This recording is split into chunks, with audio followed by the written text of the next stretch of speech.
Okay. Okay. Okay. Wait, am I on? Shit, hang on. Oh my god, this... Wait, is my mic working? Is it?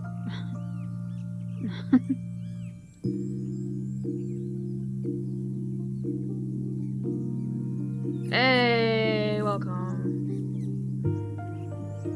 Hi.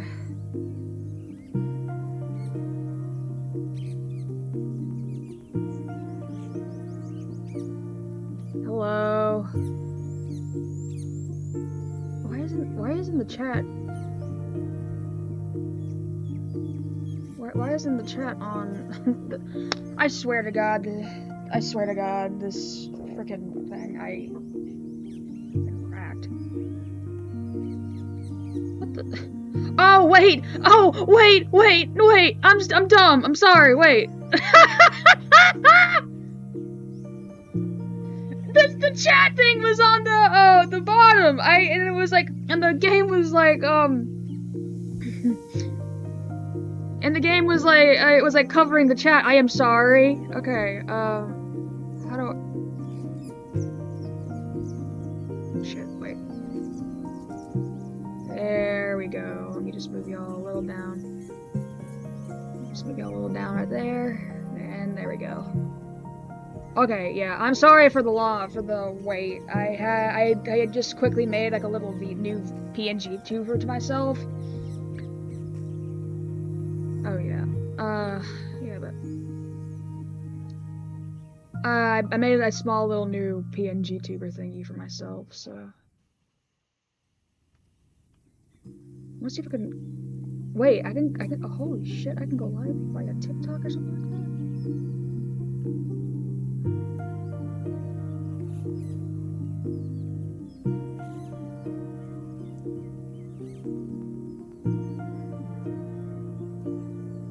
Am I live on TikTok? What? Wait.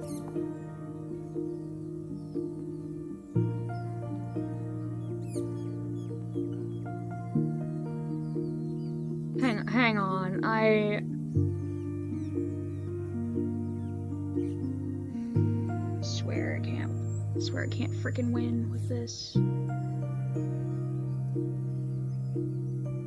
Hello, welcome.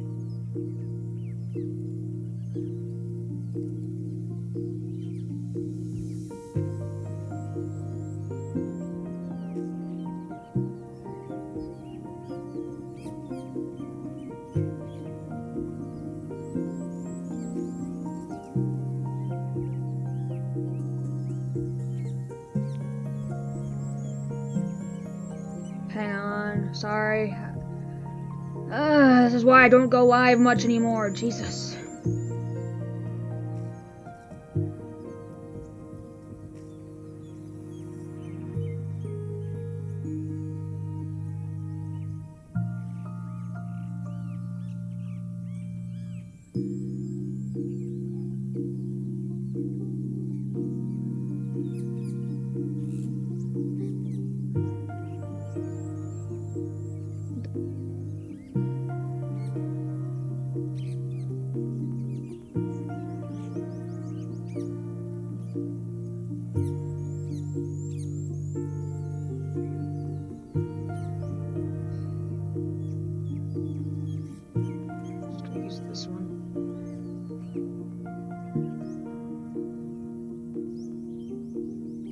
Okay,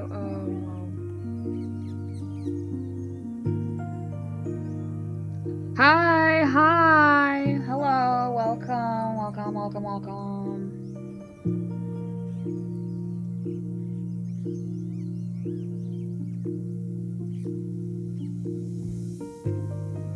Who's excited for CAV, am I right?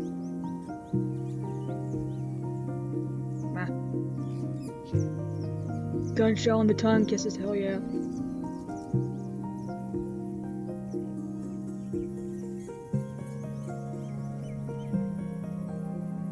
I'll do this later. But yeah, we're playing behind the broadcast. I meant to play it like later. I'm sorry, earlier. But I was procrastinating a little on it, so I just didn't. So anyways, let's go. Who's ready for CAB? Am I right? You just put... Got so much shit on my desk.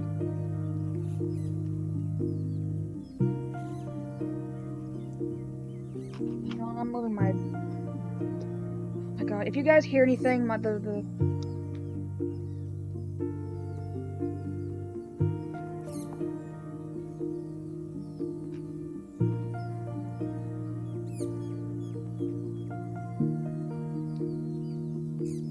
I don't even have headphones on.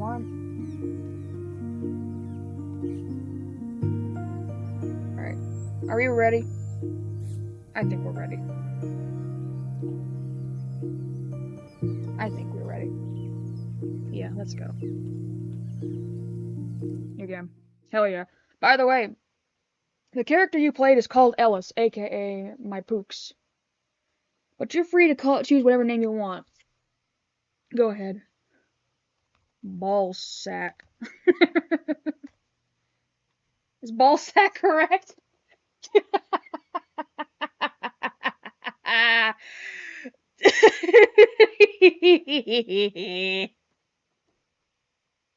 Oh, hi, smiley face.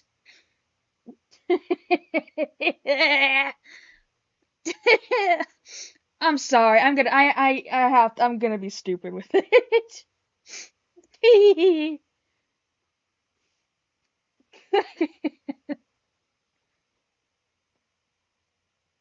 Hi, Ellis.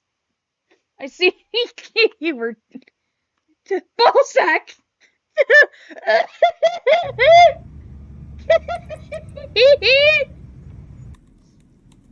Okay. Screenwriter position. Dear hiring committee, I'm setting my resume and portfolio. Blue furry.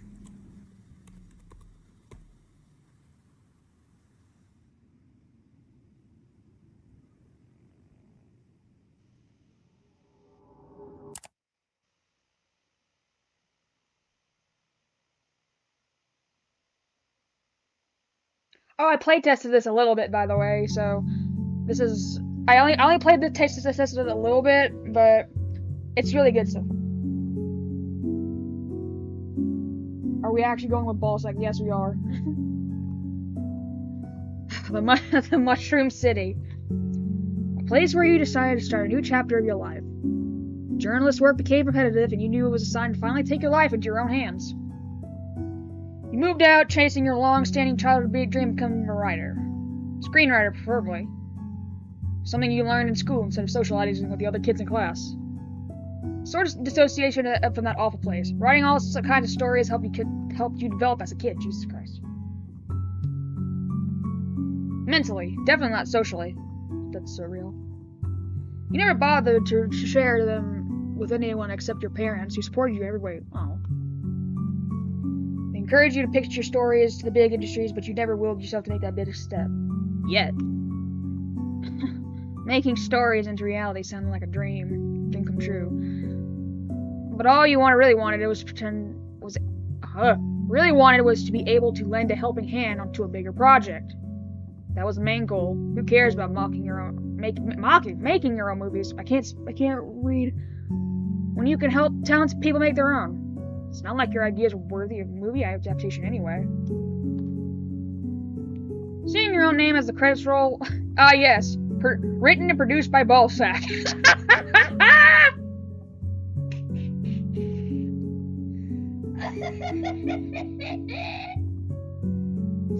Written and produced by Ballsack.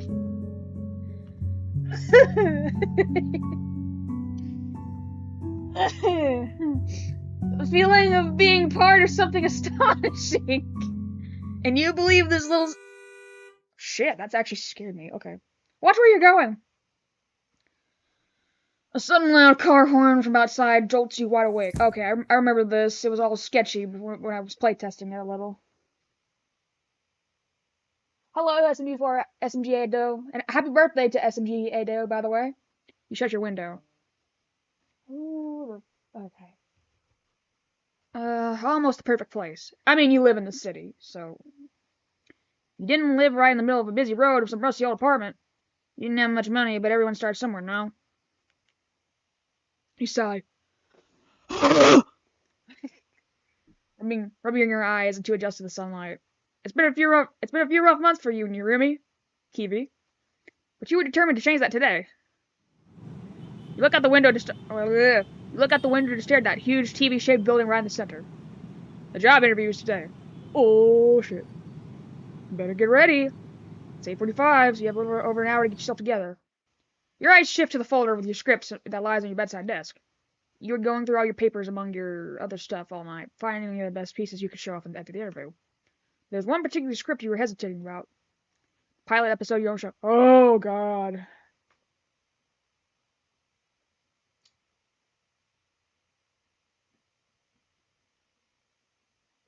I can relate to that. It's by far the longest you've been working on a project, but it was such a silly idea. Listen, ballsack, if I'm currently making one, you can too. It's okay. Almost unprofessional, would you say? Well, you gotta build experience somewhere. You also don't want to show something like that in a prestige studio. It wasn't worth it anyway. Shake your head and grab the folder stuffing into your bag. Open your bedroom door and you're welcomed by a nasty smell coming through your kitchen. Kiwi didn't clean the dishes from yesterday. Of course she did. I was about to say that, actually. You decide not to worry about that right now and make your own way to the bathroom. With the mystique, you manage to turn on the water with your free hand. Splash some water on your face to wake yourself up. You look yourself in the mirror. I'm a furry! I wasn't like that before! God, you look ridiculous. Is this supposed to be the face of someone getting their dream job today? I say that's the face of a winner. Come on, bro. Well, not to speak too soon, to get ahead of yourself here. You may as well accidentally fumble it, which wouldn't be a surprise to you. Now let's switch focus on getting dolled up. Brush your tits and clean your pits, that's what I say.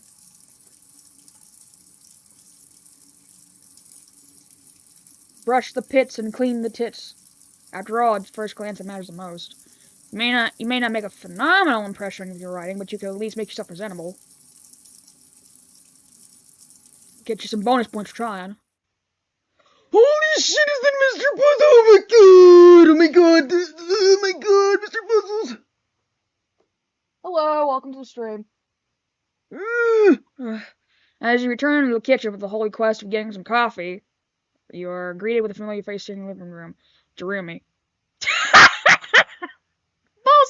It's in blue. It makes it worse. Kiwi? It's another furry. Oh god, I live in a room full of furries. Jesus. Everywhere's a furry. But hello, Kiwi. Hello, Kiwi. She jumped slightly and be called. She looked startled for a second. Just a second. Relaxing immediately after seeing the view. Ballsack! Don't sneak up on me like that. Didn't you hear me walking around? No? I thought you were already gone for that interview or something. I still have around an hour left. Jeez, you want me gone that bad? And she snickers at your comment. You feel her gaze on you as oh my god. You feel her gaze on you as you sluggishly fill the kettle with water. God. Stress much? You have no idea. You groaned sheepishly. It was obvious how tense you were, though. Dang, you've been preparing this day for weeks now. Cool off a little. What the hell up, KB? It's not like the future's on the line. Hey, you unemployed bum. Hey, fun fact, I actually don't have a job. I don't have a job. This is my dream job. What are you doing all day? You just sitting around like nothing happened. So I would shut up if I were you. You gave her a sharp look and she raised her arms by mock surrender. Hey, if anything happens, you can always join me on my job. What job? You mean cleaning toilets with you on that disgusting fast food joint across the street? Well, actually, I dropped that one yesterday. Of course you did. Again? Felt yourself snarling quietly. This is not helping the anxiety. Already dreading your morning. It was bad, okay? And it was nasty. Her face grimaced. But I do have the money to pay half the rent, finally. Speaking of rent. both of you are pretty tight on money. With Kiwi's job hopefully hopping every goddamn month and you running low on savings with your parents, things were looking pretty bad for the two of you. Did we pay this month? I don't remember seeing the landlord lately. I wouldn't be surprised if they were scared to set foot in here after that whole scene last month. What scene? Hey, you told me to take care of it, so I did. I don't think acting like a rabid dog was a solution. Making an old man run for his life when he barely walks. She rolls her eyes. It worked, didn't it? Cut me some slack. Greb's gonna kick us out anyway, sooner or later. No, if we stay on good terms. You sigh hesitantly, slowly running your fingers through your fur at top. Whatever, it can be tomorrow's problem. If I somehow manage to survive today. Pour the hot water into your garfield-shaped mug, which is actually real, by the way. Your favorite. Aren't you a ray of sunshine? Come on. She playfully swats your arm as you stir your coffee. You'll get the position soon, and I'll find my luck elsewhere. Hopefully. I'm still laughing at the name I gave myself. I'm safe. Oh crap! I still have the file from when I playtested it. What an empty slot of this. You're delusional. And you're awfully gloomy today. Good lord, did you wake up on the wrong side of the bed? I barely slept. You add sugar and caramel syrup to your coffee as you stare her down. It never works to intimidate her, though. She steps back from you and ogles at the folder you set beside the dining table, ear flicking suddenly in interest as she leaned over to get a better glance at you looking for something to get specific. Scripts? What else? Hope you included that crazy idea of yours in there. Of course I have not. That stays between me and my absurd mind and the Lord. The name should have been CAV tomorrow. Well, the thing is that we know the date of the pilot, so I'm like, yeah, I'm not gonna do CAV tomorrow. It's in CAV and 96 tomorrows, to be honest. Call it delusional, even. But that one's my favorite. I'm sure folks would appreciate a fresh breath of air. Why not just give it a try, see how it goes? You shake your head stubbornly, pushing yourself from the counter to snatch the folder from her hands with a small, inoffensive glare. Just make sure you clean up around the house while I'm gone, alright?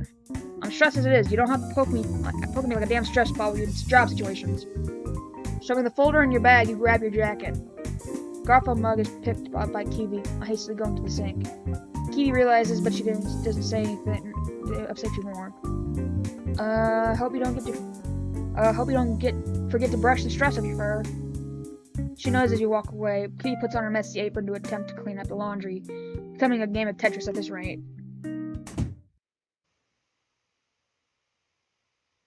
Make final adjustments to your coat and make your way down the stairs. All the built-up stress is making itself more and more noticeable in your facial features as you think about the upcoming interview. Gosh, hopefully the walk to the studio will blow off some steam. Otherwise, you might just lose your sanity before you even set foot in that godforsaken building. Just as you start walking down the street, sudden realization hits you like a bucket of cold water. Feeling of dread settling in your caffeine-addicted self. Oh my god, I forgot my coffee. That would be awful. The image of you leaving on the counter suddenly hits you. No wonder you feel like crap. What time is it? Wait. 9:30. You still have half an hour left. Quick stop at the cafe won't hurt, you thought to yourself. You haven't spoken to Karen in a while anyways. She might even have one of those notorious motivational speeches ready for you if you were lucky, so you wouldn't buzz at the moment you set foot into that studio. The cafe is near anyways, so it shouldn't be much of a problem. Your shoes are heard scraping along the sidewalk as you speed walk towards the cafe, adjusting the bench on your shoulder. You push the door open, familiar little jingle, audible and soothing. Croissant. And suddenly you met with a cozy atmosphere that welcomes you into its embrace. Felt like a warm blanket around your collar. Shoulders slumped once your body gave in to the homey situation. You wait in the queue like a civilized citizen, your eyes scanning for your feline friend. And lo and behold, there she was, behind the cashier's register. It's almost funny that both of you had the same streaks of interrupted sleep at the dark. Oh my god, I can't read. It's almost funny both of you had the same streaks of interrupted sleep, the dark circle making themselves known. Running a business while taking care of 3 rascals ain't for the weak. Wonder how the kiddos are going. It's been a while since you babysat.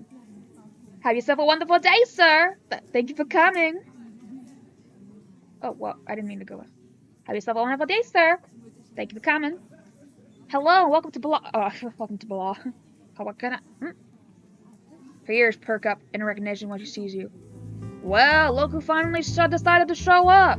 My carrying impression's not that great. I apologize. Oh god, those eye bags. You look a mess. Good morning to you too, Karen. You give up a weak, exasperated smile. Ugh, you look like you haven't slept in days. Karen waves a paw, cutting herself up off with the friendly humorous scoff, resuming. Oh, please, scratch that. Centuries. Before you could say something, her hands already got to work. Ah, you and your workaholic ass. She eyes you up and down, raising a brow. Past the terribly worrisome eye bags, don't you look dashing? What's the special occasion? Is it really that bad? Job interview, you know how it is. Had to make myself up as presentable. Oh, I see that job interview. Had no idea it was today. Here I was thinking you'd grown bored of my own rhetoric. No wonder why your fuzzy ass can't even speak a call. You chuckle at her remark. You two haven't hung out in a while. That was true. You're too busy thinking about potential disasters that could happen today to even fathom nudging anybody. Your smile faded into a familiar, awkward demeanor. I just had to make sure my portfolio was perfect, spotless. I know I should have announced my absence beforehand, but I'll make it up to you, I promise. Karen smiled warmly. She shook her head dismissively with a light, friendly chuckle. Hey, don't mention it. You know I'm messing around. Water under the bridge. She keeps eyeing you up and down while her hands work on your coffee effortlessly. Stressed? You're the second person asking me this morning. Well, you do look half awake. That's why I came here for the best morning coffee. Flattery won't get you a discount. Had to try. Save your words for the top dog who sits in the office on her butts all day. Right. Your fur bristle at the reminder of what's coming up for you. Oh, you're not looking for that interview. Relax, I'm sure it will go smoothly as butter. Well, we'll see about that. For long you pause, panic and realization dawning on your unusually raw expression. Fumbling around comically as you spin around looking for your absurdly absent phone in your coat pockets. You're non-existent watching your hand. Anything to tell time until your gaze fell upon the clock right about Karen's head. 9:50. You felt your heart drop your stomach. Shit, this is exactly why I can't hang out with you. Time passes by so fast. You bury your hand in your coat, searching for your wallet. Karen Lee shoves the coffee in your hands and hits you with a stern look on her face. Don't worry about the cash. Get out of my face. She soothes you playfully before turning your attention to the next customer. I love Karen. She's awesome. You give her a small wave while pushing the door open. Break a leg, and if you don't get the gig, do it literally. Should you hear before the door closes behind you? With a small smile, you walk to the big TV-shaped building while sipping your coffee, stopping dead in your tracks, taking the intimidating sight. It's bigger than you thought. In fact, it was actually huge. I had a joke I wanted to say, but I'm going to keep this family friendly. Looks big. What's that? The big shot? Big Shot? Is that a Deltarune reference? At the top, are a little too serious about this, or whoever was running this studio. Take a deep exhale that forms into a cloud, the morning breeze making you shiver. Where's all the nervousness? No time to waste, just get in there and think later. Your vision having adjusted to the daunting new environment, it was overwhelming. Bright lights in the hallway make you squint your eyes. If you weren't woken up properly, then you sure are now. Chug the last bit of your coffee before throwing it in the trash. There are voices coming from all the various rooms. People chatting, machines, whirring, coffee maker buzzing, yada yada. Seemed rather cozy. You shake your head internally, telling yourself to get a move on. You enter a room that looks like a lobby. Massive map in the middle, surrounded by quality fabric, design softs, plush satin pillows, and decorative plants following the same signature color scheme. All this looked a bit expensive. Maybe you were simply too broke, and this wasn't what ordinary people can afford these days. Nonetheless, you walk up to the map, with your eyes darting from left to right to spot the office where you were supposed to meet with the guy.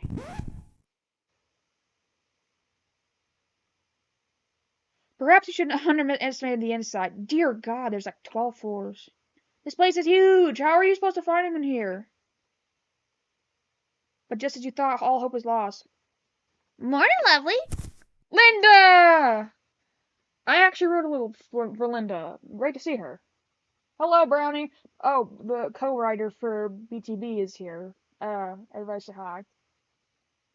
You jump with an embarrassing startled yelp as an unfamiliar voice emerges from your left, turning to a face a woman you've never seen before. She looks just as confused as you, blinking twice at your abrupt outburst. There's an awkward silence between the two of you, before you decide to speak up, acting that it hadn't happened. Excuse me, I'm here for an interview with a... You finish that face lit up. Oh, wait, you're here to meet Capital P, ain't ya? She proclaims with a chuckle, pointing at you before averting her gaze onto the board map you were looking for just a moment ago. Oh, yeah, no. That piece of wood won't tell you much. It's easy to get lost around here. Oh, I didn't mean to do that. I've worked here for ages. Even I can't understand the point of this obnoxious board sometimes. Trust me, there are... And then the woman beside you kept talking and talking and talking. You don't even listen to her anymore. The only thing on your mind is being late to the biggest opportunity in your life yet. Oh, you're a lost cause. Your hand is sick and you're wiping the coffee remnant off. Oh, you... Hoping she didn't see that. Her monologue stops the moment you register your panicked expression. Boss's office is on the 12th floor. All the way down the hallway. You won't get lost from there. Don't you worry. Oh, thank God. Wait, 12th floor? Ah, got it. Thank you. Thank you for that. I would have been wandering back and forth if it wasn't for you. No, not at all. No problemo. What the fuck was that? She let out a light chuckle, pretending not to notice the not-so movements you were making. Before you were ready to make your way towards the elevator, you met with reassurance from an unknown woman. Also, don't worry about the boss man. He may seem scary, but I can show you he's a chill dude. Just don't push his buttons, and you'll be just fine. Push some other buttons. Who said that? She gives you a huge grin with a thumbs up and takes a lobby where she can. I don't care. Right. Is that supposed to calm me down or stress me out even more? Hello. The elevator dings and opens up for you, the warm light blinding your weary eyes. What was it again? 12th floor? Push the 12th button, and the elevator's door closes. The soft hum of the machinery can be heard as it makes its way all the way up with you. You start to feel the adrenaline kicking in. Oh boy, it's getting real now. Your hands are gripping the rails inside. You took your time shaking the dread off. I read that as shaking your dreads. It's I'm so stupid. You took your time shaking the dread off you as the numbers go up, higher and higher. Your impulsive thoughts for a moment thinking the elevator was going to break, adding to your nerves. You're not going to be writing stories for the paper. You're going to be on the big screen as an author. Hello. Must have been the wind. You're not going to be writing stories for the paper. You're going to be on the big screen as an author. Deep breath in, deep breath out. Shake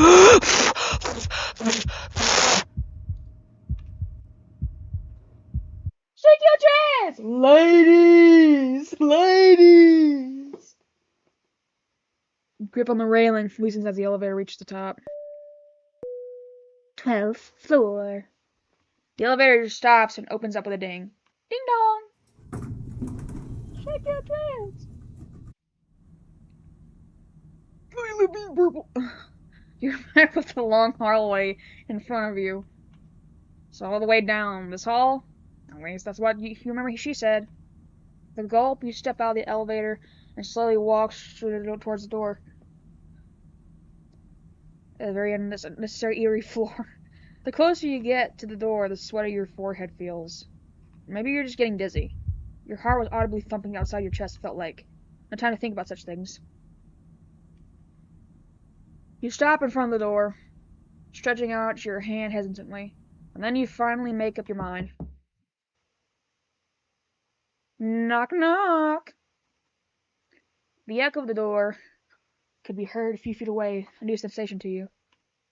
Nothing was heard from the other side. Maybe they're too focused on their work. After all, the interview may have caused them to cancel some of their meetings. No, that's nonsense. They emailed you a week ago. You didn't disturb their plans. Knock again, a bit louder this time. Yeah, you're done for. Is this because you arrived 5 minutes later? Are they testing you? Are they even in there? You know what, this is a bad idea. You're 10 minutes in this building and you already feel like it's telling you that you're not welcome here. That's the mood. Maybe if I go back home, I get self... Oh! An unfamiliar tall shadow forms behind you and you can feel a shiver crawling up your spine. This is it. You're not getting it. You're not getting this job. You might as well not make it out alive here. You finally find the courage to slowly turn around, lifting your head up to meet his gaze. Oh my god. It's the... It's Mr. Puzzles.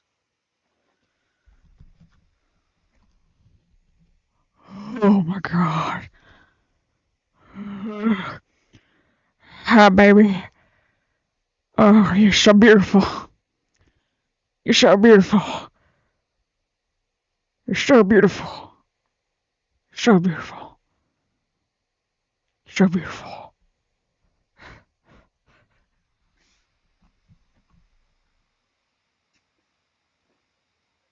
It's Buster Puzzle. Hey! Shake your dreads! Both of you are dead silent for a while, what feels like minutes. His eyes... I'm about to take my clothes off. His eyes widen once as he finally realizes the situation. Dumbass smile, I love it.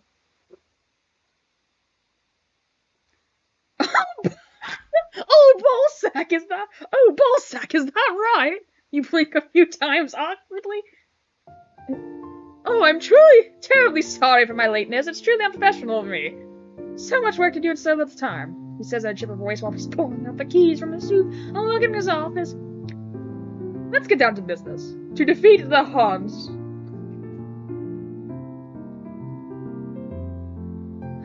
Please take a seat. So much happened in a span of 10 seconds. You feel like half of your brain just shut down. The TV-headed man musters all the scattered paper on his desk while murmuring something to himself. You try to collect your thoughts. Silly me, he exclaims, turning to you once again. I really am out of myself today. Haven't probably introduced myself. Oh my god, you're so hot!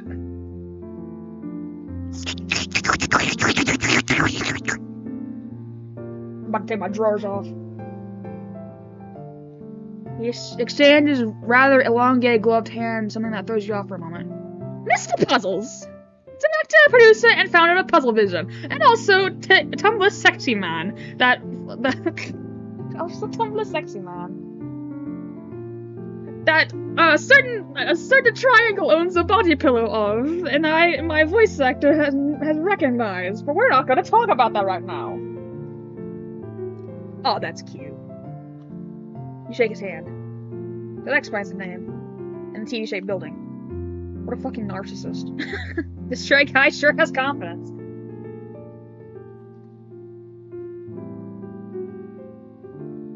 I've read some of the stuff you sent me last week, but... He sits down on the chair, folding his hands on the desk. I would like to know more about you. Can you drop it like it's hot? About me? Did I send my resume? Let me see.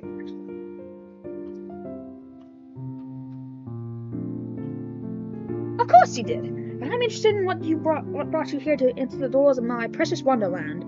I know you just didn't call it Wonderland, bro. Where everything you could think of, say, comes to life. That's cute.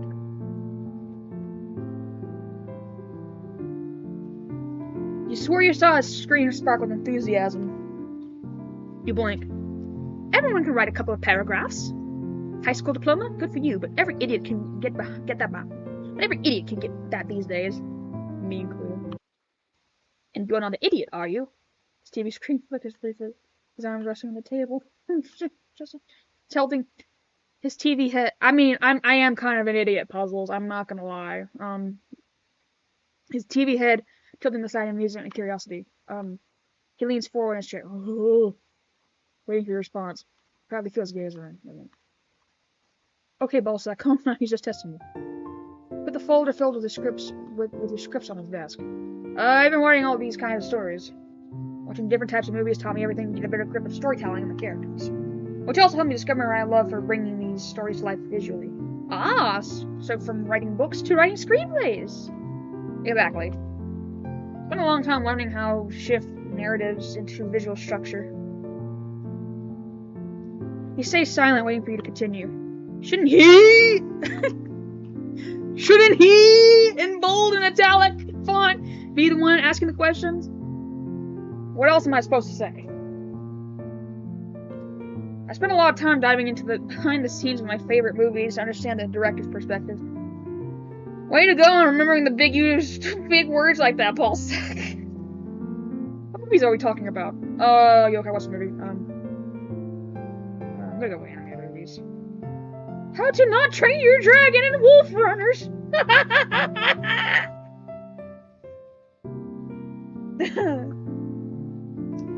That's funny. You seem satisfied with that answer. Anime movies are one of my favorites, but I do appreciate any kind of storytelling, of course. Sci-fi, fantasy, horror if written well. He opens a folder he put on his desk, his digital eyes scanning through the scripts. You included some of your best short scripts, you called them pretty decent. He was missing a particular one you left home on purpose, thinking you made a mistake. Excuse me. No, he definitely didn't. You're not bringing that silly idea of yours to his attention. Any particular ones you're by far most proud of? Any you'd like to see yourself directing? The question lingers in your mind for a short minute, thinking of an answer. But just as you take a deep breath, he raises his finger. Right enough. Yeah, you're cooked. So just why do you think I should hire specifically? I can bounce that ass if that... What the... No. Okay. Well, that sounds like he wants you... I read that he sounds like he wants you. I was like, well, isn't this a dating simulator? Hello, Luke. Welcome to the stream. Sounded like he wants you to get out of his face already. And honestly, you wanted it as well. The air felt heavy in his office. Nothing was louder than your thumping heart again. Your hand went towards your heart as you threw yourself in the open, as vulnerable as you felt in this dread silence. Come on, tell yourself. I'm gonna do confident answer. Alright, confidence is the key.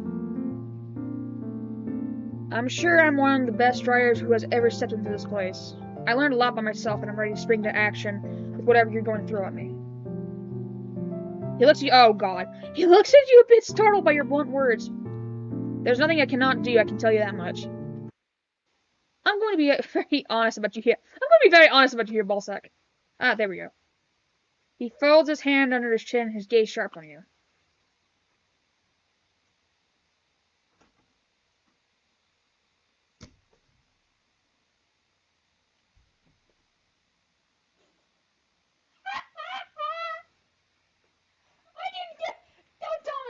Don't tell me I just got a bad ending.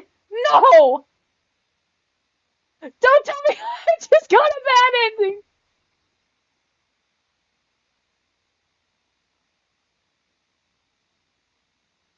No!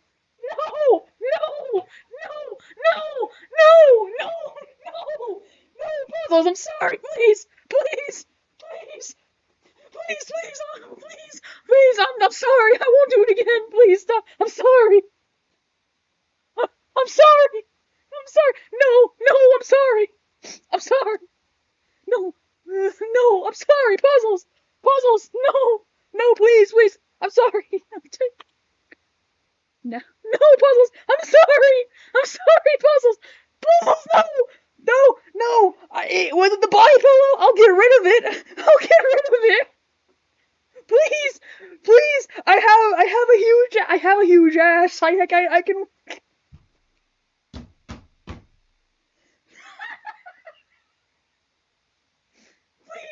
give me another chance. Just one more chance, please. I'm sorry. I'm sorry. You wasted no time after that stern tone, grabbing all your folders and stuffing them into your bag. Right, thank you for your time, Mr. Puzzles. He says nothing and turns his attention into his paperwork instead. Yeah, better to leave than never show up again. Your ears pinned down, recalling that conversation in your head. Oh, God. Time to join Kiwi on the minimum wage job gig, I guess.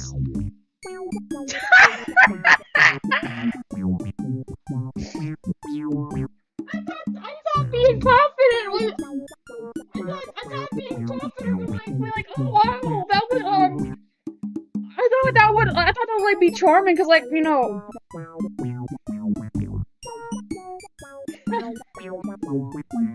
I'm so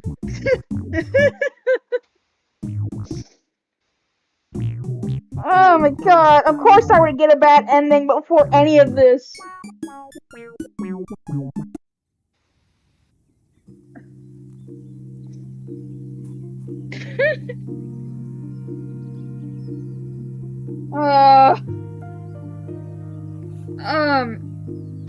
Let's try that again, okay? Okay, we're trying that again! Good thing I saved beforehand! Okay. Oh wait, I'm going backwards, never mind.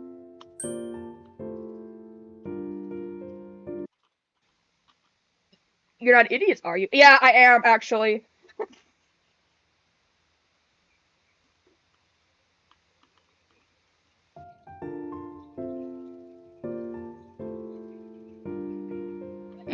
Animated.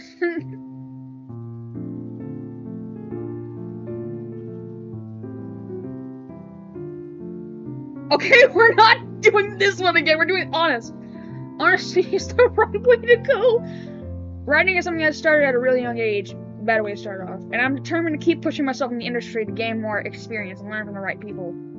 I know things aren't perfect yet, but I know I can do more, much more. If I'm giving the chance, I can prove myself. You can't tell if you're sweating, but if you argue, then pray that the fur of yours is covering it. Then he finally speaks.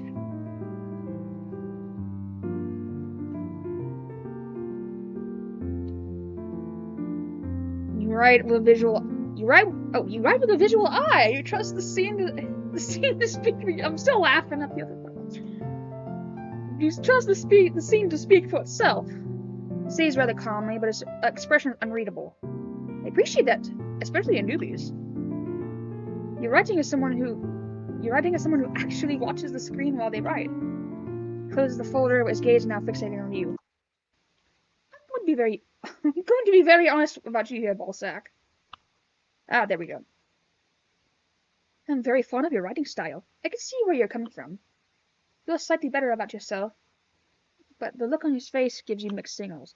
You're simply making an observation, not offering praise. The studio yearns for passionate people like you, but you are missing out on a crucial part in yourself.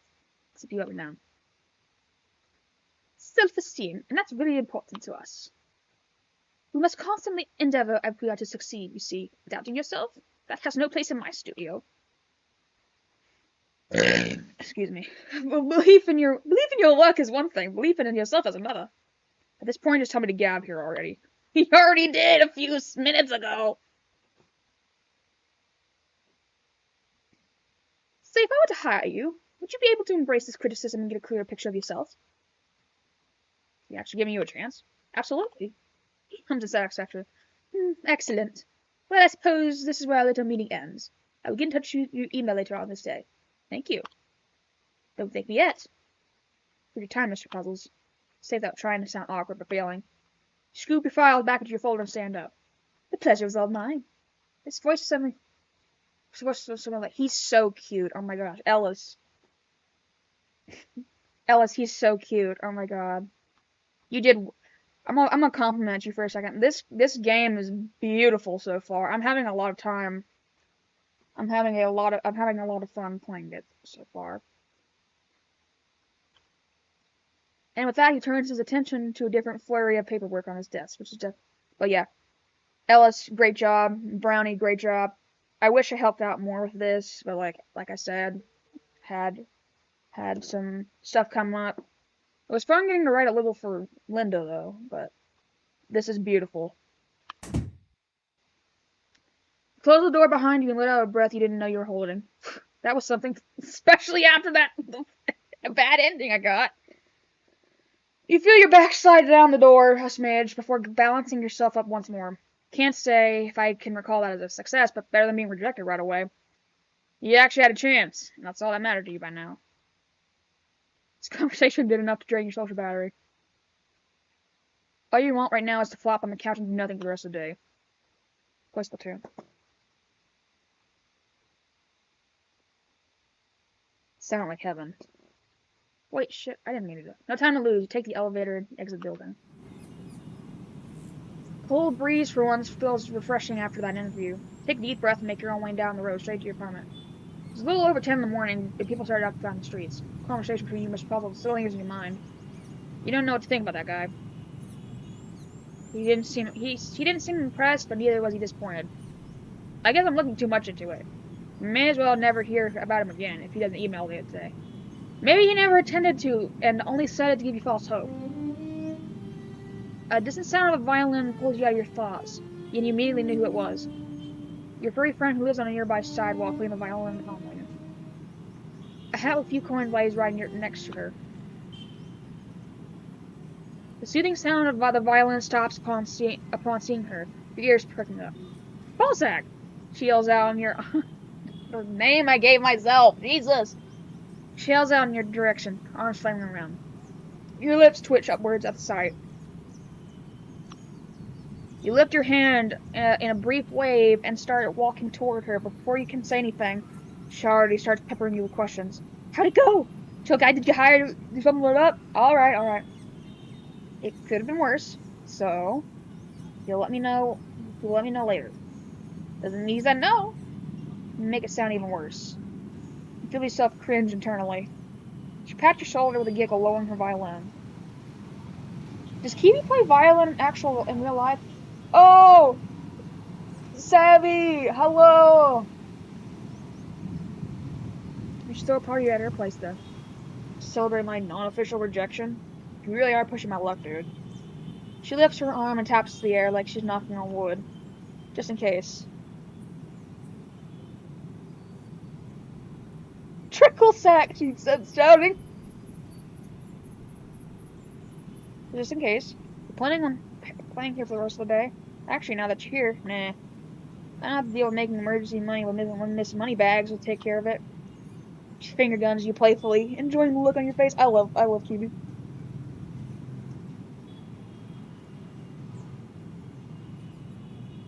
Plain just deadpan. Just you wait. I will be the one laughing if he doesn't respond. You, the one laughing? Bro, that means you'll be applying for a minimum wage job with me. You roll your eyes with a playful scoff. I mean, I already kind of did. Fuck off, dude. The snicker Kiwi packs up a violin till you make your way back to the oh-so-love apartment. You didn't tell me anything about the guys, huh? The big guys in the interview? Oh, it's just some TV-headed dude who runs the joint. Mr. Puzzles, if I recall correctly. Ah, yeah, I do remember seeing that name on the news. What was he like? He had massive tits, bro. I'm gonna do cute. Honestly, kind of cute. His Twitter show broke me. Yeah, it is, unfortunately.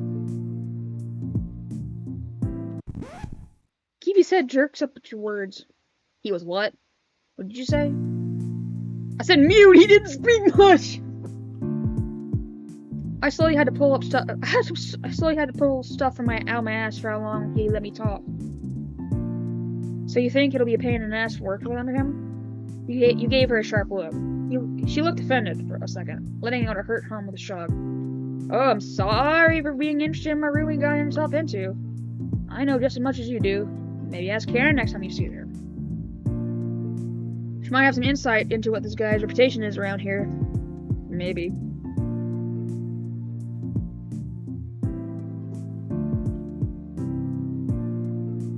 Wanna have pizza for lunch? Chicken ranchero pizza! Yippee! No, we have leftovers from yesterday. Come on! It's spaghetti with tuna! It's spaghetti with tuna, you'll get over it. That wasn't our 4th time having spaghetti this month. Too bad, your ass is banned in that kitchen after the oven incident. It was one time! And your last. So real. All of you freaks choosing cute. Shut up! Ain't my fault I simp over this man. You enter your small, cramped apartment and let out a sigh once you close the door behind Kiwi. Enough talk about work. Let's find some cringy show to watch for the rest of the day. Whoa, is this even the ball sack I know? You doing nothing all day? You finally come to your senses. Told you you'll be getting burned out soon. Quit being a smartass. I gave it all I got for that portfolio. If I don't get hired, may as well drop my screenwriter dream job and go back to GMS Media. Damn, now you're just thinking about the worst possible scenario. Get your ass down. I'll get the spaghetti from the fridge. Couldn't argue with her. Your mind was set in the wrong place right now. Once you plop down on the couch, your hands impulsively reach for the phone in your pockets, refreshing your email inbox. You don't even remember the last time you felt this anxious. God, this is horrible. Once Kiwi emerged from the kitchen with the spaghetti in her hands, you almost gagged at the sight of smelling of it. Not because it was nasty, you simply couldn't think of eating anything right now. Not until you get that email from the teamy man. Another episode of Delulu Island came out. Want to watch it? Sure, whatever. Anything to keep my mind occupied. But saw you reluctantly pull out the phone down and your attention onto the TV screen. Watching just pops up on the screen or something. Watching just pops up as an advertisement. The day passed by like a blink of an eye, and soon left. It was evening already.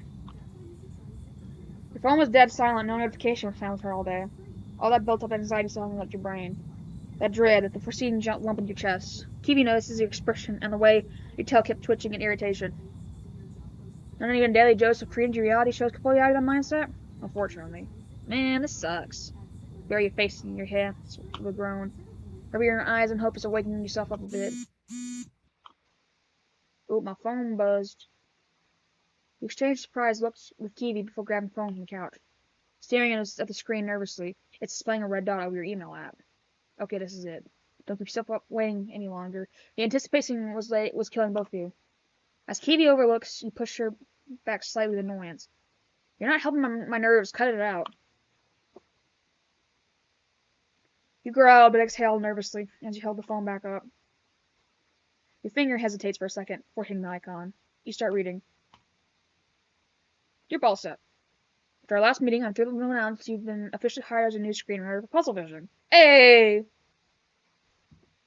Please arrive promptly to our studio at 10 a.m. tomorrow. I'm looking forward to your work. Mr. Puddles.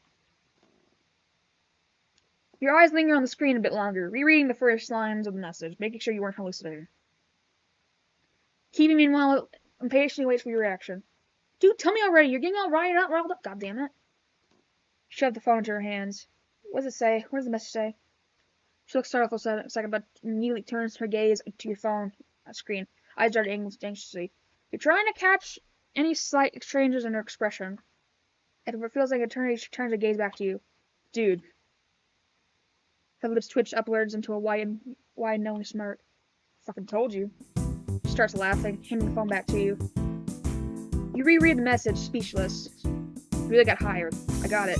You got it! She grips your shoulders, shaking you like a madman, making your head spin for a few moments before catching it in disbelief. Told you we should have bought decorations at least. We have to celebrate. She practically vibrates in excitement. You exhale, your breath slightly trembling. You actually did it. You did it. This dream was coming true. A couple blinks later, you see you fetch your phone from your pocket. I'm gonna order us pizza right away. Get some chicken ranchero, please. And once she turns her attention to the phone, you get lost in your thoughts.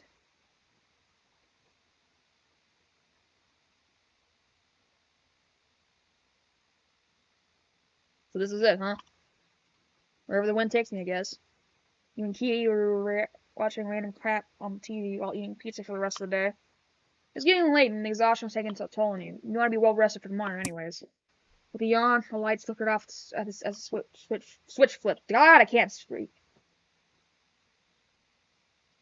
You couldn't be restless making these first impressions. Not anytime soon.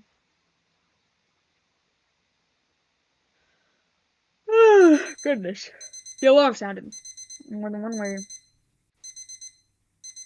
sure you weren't late, but two of them snoozed off.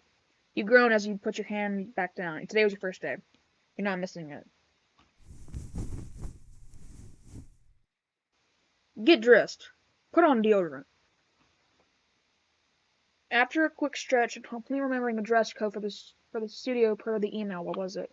Slacks, business casual, was it semi-formal? You don't remember, but your first day, so you scour through your closet for anything decent enough. This should do it. Checking for everything, your bags, your wallet, keys. How far away is the studio here again? After checking your phone, you're reminded it's a good 15-minute walk away, so 5 you go by car. Not happening. Gas is expensive these days. You don't even remember the last time you cranked up that piece of junk. Wait, I forgot to brush up. You close the door quickly, brushing up with a final look in the mirror before you head out. A swift closure as your head is up. Bag and arms, and you snatch your phone off the counter. A mild buzz as your messages go off unchecked. Today was your first day at the studio. It could be enough to make you smile as you make your way. Before you open the front door, your gaze lingers a bit longer at that folder laying on the counter. And is this a cutscene? It is a cutscene. No, you're not bringing it with you. Along the way, a familiar face stands to the side. It was Karen at the coffee shop you frequented, which you realized you forgot to make breakfast on the way. You know you forgot something. Then you remembered Kiwi's words from yesterday. Maybe ask Karen next time you see her. She might have some insight on what this guy's reputation is around here. Do you really have time for that? On the other hand, you're eager to know what you're pulling yourself into. And you might as well tell Karen about the gig, although she's likely to already seen the news on your social media. Slams his fist on desk. Where's weapons? I know he has a 5-second appearance in this game. I don't know when that is, but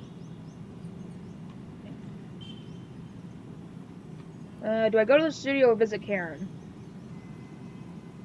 I'm gonna visit Karen. Yeah, Karen. She's one of your closest friends after all. Her advice was certainly useful, especially considering she juggles all these part-time roles while being a full-time mom. You felt uneasy just thinking about handling a workload to have as much.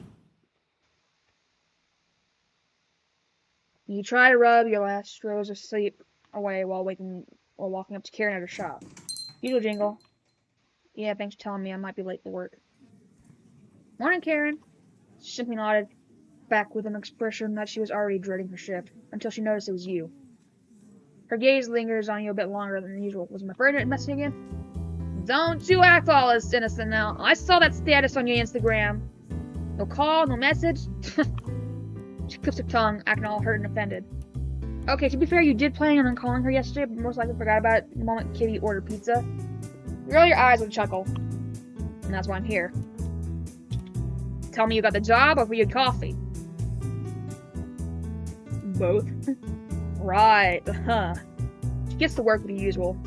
No, but seriously, told you you'd get it. You got yourself stressed out over nothing. You point towards the croissant and the display case, and Karen nods in understanding. Actually, I was hoping you would know something about Mr. P guy, since the studio has quite a name around here. Oh, nosing around on your first day? Can't blame me for wanting to know who I'm going to be working with. Working for, I suppose you know all the tea. Well, I'm taking that personally. You tap your fingers against the counter like a pouting little kid. So the TV guy, huh? Heard about him here and there, and there isn't much I know. There isn't much that I know. Not sure that if it's like poor knowledge here, or if there's just a little stuffed old guy that says publicly. I'll say it right quick. There isn't much that I know. Not sure if that's my poor knowledge, or if there's just so little stuff about this guy said publicly. Saw him a couple times on the talk shows though, so you're clueless. Do you want what I've heard though, or what I think? Lay it on me. He's the weird one for sure. You should watch the interview when he once did with that famous YouTuber here. Luke Willergical. SMV4, was it? My kiddos watch his crap all the time. Don't take my word for it, that's just what I'm thinking. Got nothing to be concerned about, since the interview went well. Depends on how you define well. Huh? I don't think he was really impressed by my work. It seemed he rather pitied me. Recall the conversation in your brain, that look on his face. Screen? Shiver runs up your spine. Oh boy, why are you feeling so unconfident again after all of a sudden? What his thoughts change of the interview? Your hand is splayed flat as you focus on Karen again. Ears dropped as a finger goes on the countertop again. Karen sees us through her peripherals, trying a new direction to cheer you up. Come on, ballsack. What about that little series of yours that you had a whole pile of papers for? Was he not impressed by all of that? What's up with you and Kitty being excited about that stupid show script? You haven't shown him? No? You know it's bizarre. That script has no place in my portfolio, you know it. Who knows what he would think of me? She serves the croissant with your latte into your paws, the seeming liquid jolting you wide awake as you take a sip, almost burning your tongue accidentally. Another shiver down your spine as you look down at her, as expecting to berate you for drinking it too fast. I'm gonna go in there myself and kick that guy's butt if he even thinks about killing your confidence. Just keep it cool, alright? I gave you a chance for a reason. She says while wiping some crumbs off the counter, gesturing with her other paw. You blink at her a few times, your grip softening on the cup before smiling warmly. She's right, partly.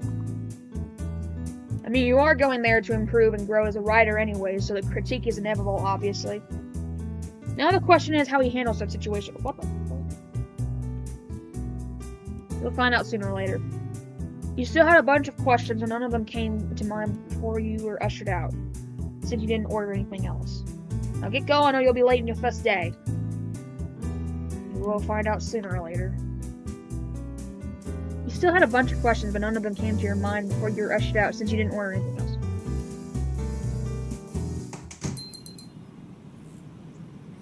You once again met with a cold breeze outside. Sipping on your latte again, you started walking. Ah! There he is! Oh my god, he's so cute! Mr. Weapons.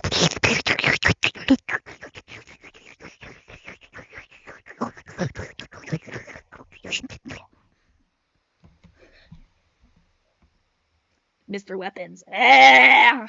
He's so cute in this. You almost bumped into a strange man who suddenly emerged out of nowhere. He looks at you startled. Oh, you're the... Karen's friend, right? Is she inside? I was wondering, weapons! How many times do I have to tell you to stop bothering me at work? I brought you some flowers on my way. Get out!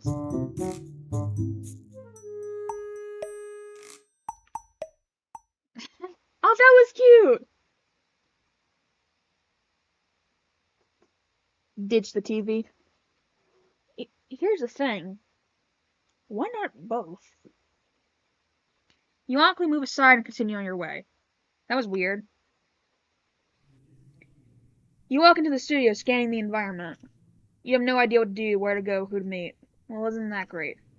Nervous pit forms in your stomach. Why would I feel like a person like me has no place here? I get that. I don't know. You looking for something?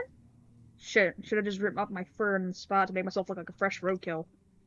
I'm new here. New hire? Oh, you're the fine lady from yesterday. I had no idea you were here for a job interview. They haven't hired anyone in forever. What is the name of this fresh face, huh? Ballsack. Well, Ballsack, it's nice to have you here. Well, I'm quite surprised this person hasn't hired you. Hasn't hired anyone like ages. It's probably been, what, a gazillion years since we have a new member? So it seems like, well, I say gazillion, I only would seem like a gazillion because, you know, it's only been 5 years. But speaking of my 5-year-old nephew, recent site. Is this the thing I wrote? This is the part I wrote. I think it is. I'm not sure. I'm gonna let her talk. And I was like, I don't care if it's a style, Jess. This is the part I wrote! Those leggings are so 2014 and it makes your ass flatter than it already is. So you get what I'm saying? Yeah. Sipping your coffee, wondering whether or not you were even married 12 steps up. Who's Jessica? And I was like, yeah, I only drink organic, gluten-free, no milk, no carb, no sugar, no butter, no cream, no beans, no greens, no potatoes, no tomatoes, no ham, no ham, no...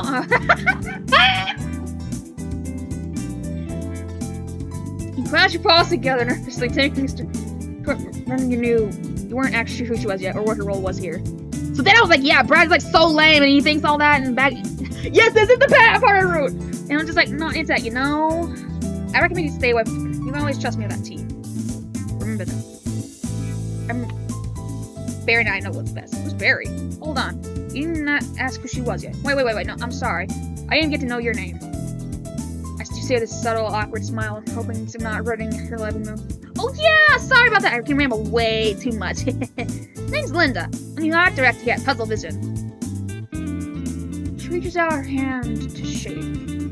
You nodded nervously. The dynamic was too much, overwhelming because your hand almost crumpled near the finished copy. Oh, she was an art director? He's the one directing the conversation like a freaking tennis match. You were almost worried that Linda was going to jut your arm into your face with how fast she was talking for an handshake. One that'll throw you into the atmosphere. Yeah, Ballsack, new employee, writer, screenwriter, yeah. Your face palm yourself as you absolutely stuttered.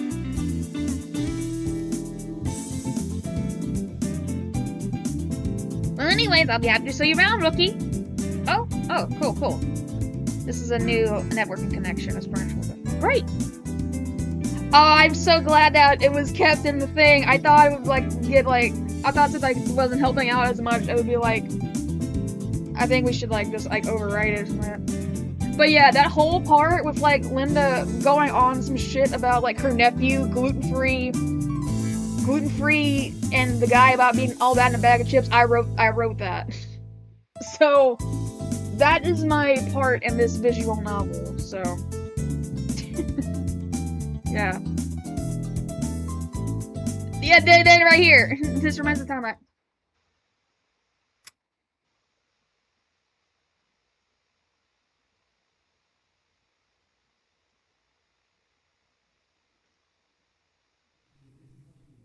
yeah, so that's the time when I got my universal place was still bars.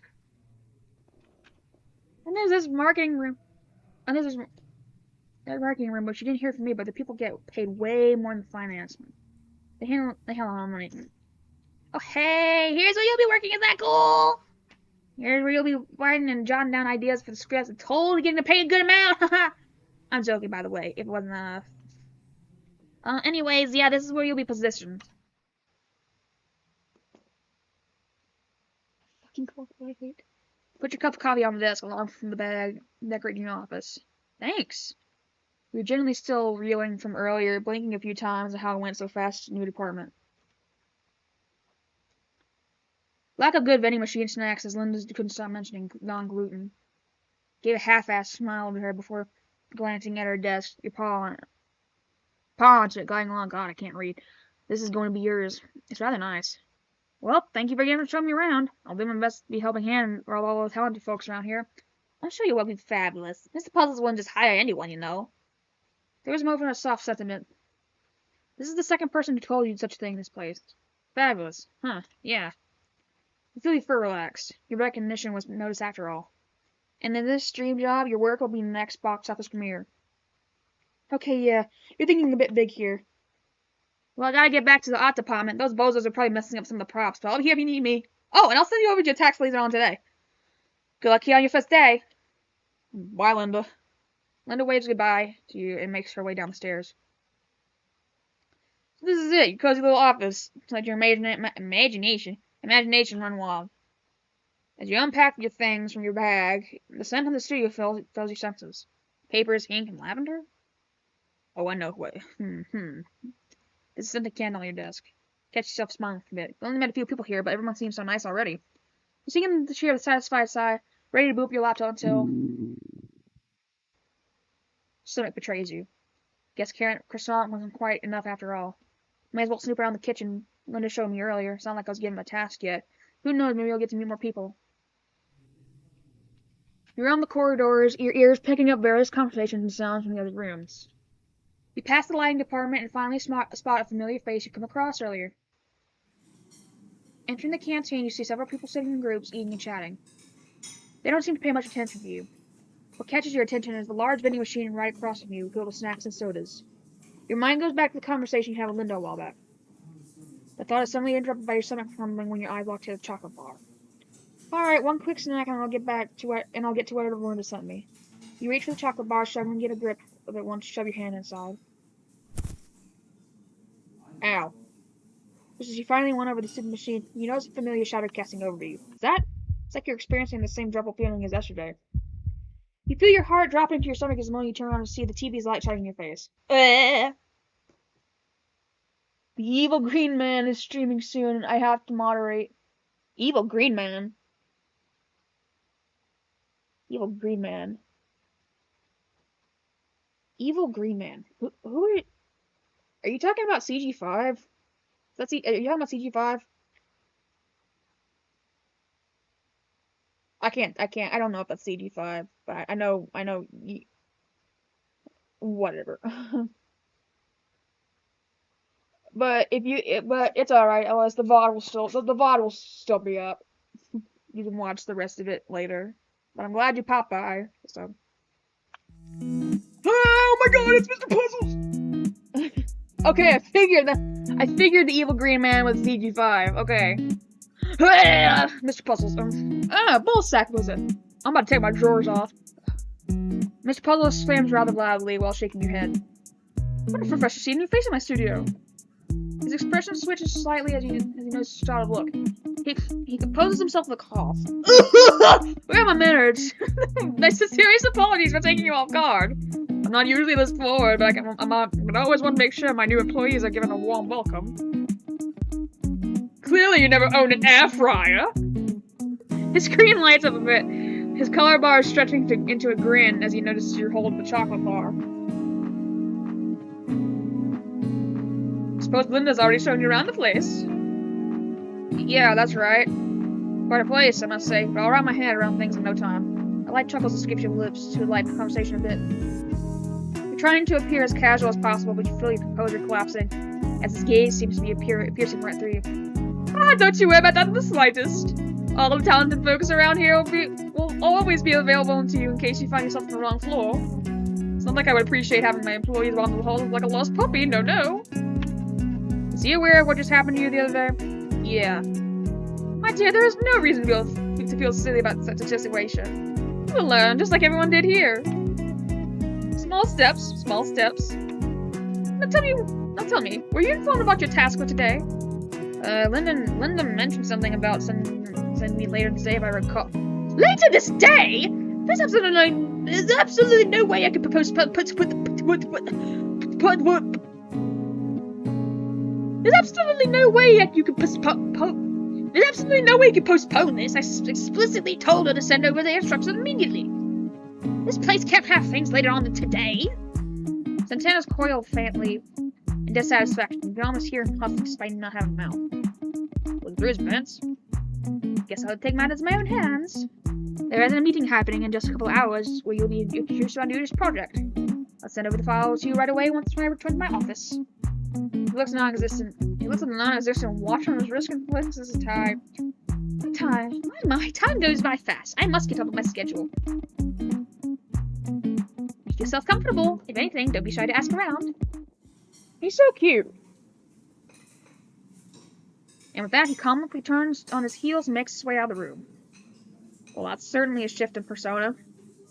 Feels like you just talked to a completely different guy. But you shouldn't let that get your head in motion, Dave. We shouldn't let that get to your head. He has high expectations of you, that's for sure. Better not disappoint him. You blink a few times, shaking the nervousness that you had your head.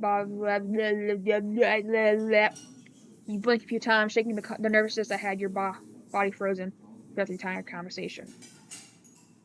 Better get back to your office, I guess. With a chocolate bar in your grasp, you move out of the canteen back to the writing department. Finding yourself back in the chair you had left a couple minutes ago, you gently free your tasty snack from the wrapper and boot up your laptop to check if Mr. Puzzle sent the document yet. Hovering over your cursor in the unboxed file, you click it, and there it is. You keep munching your pre-lunch snack while your eyes dart from left to right, reading the file. There goes the info at that meeting. You've already been introduced to that. Some more signing from here and there. Since you are just a rookie, your main focus will be assisting in developing and researching. Nothing extra so far, but that's understandable. You'll get there eventually, yeah. You don't know why, but you feel a wash of excitement rush to... Excuse me. Rush through as you read through the email again. The abrupt realization that you're actually doing it, your dream job. Suppressing your smile, you force yourself into focus. Can't imagine your works being on the big screen, though. They're only scripts and storyboards for now. Your hands fiddle with the keyboard before getting to work. Bye-bye, boring journalist work. 5:45 p.m.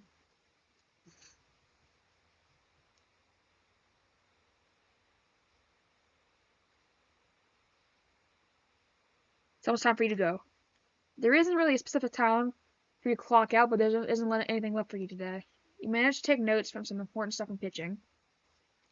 Wrote some ideas, mostly just quick concepts the director will be satisfied with. Met a few guys during the meeting, mostly just discussing production, but overall it was okay. Tapped your pen along the lined paper on the table, wondering how many of your ideas would be streamlined.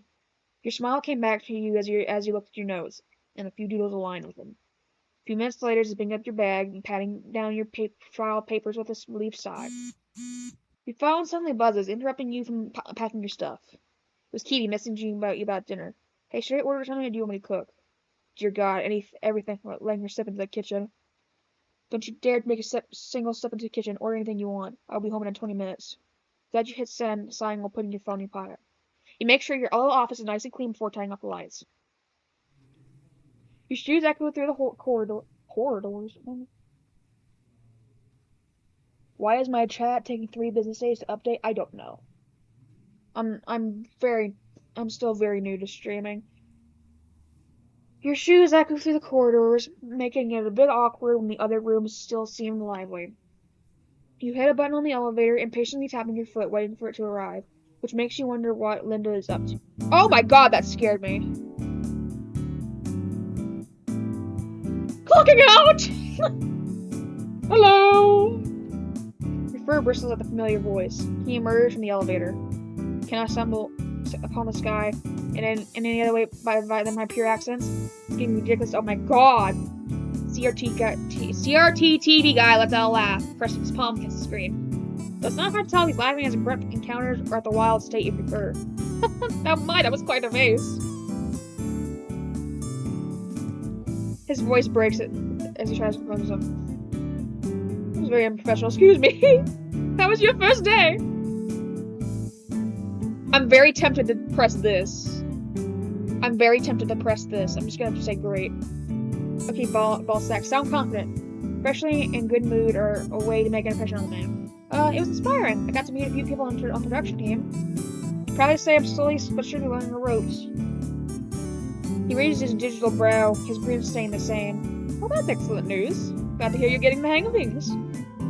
Yeah, excited to see what else the studio has to offer. If you could facepalm yourself right now, you would. Why'd you say it like that? You look forward to your contribution then. Keep up the good work, ballsack. My freaking name is killing me, bro. And with that, he walks past you, minding his own business. Well, that was awkward. Like any other interaction you having so far. Push the entrance door, letting the cold breeze fill your nostrils. Rather welcoming feeling after spending your whole day in that building. You let out a big sigh, relaxing after realizing it's over for the day. You're still not really used to all this, but it will settle over time. Now, what will you do for the rest of the day? Maybe more writing to freshen your mind, or be lazy? No, you're gonna be right again. There's still that little project of yours you want to work on during your free time. It's been a while since you focused on that. Now you're looking forward to what Kiwi ordered this time. You instinctively remember picture for get back, mentally cringing at yourself for starting in front of your boss. You stop on your tracks once you eyes land on the crumpled poster on the nearest public board. Recognize that logo. CC Pictures. One of your favorite film and production studios. It's been a while since you watched one of their movies. Oh, I saw this SMU4 hat. A week later. 1 week later.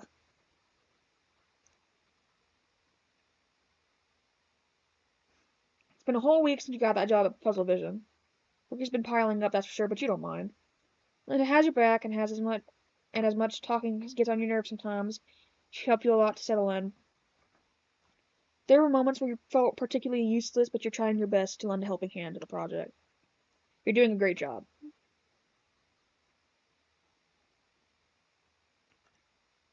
Who am I kidding? You're no help at all in this damn studio. They're doing their everything to fill you in, and you still feel out of the loop. What if Mr. Puzzles feels disappointed in you? What if you end up failing in his eyes? What if he regrets giving you this opportunity? Balzac? Oh, right. Completely forgot you were conversating with Linda. Geez, for a moment I thought you were falling asleep on me. You can't tell if she's really offended or if she's being cheeky again. Knowing her, it's probably both. Ah, no, sorry, just... Saya, you'll get used to that, believe me.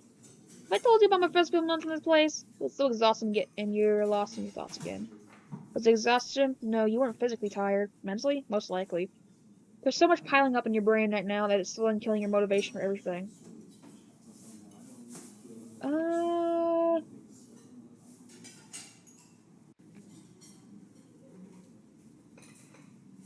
What do? Leave or continue the conversation? Eeny, meeny, miny. I'm gonna save in case this fails me. Leave. I have some stuff I want to be done with if you wouldn't mind. Oh, won't keep you any longer then. Hang in there. Thanks. Piles of paper are strewn along your once clean desk. The first day commandants you were gone as the point you settle on. Please note to say. Kiwi. I like that. Coffee, breakfast. For a grooming appointment. Cool. A stack of used coffee cups line your desk, even a few coffee rings. Someone was hoping on nothing important. You winced as you picked one up, and it was one of your pieces that was supposed to be stapled earlier. Damn it. Now you have to redo it. Multiple crumpled up pieces line the overflowing trash can under your desk. You probably throw them away. A clean slate is supposed to feel good anyhow, right?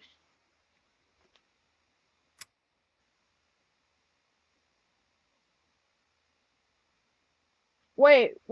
Oh, was that supposed to stay? It was nearly midnight. You were lost at the time once you sank deep into those scripts. There were only a few people in the building, one of them being you, making one last arrangement, and you were done. For today. Now you can go home, relax, and go over again the next day. Why are you feeling like this? This is what you wanted after all. Why are you feeling so burnt out? Get up, grab your things, and leave the office as it is. Whatever. Maybe watching episodes of some lame reality show will make you feel better. You run your hand down your face, trying to wake yourself up a little. Hey, it's Barry. You almost didn't notice the elderly man mopping up the floor in front of you. Two of you make eye contact for a second. Smile. Your lips twitch upwards from a faint smile. Oh, he's so cute! The janitor's mustache lifts his smiles back. Small interaction make you feel better.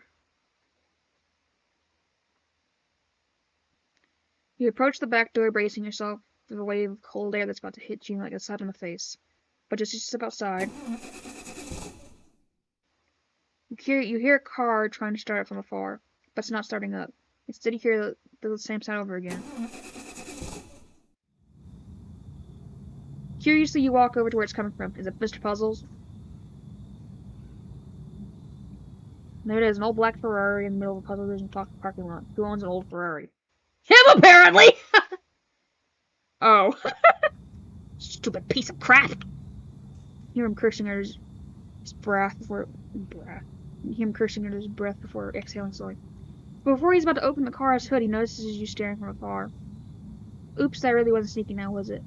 He looks a bit startled before clearing his throat. Wasn't expecting an audience this late. Please, autograph some other time. You can't tell if that's cute for him to leave and be or just joking around. You only know him for about a week or so, and let's be honest, you never really talked to him outside of work. But you still push your luck and decide to approach him. Sorry, I was about to head home until I heard some noises. He seems to register what you said while inspecting his car. Noises? Oh, that was my beautiful, shiny baby not starting up. Oh my god, he's so gay, bro. His screen displays a little tear in the corner of his eye while comically sighing. No idea what the deal is. I put her in service last week and now she's acting all over again. Oh. Well, what can I do? I'm not a car expert, unfortunately. Me either. Before he closes the hood, his gaze falls upon you. What have you been up to late in the studio? Just tweaking with the scripts a bit that were handed to me this week. There's a lot to do and felt like finishing it today. He said with confidence, hoping to impress him with enthusiasm, but his face was saying otherwise. I see. He ponders for a bit, looking back at his broken, shiny baby again. Oh, that wasn't the tone you hoped he would hear. You're definitely in this guy's comfort zone. You're not blaming him. Looks like I have to call my mechanic again tomorrow. Golly, luck really isn't my side on this week. You let him talk, nodding quietly. I was hoping I'd listen to some tunes on the way back. Oh well, fate had other plans for me tonight. As he makes a few steps towards the street, he stops. Let's look at you. Say, you're heading home on foot this week as well, ballsack? Yeah, it's only like a 20-minute walk. All by yourself? This hour? I wouldn't be much of a gentleman if I didn't ask whether you would like enjoy some company at this little midnight walk. It's the comic name, everybody! It's the comic name! It's the comic name! No, that's something you were not expecting here. Is he asking you if you wouldn't mind walking with him to your place? I mean, the city sure it really isn't pleasing to wander around this late. But wouldn't this be kind of awkward? We're gonna obviously walk home with him. Okay. Yeah, sure, why not? Yeah, I wouldn't mind it, honestly. Puzzle's screen lights up a bit, his grin never leaving his face. Lovely.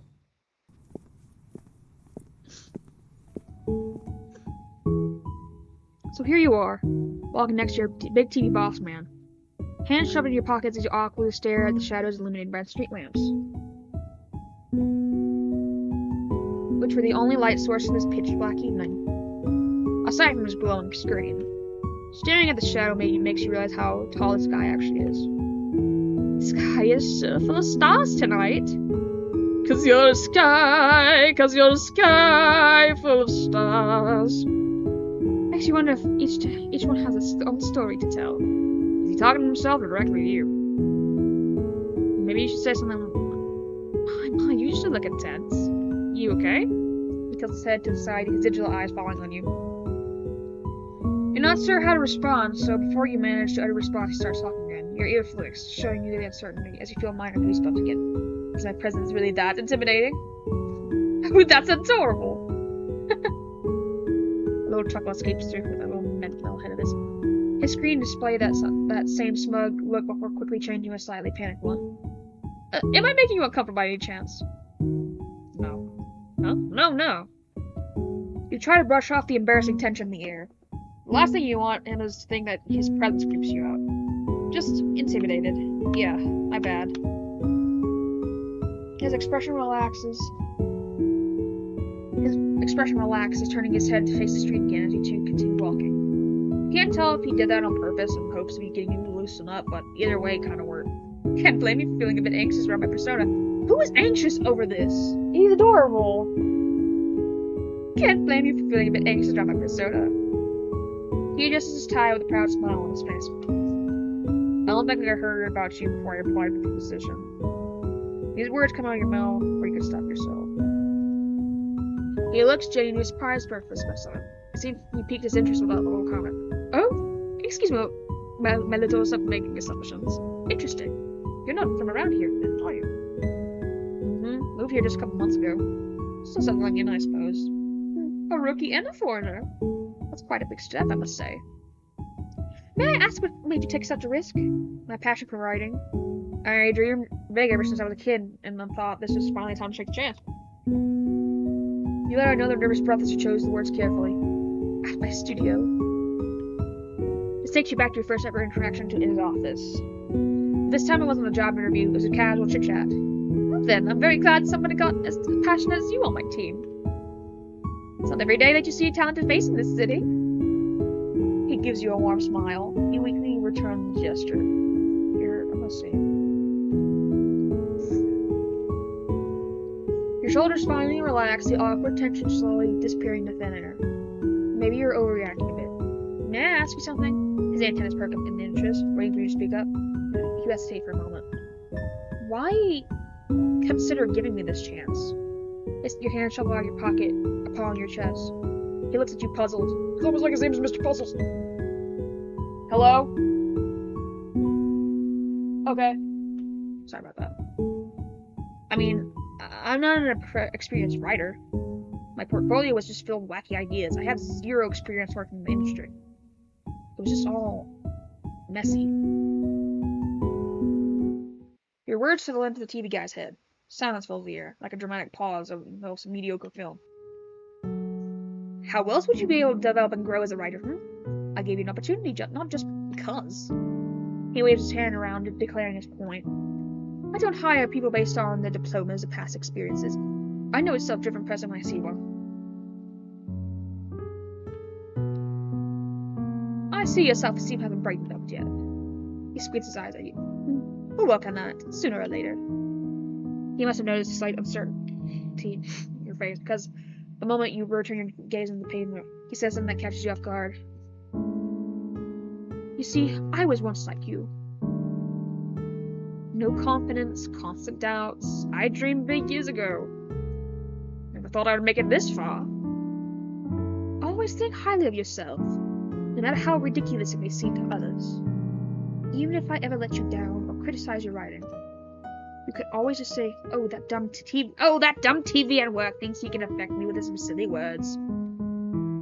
Of course, criticism is very important, especially in the filmmaking industry, but it should always be a constructive criticism. I'm not gonna lie, I actually needed to hear that. Which would be the only criticism you ever give to me.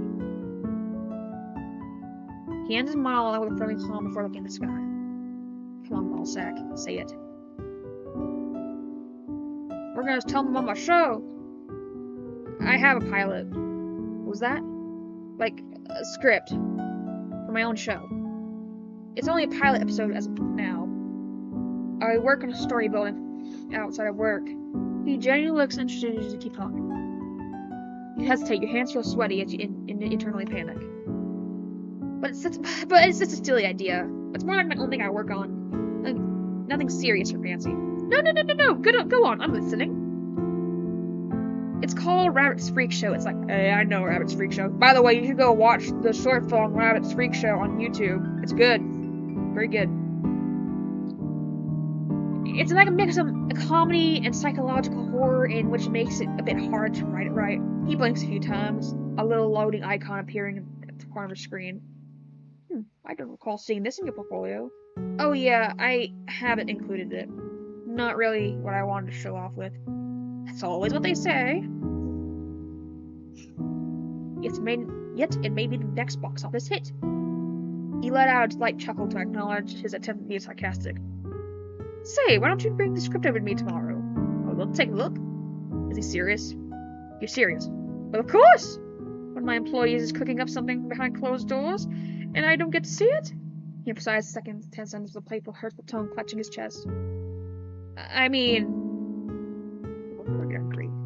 Sure. You say with more excitement than you intended to. Puzzle's expression lights up like he hasn't been grinning the entire time you were walking home. That's what you noticed. All that talking went by so fast you see yourself in front of the building. Ah, so this is your little place? You awkwardly nod. Now I know that you're a broke ass living in some tumble-down apartment. But before you make your way to the infrastructure room, thank you for the encouragement.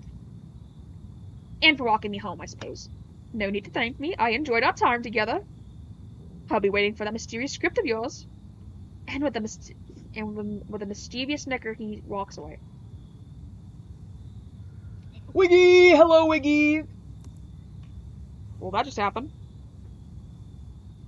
Whatever all this meant, definitely left a mark on you. Seeing him being interested in your work has stroked your non-existent ego. You press the door open, your gaze falling to the dirty dish in the kitchen. You were about to lose your goddamn mind until you saw Kiwi peeking among you from the bathroom. Thought work ate you on the way home. Where were you?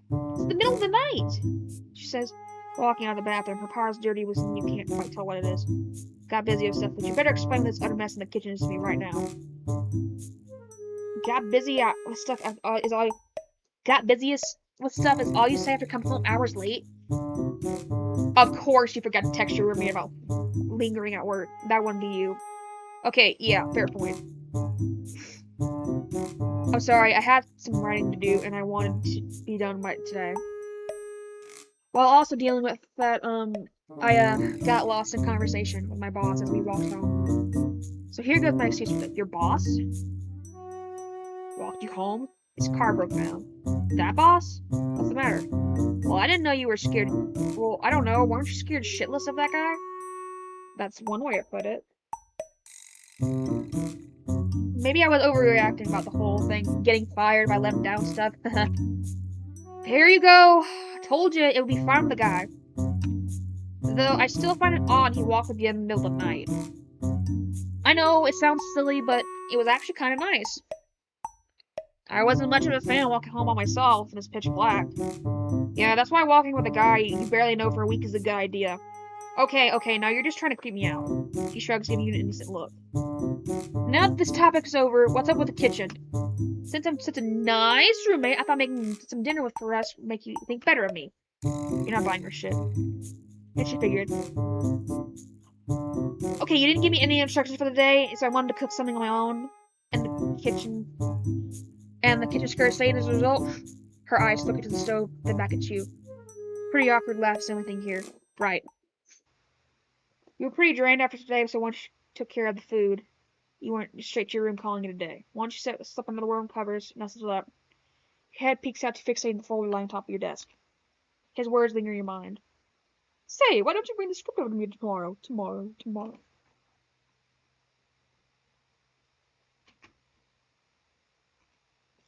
I would love to take a look.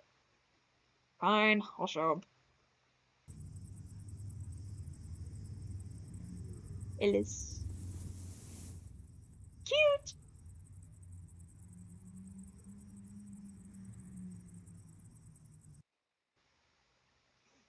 Crap, the chat keeps disconnecting, correct.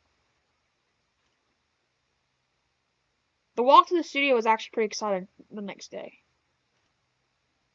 Coffee in your hands, warming up to your paws in the cold morning, your folder with the script in tow.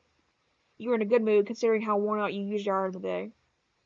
You're wondering if that little chit-chat with your boss was the case. Maybe.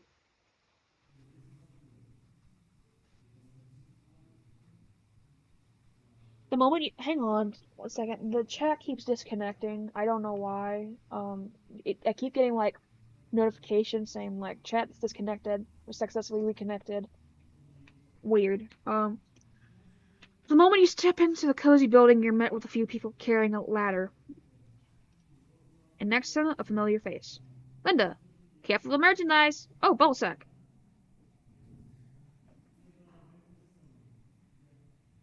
Yeah, it randomly just said, chat disconnected for some reason. I'm sorry. Here's something about. Do you have a moment? You literally just got here, so suppose you do. What's up? The supplies just arrived. She walks up to you, wheezing to catch her breath. I didn't think it would arrive today, let alone the entire order. Told the Big P that there's no need to buy new costumes and props, and he still went on about the entire stock. Now they're like full of vans waiting outside. I'm supposed to be one taking care of it because the rest of the team hasn't arrived yet. Let's help her. You want a helping hand? I'll buy you your full fat talking about if you do. Come on, a comedic pause stagnated for a few moments before you nodded. Say less. It would help her either way. We want to carry as much as we can by ourselves this morning. She explains while dragging you back by your arm. Bye-bye. Bye-bye. See you later. Don't mind the drivers anyways. But don't mind the drivers, by the way. Super brutal thoughts. Probably woke up on the wrong side of the bed. Before you can process the words, you see us all do it by yourself. Just gives you enough to keep a rabbit. You didn't even notice Linda's quiet, observing while you were busy making sure your eyes were fixated on payment.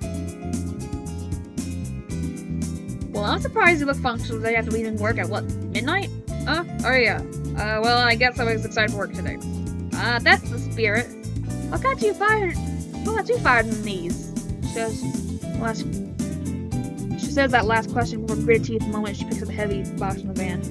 Do you really want to tell her? You don't even want to know. You don't even want to know what you should be ashamed of, but something tells me to keep your mouth shut. I had a little chat with a friend of mine the other day, and the words really encouraged me to get together. You blurt out as you pick up on the box as you scurry after him. Motivation boost! Nice to see your friends have your back, which reminds me of that one time, and here we go. You're back, you're actually thankful for the topic shift. You actually want to take the time in Zumba class, we were doing this difficult pose, and I couldn't help but laugh as someone kept telling jokes behind the instructor. My arms kept wavering. She had a small snort shaking her head. Not only that, but luckily I had someone bring me a matcha. Have you ever had one of those? Anyway, they didn't have the cute. Alright. Zumba, matcha. No, I don't like tea. You might as well hissy make sure your box grass doesn't fall on your foot. It was oddly heavy considering its size. She let out a big sigh as she put the box down carefully, almost got her fingers. She didn't want to mess up her manicure, that's for sure. Matcha's been trending. It's important to recall what's been right, you know? Even with something that's recent, don't get me started on what the hell Labubu is. Labubu. Dubai chocolate Labubu. Bye-bye. Dubai chocolate Labubu. That should have been the name. Friend's kid was begging for one of those, and what? It got stolen by some other kid. Those blind boxes are rigged, yeah? Weren't Labubu those new things people often get themselves scammed with? I recall reading about that in one of the headlines. Maybe you're like getting a bit too old for this stuff. She looked back at you with a smile. I think, thank you for listening. Anywho, it shouldn't be hard working with us creatives. It shouldn't be us hard working creatives doing heavy lifting. Around here, they don't get paid to do slack around here. Don't you worry, I got about you though. You've been doing chipper so far. Gave a half-hearted smile seeing your box alongside hers. Well, I gotta get going. We did enough. I ain't spend the rest of the morning carrying around some boxes. Thanks for the help, hun. See you around. Why does the chat keep disconnecting? Now you had to go back to your regular schedule, which was another meeting, and more table reads of the directors and writers. Oh, you're looking forward to that? You couldn't shake off the excitement about Mr. Puzzle's potentially reading your script. If you really were serious about it, which you hope he was, he did sound genuine when you talked about it. Put the folder next to your now unpacked laptop. Taking the chocolate bar from your pocket while you're waiting for the machine to boot up. Your eyes take a quick glance at the folder as you before you loft. Don't think about it. It's early in the day to bother him. Surely he has lots of stuff to do. And you can always drop by his office later. You catch your own leg bouncing the more you thought about it, which makes you grow in frustration. Okay, sure, whatever. I'll just go now. I'll show you please see my face earlier this morning. You scoop the folder under your arm and throw the crumpled trash thing in the bin. My God! You missed. Of course you did. Reluctantly standing up, your palm meets your face in a begrudging manner, sliding out precariously as you pick up the wrapper and shove it inside the bin. A low growl in your tones at the self-pointing clumsiness. Now, just a quick stop at the boss's office and look back to work. And the moment you open the door, can I say you got scripts in your folder? Yeah, no, don't even mention it. It is getting ridiculous. The screen brightens up upon seeing you right at the door frame.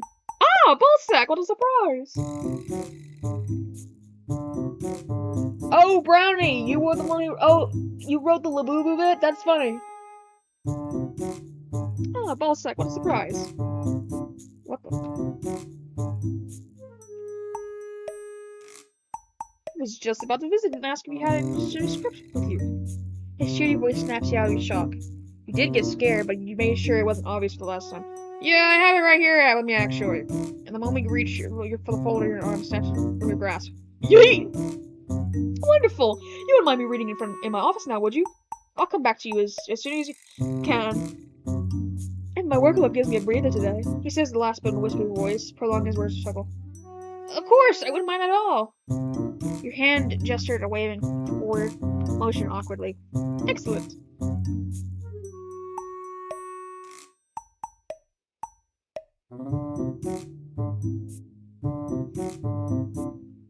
And with that, your folder shoved under the suit, he disappears into the hallway. Your gaze lingers on him a bit longer before shutting the door and returning to your desk. You're super scripted there.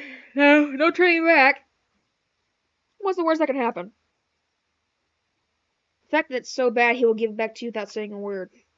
Have some faith in yourself. Goodness. He didn't say those words yesterday for nothing. 4:10 p.m.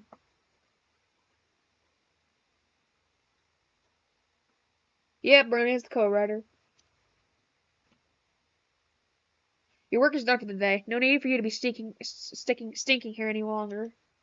Yesterday was enough for you, and you for sure don't want you to take care of the food again. Once you're packed, you leave the office to ponder a bit in the middle of the hallway. He hasn't shown up since morning. You wonder if he's really busy today or if he's simply forgotten. And you wouldn't blame him if he did. It's not like he's obligated to read it all in one sitting. Your finger tapped against your sides as you thought about it before fixing up your sleeves. What if he also was that indulged? Was he nothing but a loud stand-up TV guy? Still, your curiosity is clawing at you, leading you to his office. So before you could probably think about it, you're already sitting inside the elevator, pressing the 12 button. The elevator hums to life, and you patiently tap your shoe against the floor. Is this a bold idea? Most likely, but it's not like he's gonna rip your head off. What, like he did himself? You step out and make your way towards the hallway. It feels like yesterday when you walked down the same hallway, preparing yourself for the horrors. Funny, you were so different back then. Weren't even sure how you should formulate a question. Hey, you have my script yet? Can I have my script back? What do you think of my slow story? Whatever, something's gonna come out of your mouth anyway. You knock.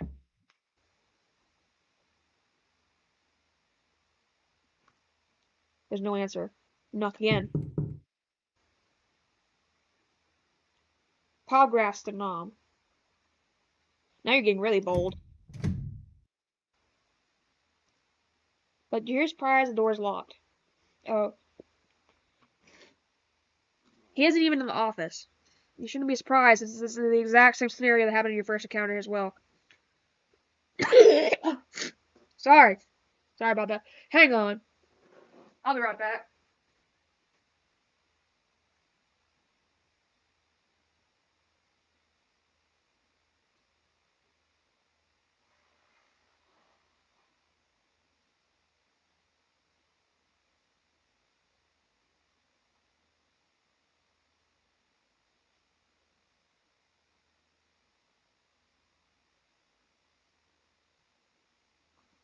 My apologies. When I talk for a prolonged period of time, my nose starts to get stuffy. I don't know why that does that. Instinctively, you turn your head around. Scanning the hallway, but you hear nobody. Yeah, he's out for something important for sure. Better head out before he sees you potentially snooping around.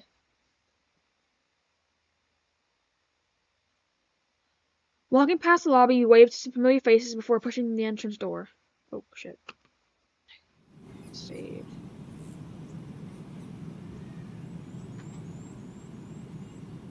It was unusually nice outside, which you didn't mind in the slightest. With not many plans for today, you stop by for a snack and a nice warm cup of coffee at Karen's place. Maybe she'll have some time for gossip. That thought made you chuckle. You begin walking the familiar path to your favorite cafe, silently praying to yourself for fewer customers so she would have time for you. You're interested in what she say. Balzac! You recognize that voice immediately. The sharp turn of your head, your eyes search for the TV-headed man in the crowd. Balzac! What the heck? Your chat disconnected. What the heck? How do I... What the heck?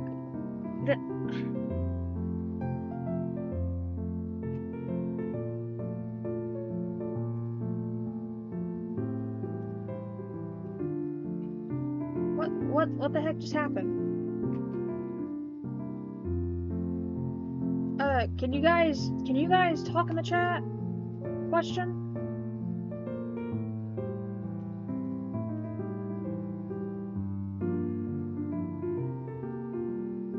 Can you guys talk in the chat?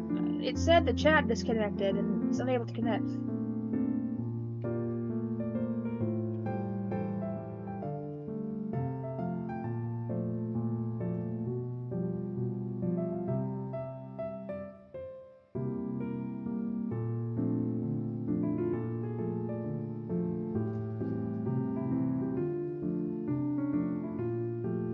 Can you guys chat? Can you guys chat in the YouTube chat? And there he was. Why is he here? Maya, are you heading to the same cafe as me? What a coincidence. Oh my god, he's so cute. Okay, y'all can chat. I can see the chat on the top corner, but I can't see the YouTube chat. It's weird. You'll have to see. I'd have to like share my screen to like know what to show you what I mean. But yeah, I guess I can still see y'all. It's other. He waved with a folder in his hands while giving you a warm smile. Is that the folder? I never knew you were getting coffee at the same place. There's that Calibar grin again. Life is full of surprises. I have your little script here with me, though. I thought I should return it to you. Oh, you read through already? I have. Oh. He took the folder from his outstretched hand, sliding it carefully into your bag. I didn't think you would have time for it today, considering you must be busy. Busy doesn't even get to cover it. Work nearly devoured me. It was really nice. But I was really looking forward to this. He gestures towards your bag with his index finger before folding his hands together. Since I have a few minutes to spare, I'm grabbing a quick cup of coffee to get some rest. Oh my god. I'm grabbing a quick cup of coffee to get some rest on my overheated processors. Say, would you like to chat about it? It's not fixed. It's the chat won't reconnect for some reason. And I don't know how to reconnect it. It's weird. About a story, of course. Do you have time for that? I'm sure they will be fine without your favorite boss. I'm sure they'll be fine without their favorite boss around for a short while. He hums with a smirk on his face, his hands shoved in his pockets as he waits for your reaction. Yeah, actually, that would be great. Well, let's not waste any time then. He walks past you, grabbing the door handle before opening the door wide open. The cozy environment welcomes you with its arms wide open once you step inside. There wasn't even any queue, which didn't really matter when your plans change at the last minute. Both of you walk up to the counter, carrying nowhere to be seen. You must be busy in the storage room. You said you come here often? Well, yeah, it's my favorite place to stop by after work. Nothing can beat a nice cup of coffee after a tiring day at work. I do come here by myself sometimes, but only exceptionally. Don't want too many eyes on me outside of the workplace. You know what I mean? Ah, Balzac! I was waiting for you to stop by.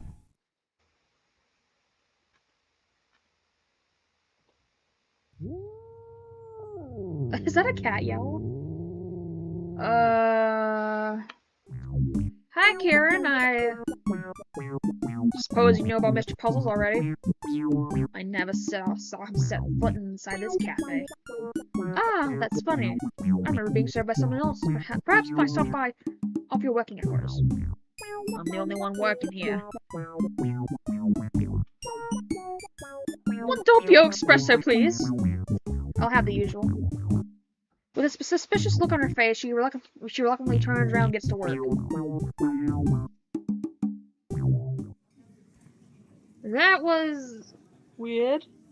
I would say so. She probably never caught me stopping by. It was very weird. And his last word was a sheepish chuckle, his tone betrayed a hint of embarrassment. He seemed really nervous all of a sudden. Or at least like nervousness to you. Here's your order.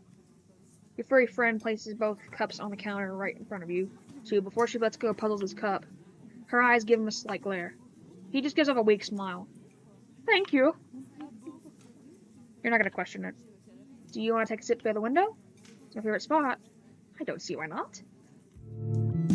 Both of you sit across from each other, the hot coffee burning in your hand. Your face relaxes the moment you put the cup on the wooden desk. Your eyes catch how his fingers fidget with his cup's lid. He composes himself the moment he does a gaze on him. So, your script. Take a light sip of your coffee, the one liquid satisfying your throat. I'm honestly kinda nervous about your thoughts on it. Oh? Why's that? I don't know. I don't really know what to expect from you. Your words clearly amused him, judging by his expression. It almost looks like he's trying to hold a snicker. Does it look like him seeing you just to reprimand you?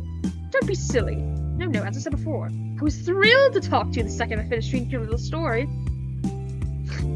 It has so much personality, really. I'm almost disappointed to hear you hid this from me. Hang on.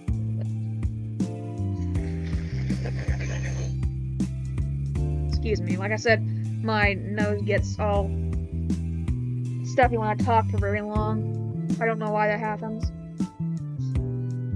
Why is bro named Ballsack? Okay, I named myself that in the beginning of this thing because I just want to be stupid. I'm almost disappointed to hear that you hid this from me. His voice turns wounded as he's trying to make you feel sorry for him. You crack off a weak smile. For how long have you been working on this project of yours? Might have been a good 2 years. I'm honestly not really sure. As I said, I work on this occasionally when I'm free. You grab your shoulder, dreading his reaction to the words. Watching his digits circle the coffee is not helping your nerves. What a shame. I really like where this is going. And the way you keep it suspenseful when it comes to that rabbit's dialogue. My head had a hard time reimagining what it really wanted. Oh yeah, I try my best to keep it mysterious when it comes to his intentions. He's far more mysterious than the other characters realize. I like keeping the audience guessing what he has up his sleeve. Per my role as the audience, I can assure you succeeded in that detail. His gloved hands leave the cups as he takes a sip of his coffee. No, don't ask him out. That's funny.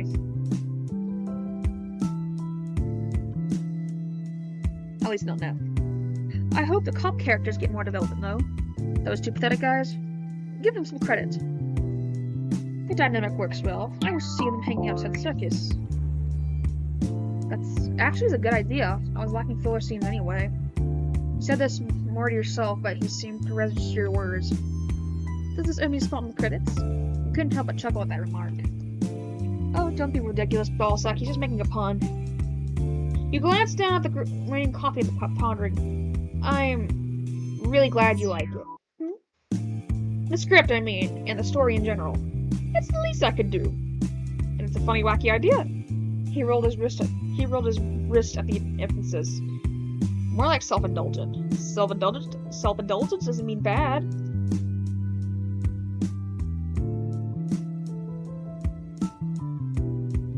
Reading chat, hang on. I like writers who aren't afraid to express themselves in a way. And this project seems to be very important to you. It's admirable. Let's get to why I want to talk to you in the first place. Is this not what you want to chat about? Well, there is something else I would like to go over with, which is surely more important to you than my constant talking. I'm listening. Ballsack, your project has really piqued my interest. I'm sure you've already noticed. And I'm curious about your point of view, whether or not you're interested in making it to reality. You swear you just felt your heart drop into your stomach. Did you hear him right? I'm sorry. It's simple as it sounds. Do you want to make it into a show? Oh, he's just observing your reaction. No way he's being serious here. Play it cool. Of course, I'd be honored. Splendid! That settles it then. He gets up, adjusting his tie, and smoothing out his suit. Wait, what? Wait, you were serious? He looks at you with a baffled expression. Did I come off ironic? No, it's just, well then, I see no problem. He said before placing money on the counter. Finish the script and bring it to me. I want to be updated on every step of the progress. And those were his last words before he made his way to the exit. Did he really just drop his bomb on you and leave?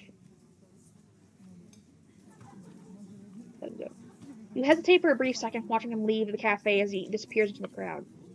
What just happened? You feel your fur rising as your eyes linger on the cup you threw out. Your hand shake before slamming it to the table. Karen! Did you hear that? She's taken aback by your sudden action. Heal what? Did he cause you any trouble? Her cat ears wavered back in surprise, and this was definitely a new you blooming in front of her. No, I'm getting my own show! Well, if I don't mess it up. Okay, slow down a bit. What exactly happened? Okay, long story short, I got a chat with my boss outside of working hours, and he seemed really interested in my work, so I told him about Rabbit's Freak Show, and now he asked me if he wanted me to make it into a real show. Yippee! She looked at you, dumbfounded, processing your words.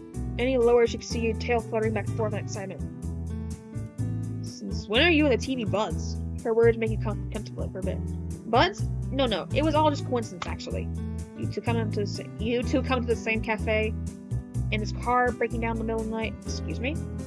He went off home the other day. Your face scratches up, one of your ears looking.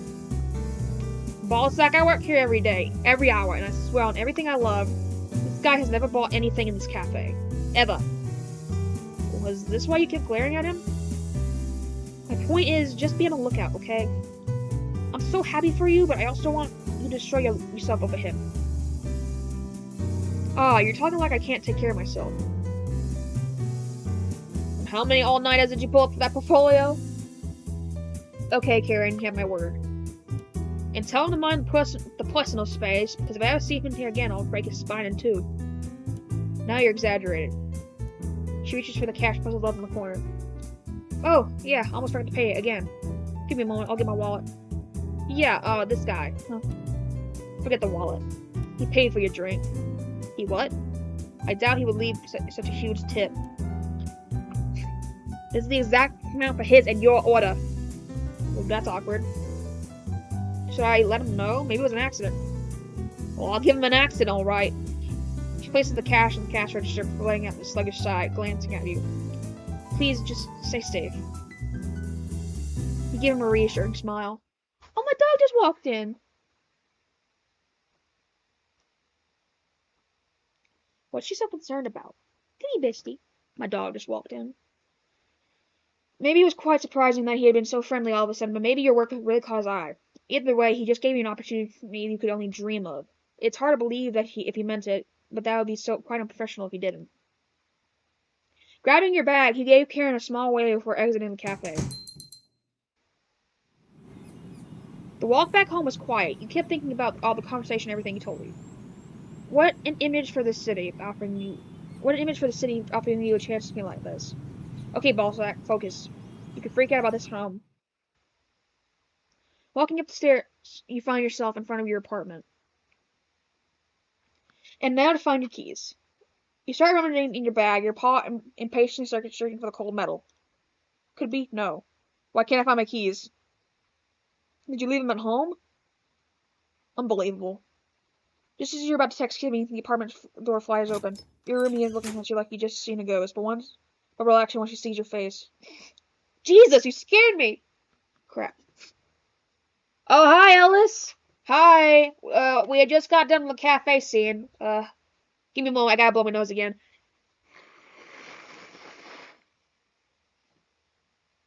Excuse me. Hello, Ellis. I'm loving the visual novel so far. It's so good.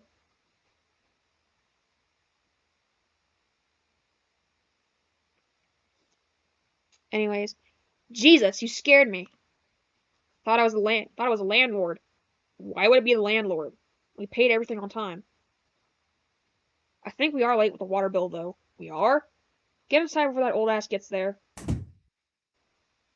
She proudly pushes you inside before closing the door shut. I'm starting a new job tomorrow, so I should be able to get it covered. What is it this time? Food courier? Actually, I gotta get in that theater at the other side of town, selling tickets and stuff. Pretty cool, right? Now our jobs are kind of related. Isn't that funny? As long as it pays for our needs, sure. You brush her off, your attention immediately going into the script you securely have in your bag. You gave it a swift pass, a small sigh of relief. Maybe a quick snack on her before diving into the project. You get home and the first thing you do is work? I thought we left out weeks ago. She peeks over your shoulder looking at the folder in your bag. I got an interesting script to work on. Don't want to leave the next day when I have nothing better to do. Can I at least take a look? You zip up your bag, giving her that familiar glare. Nope. NDA. Boring! Don't be such a narc, ballsack. They drag the sentence dramatically, sounding like a nuisance. The nuisance of whom you tolerate enough to live with you. You definitely do not want to tell her. You shouldn't. Not when things aren't even official yet. Thought being your roomie would give me some privileges. So you want me to have the privilege of living like you, getting fired after a week? Not happening. You gave her that signature deadpan look. Are you sure? I'm letting you know you're in stopping distance. You were half joking and she knew it. They backed off unbegrudgingly at your annoyance. Like a sibling who didn't get attention. You turn around once you're sure he's done. You turn around once you're sure she's done with her shenanigans. Your focus shifting onto the fridge. Rummaging through the hopes of finding anything consumable and that isn't Kivi's pinnacle of Rummaging through in hopes of finding anything consumable that isn't Kivi's pinnacle of gastronomy.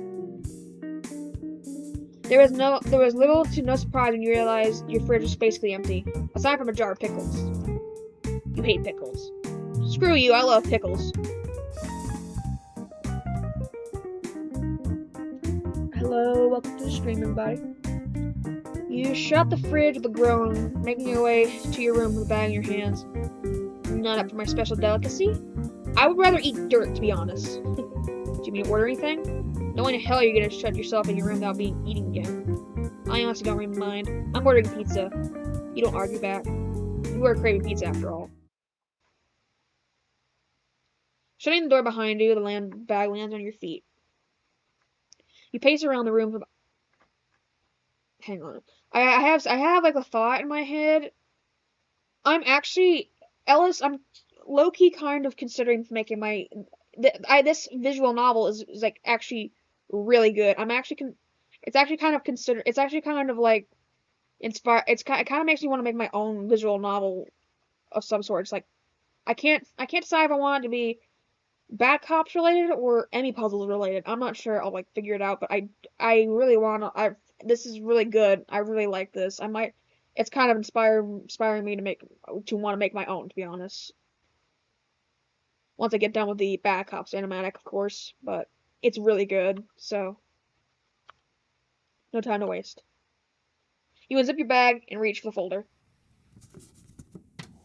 Something slipped out of the folder once you picked it up. What is that? It's his phone number! Oh, yeah!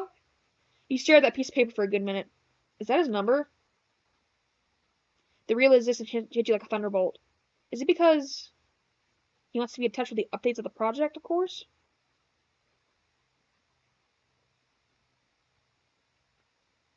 Hehe, thank you, Brownie.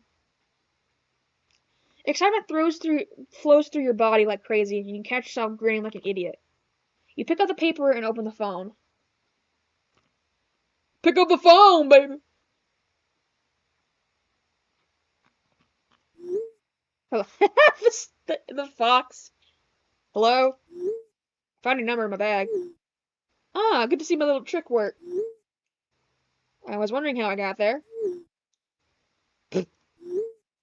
You could have just asked me, you know. It's making it more mysterious, doesn't it?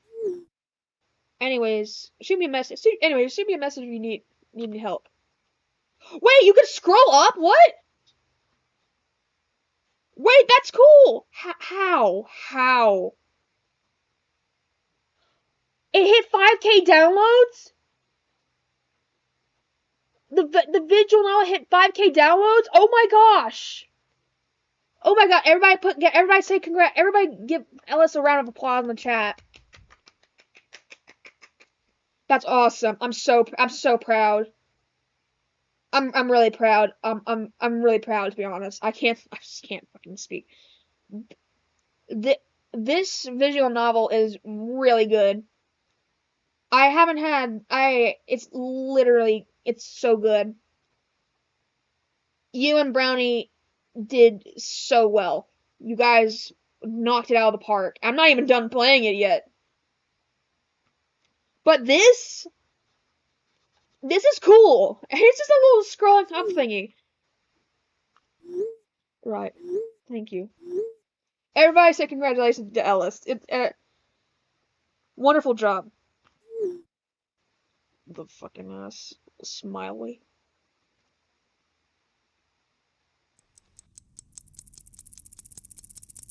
Circles and circles I go. Months later. But yeah, we love you, Ellis. This is great. I'm enjoying playing this. Time went by in a blink of an eye. It feels like yesterday when I hired you, and here you are. Head screenwriter of your own little project, with the help of Mr. Puzzles alongside you. You were working day and night to get this perfect, having wonderful people by your side to help make you right. The phone system is a plug-in? It's impressive to me. I don't know how to do game stuff. But yeah, this is inspired. This is kind of low-key inspired me to make my own visual novel. I don't know what it is yet, but I do want to make something like this. Ellis, you've inspired me.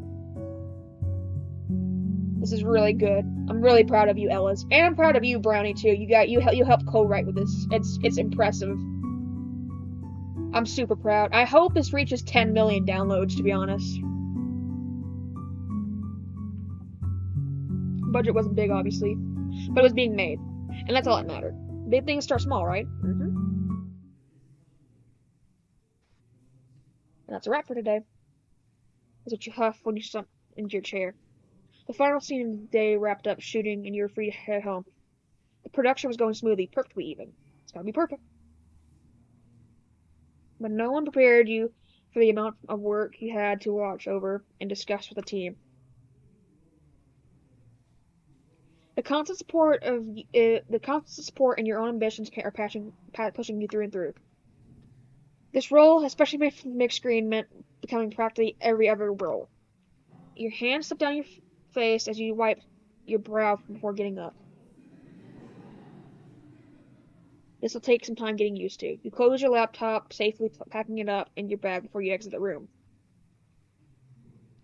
A thought forms in your mind before you start walking down the empty hallway. You realize you didn't get to talk to Puzzles today. Me when I don't talk to Mr. Puzzles for 5 seconds. Well, outside of work hours. The two of you were spending most of the time together on a set. There wasn't much time for small talk, but you'd be lying if you hadn't admitted you'd grown more comfortable with each other. Heck, you considered him as a friend of yours rather than your own boss, spinning on your heels as you make your way to the other side of the studio to look for the TV man. Oh shit. It's small chance he would be hanging around his office at this hour, so you proceed to start moving around various departments. Peeking in rooms, hoping to find the guy you're not able to spot anywhere at all. Hello, welcome to stream. What is he doing? Why is everybody so mean to me? Get the fuck out of my room! I'm playing Yokai Watch Wibble Wobble. R.I.P. Get the fuck out of my room! I'm playing Minecraft. Just as you thought of going to check his office, you see some figure sitting across the table in the cafeteria. His back facing the entrance. Tilt your head to the side, squint and see what he's up to. But he seems to be just sitting there doing nothing. You take small steps forward, afraid of catching him off guard. You thought about doing it first, but you decided not to push it. You clear your throat. His body tenses up, TV jerking to your side. His eyes follow you, but he doesn't relax. Ballsack! He says with a forced cheery tone, the smile on his face widening. Something happening? No, I just thought I'd stop by before heading back home. Ah. He blinks before coughing to compose himself. The screen changes to his natural, relaxing expression, full of confidence. How was it running on set today? Had to run early due to an unexpected meeting. Something quite odd about him the last couple of weeks, but you can't put your finger on it. Ooh, he's got a crush! Everything went fine. No more cameras catching fire. Phew, not anymore at least. I need to get around getting a new set. Anyway, that's great news. We're slowly but surely close to wrapping things up on shooting-wise. The VFX team will take everything from there. Are you excited? Excited is barely the right word. I'm thrilled to show everyone, see what you've been putting our tears and sweat into. That's the spirit. You hesitated whether to ask or not what's been going on, but changing your mind at the last second, you hesitate, nodding. He looks as he has something on his tongue, but he doesn't say anything. I'll be on my way now. Promise you'll give me a call if anything happens on home. I'll give you my solemn assurance. He says with a wide grin while catching you disappear in the hallway. You give him a playful wave. Is he gonna ask us all on a date soon? I hope so. He sounded excited, but his body language was saying otherwise. You're not sure if digging into his private life will solve anything, but maybe giving him a pep talk wouldn't hurt. Even if it were related to his private life. Maybe he's just tired, and you're tired. Definitely not blaming him, but you weren't really full of sunshine and rainbows on your first day here either.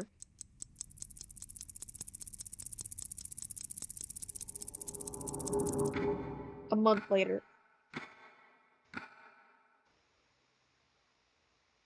I hope you were choosing the right choices while I was gone. I hope so. I hope so. Today's the day. It's your very first project. Oh!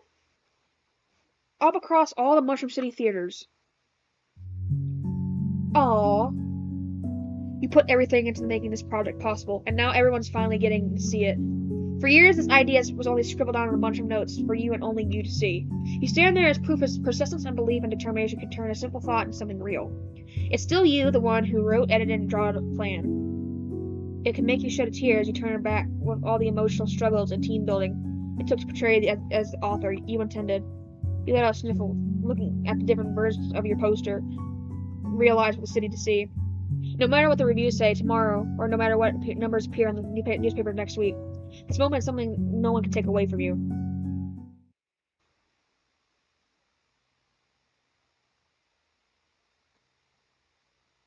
Wait, Ellis, what do you mean? Scratch his head. What? Did I not pick the right things? Once the premiere is over, you and your team had a little celebration party in the studio, which was, of course, all Linda's idea. Parties weren't really your thing, but today was your day, so making an exception just this once didn't seem so bad. In fact, it was rather nice. Maybe apart from the loud music. Balzac! Are we really gonna just stand there the entire night? Live a little. I think I'm good on that. You said your grin widening as if to seal the point. Just as you were about to ask puzzles as his friend emerges from the end store. Ah, puzzles! I was wondering where your butt went. Just maintaining the mystery. You know me, Linda. Of course. Well, I'm off to the dance floor to get as much as I can this night. See you guys around. Oh, is that what that reel was? Where's Linda? Dance floor? Rotoscope Linda. Once she disappears into the crowd, his gaze falls on you. Balzac, mind if we went outside for a bit? You nod to a suggestion since you were planning on catching a breather outside anyway. He leads the way, squeezing through the crowd to make it through the front door, holding the door for you so you're met with a cold breeze the moment you step into the cold night. How are you enjoying the night so far? It's great. Met so many nice people at the premiere.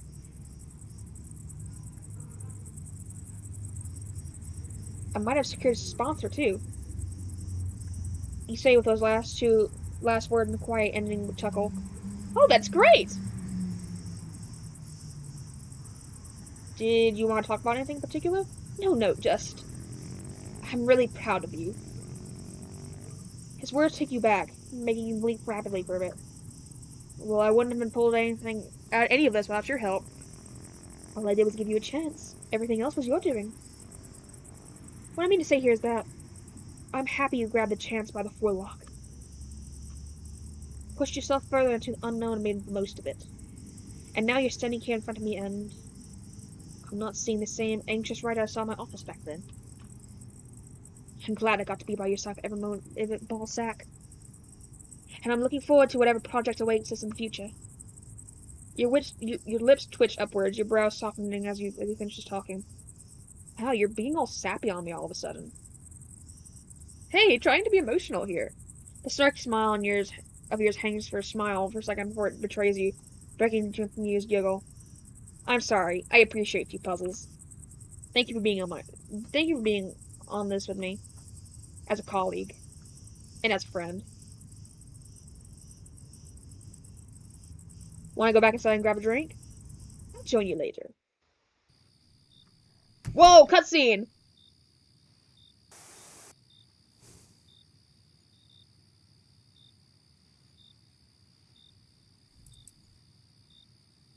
What? Huh? What? Hey, there's me in the credits. Wait, is that it?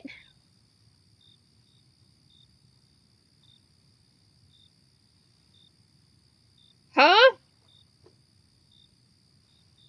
What? I was choosing, I was choosing the, I was testing, what the hell is this ending? What the, what happened? What happened? I thought I chose all the, I was choosing, I was just I was just helping Alice. What, huh? Did I not choose the correct endings? I'm confused. Wait.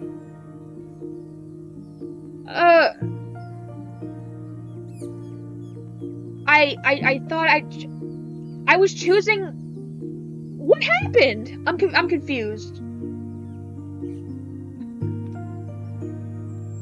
Okay. It's the friend zone ending.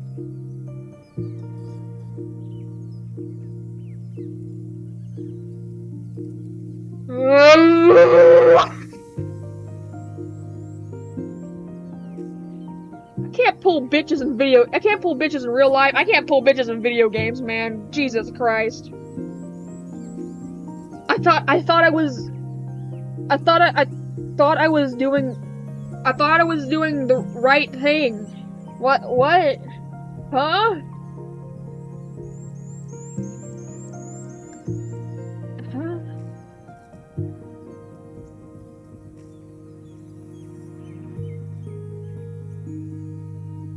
I don't want the friend zone ending. I want the ending where we kiss him and on the mouth. I refuse to have that ending. No.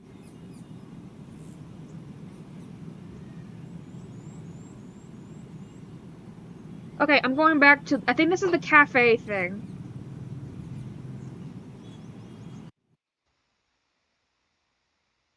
Wait. Hold a sec.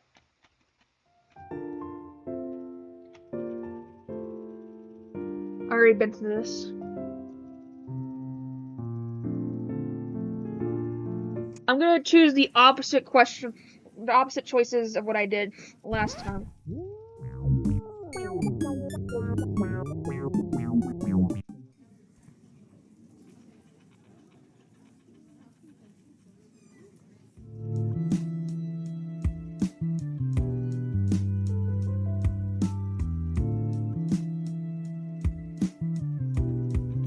So apparently, accepting the offer to make your dream show gets you friend zoned.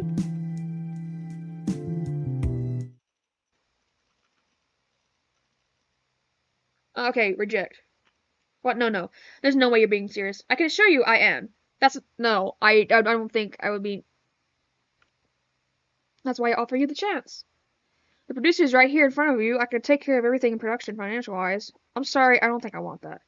The excitement leaves the screen after those words, because the enchantment is like, I won't pressure you further then.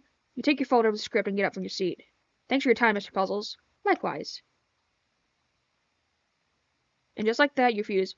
Do not fret, Ballsack. Maybe you could try again? What?!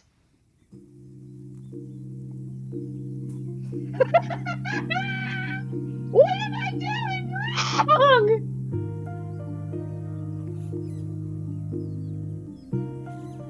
What am I doing wrong?!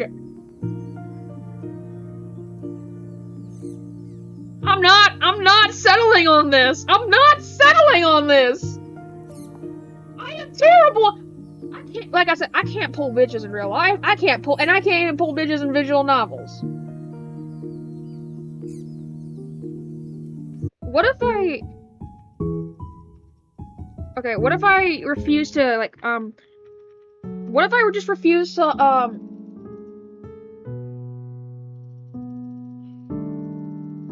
what if I refuse to, like, well, I like to stay silent.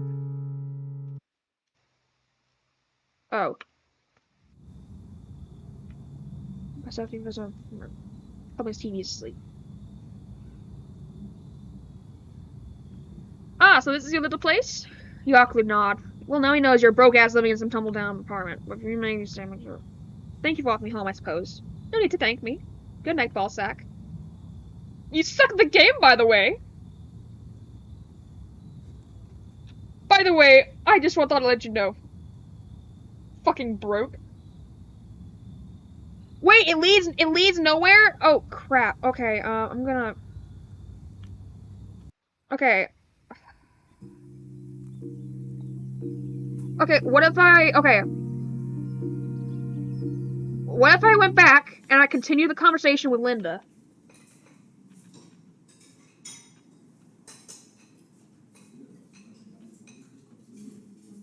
With Barry.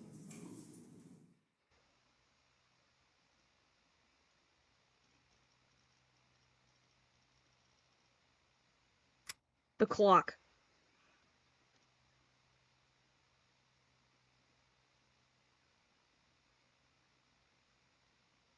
I'm glad I saved where I could. Okay.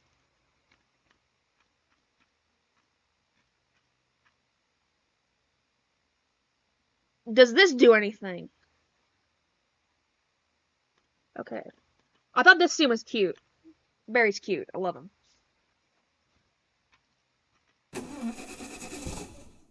Your car. Is that why everybody was screaming at me to say yes a while back?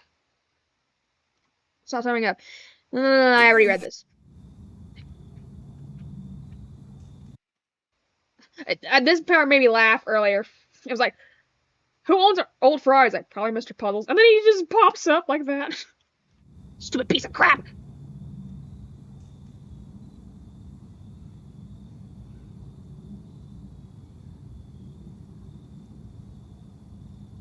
I've already read all this.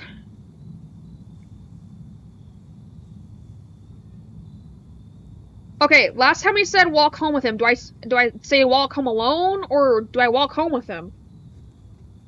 Because if I walk home with him, I'm probably going to get friend zone again. And if I walk home alone, he's probably going to get that ending where he's drunk or something like that. Because I know one of the endings is like.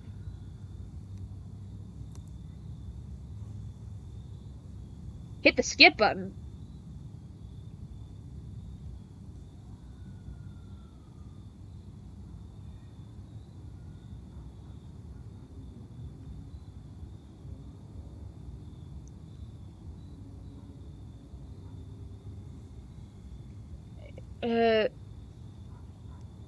Do I walk home alone and have him drink himself to death, or do I walk home with him? Do I walk home with him or walk him on? Or do I walk alone and have him be a loser?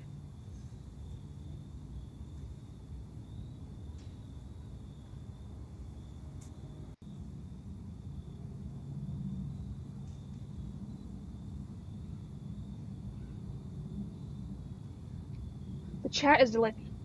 I don't know what the problem is with it. I'm sorry the chat is delayed. Walk home with him? Okay.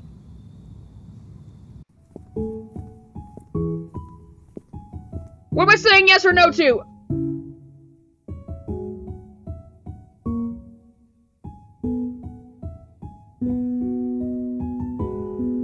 What do I say yes or no to?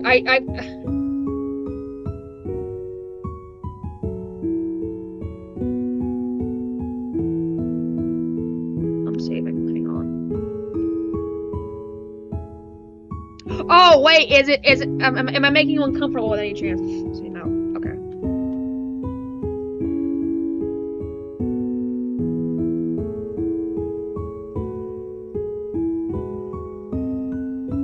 I read all this.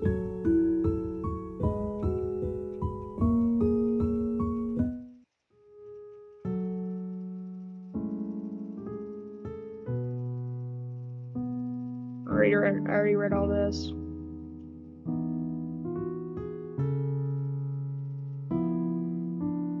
Okay, do I tell him about the show or do I stay silent?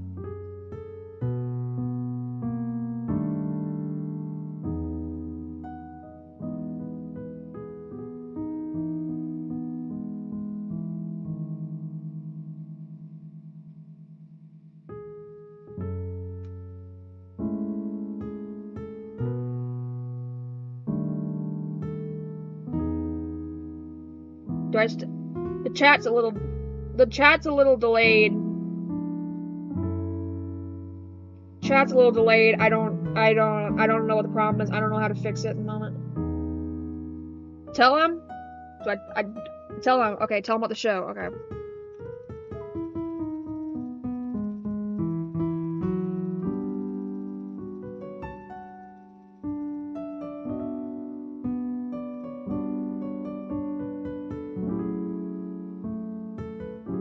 Okay, do I agree or disagree?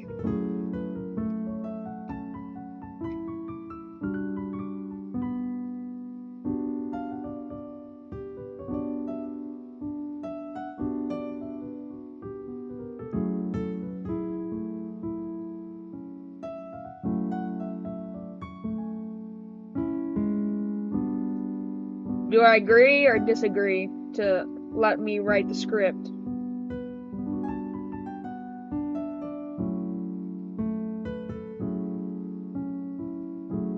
Agree? Okay, cool.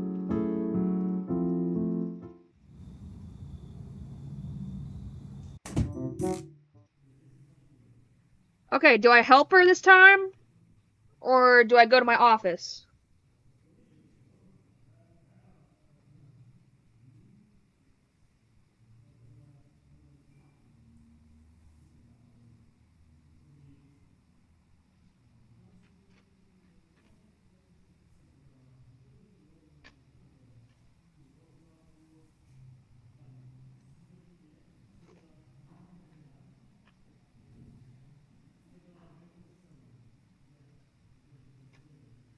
Help her? Okay.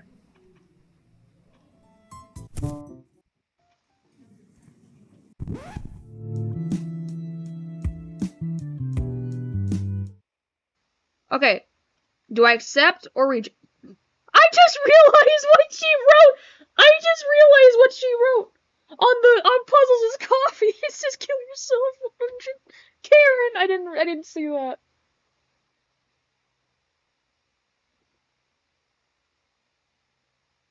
Oh, okay. Okay, so that's where I messed up. That's where I messed up.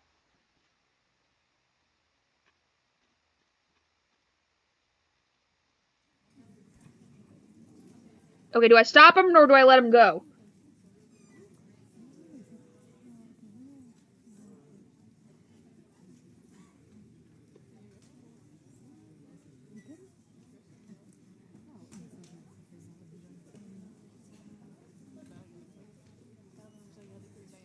Do I let him go?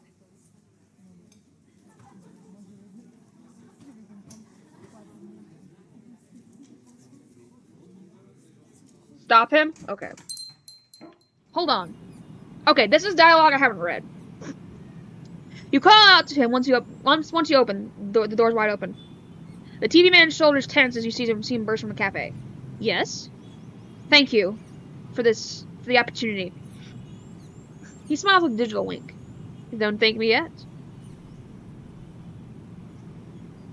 You watch him walk away back to the studio, his form disappearing into the crowd. What just happened? As you sit back in the cafe, you're met with Karen's gaze from behind the counter. Not looking too happy. Before she's able to mutter a word, you run up to her and slam your hands on the against her. Karen!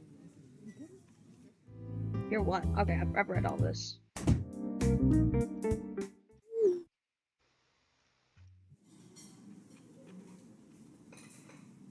Okay, do I leave him be or approach him?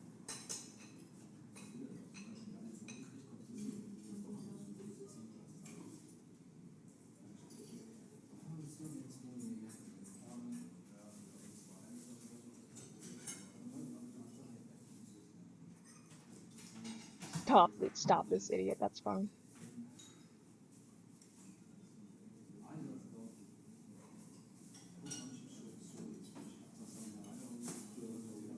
Leave him.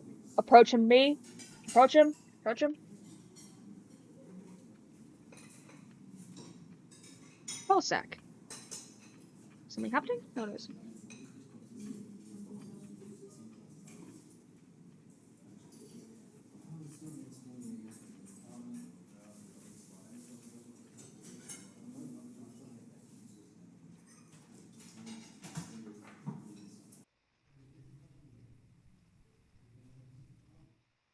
Well, sack. I don't even know if it's your turn. My drum screaming. You're met with a frustrated expression on Linda's face as she emerged from the supply closet. And I was so sure I got you this time. You're gonna have to try better than that. I have been for a good 3 months, you know. You were jumping at pretty much everything during the first week. Remember when the coffee machine turned on by itself? Yes, you don't have to remind me. You gave her a weak grin, your brows furrowing in an attempt to look offended. What were you doing in the supply closet anyway? Waiting for more potential victims to sneak by? Ugh, you wish. Zaki spilled a can of fresh paint all over the props. I thought I was going to lose my mind when I was seen scrubbing the floor with whatever I could find. Came to look for Barry, but that old man is nowhere to be seen. I snoop around his closet with hopes to find something useful. And pile of dusty scrubbed teddy sponges and dirty-ass mop. Not useful at all. I told them not to leave a fresh bucket of paint on the windowsill, and they still went on doing it anyways. It's like I'm talking to a brick wall. Can you believe it? You're lucky if I didn't destroy any props for that show of yours. Wouldn't that be a shame? Like only sex tents got me pretty busy. Murmur sorry. I'm messing with you. Speaking of the circus, how's it going for you? Couldn't be more proud of what we have done. It's going to be big. Oh, I'm sure. She wipes a non-existent tear at the corner right. You rookies grow up so fast. Won't even speak of the boss man. I've never seen that guy so excited about the project before. Have you noticed something off about him? Interested in some tea, am I right? So you know something. Darling, I always know I always know everything in the studio. What do you want for it? She says nothing. She says nothing, only raising her brows as she waits for your suggestions. I'll get you gluten-free cookies. And energy bars. Okay, so Barry told me not so long ago that he overheard a conversation Mr. Puzzles had going on his phone. Pacing relentlessly around the hallway, his voice stern on whoever was talking on the other side of the farm. He didn't hear much, but he assumed it was some family drama. Why is it yellow? Why is it yellow? Who pissed on the text? I actually pissed on the text, never mind. If I want the best exit, I got to visit Karen. Family drama. Yeah, does it ring a bell, or has he not talked about that yet? Has he not even talked to you about that? No, we don't really talk about stuff like that. Well, anyway, that's all I got on me. Do whatever you want with this information. I am off now, hon. I have to deal with that mess in my department. Good luck with your little investigation. She proceeds to walk past you with a proud smile on her face. You stand there for a bit, thinking about what she just told you. Family drama. You don't really want to push his buttons. But he was said, probably mentioned to you by now, no?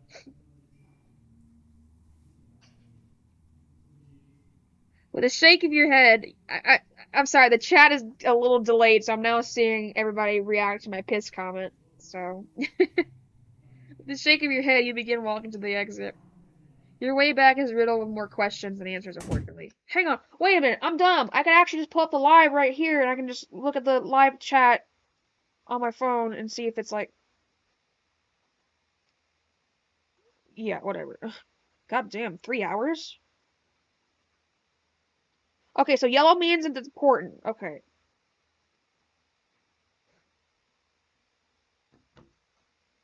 Yeah, I got the chat on my phone. I don't know why. I didn't think of that for some reason. Opening your apartment door open. wide open, your eyes searching for your roomie. You see a familiar silhouette wrapped on the couch with the TV's light shining over her form. You shut the door. I'm home. Hi, home. I'm Kiwi. Guess I'll be eating these noodles I got from Marty all alone then. Marty, like the, Wattfeed 2023 guy?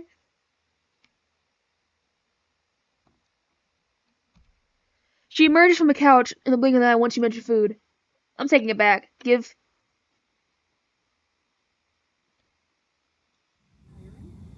you put on some lame reality TV show while the two of you just relax for the rest of the day? You kept thinking about the conversation with Linda. Why won't it let you rest? Sudden notification sound for your phone pulls you out of your thoughts. Pick up the phone, baby. Hey, boss! Is that your cat, Ellis?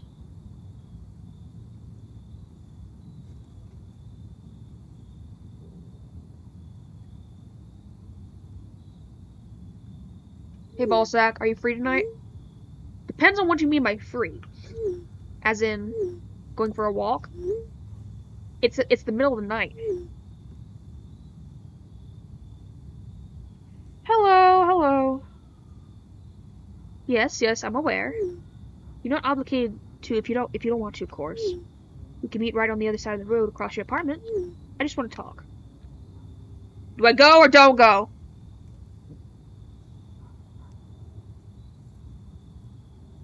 It's a random cat from Pinterest. That's funny.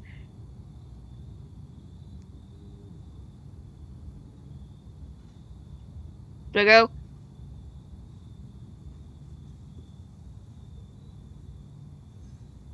Go with him? Okay. What hour? Midnight. Oh, this is the true midnight walk. Okay. That emoji doesn't make it any better, you know. Sorry. We'll take a walk. Whoa, I'm sorry, Ellis. I'm sorry. I keep messing up this stupid route and keep getting him friend zone. First he yelled at me to get out of his office, and then I got friend zone. So my apologies. Jesus. Once you put your phone back in your pocket, you push yourself on the couch. Your teeth clenching at the sore feeling in your back. God, you haven't moved from that spot in hours.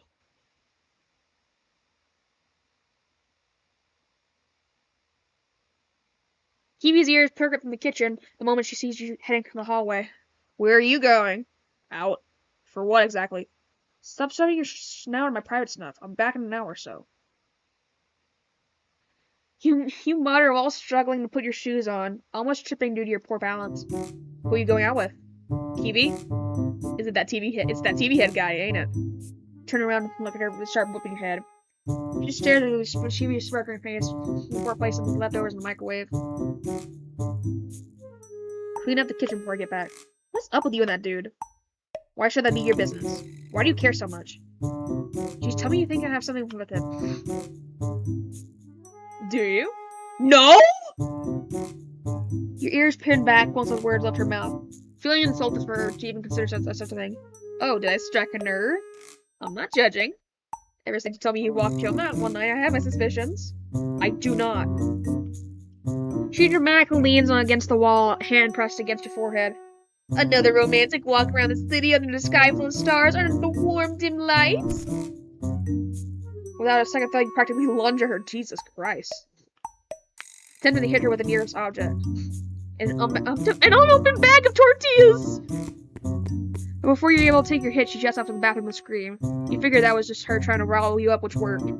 Considering your battery for today was dwindling low as it is. Just don't get back late! You hear her voice coming out from the bathroom, still holding the door shut to prevent you from ripping her off her out. Reluctantly, you let go of the handle to grab your coat. Do what I told you to do!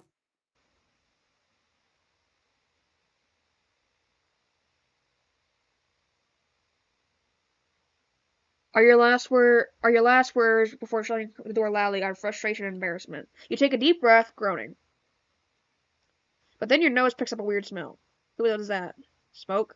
Coming outside your apartment? She didn't turn the microwave off.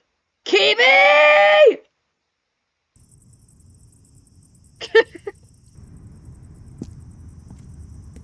Feet.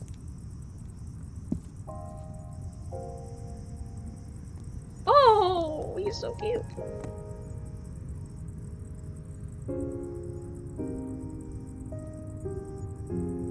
Ooh, pretty.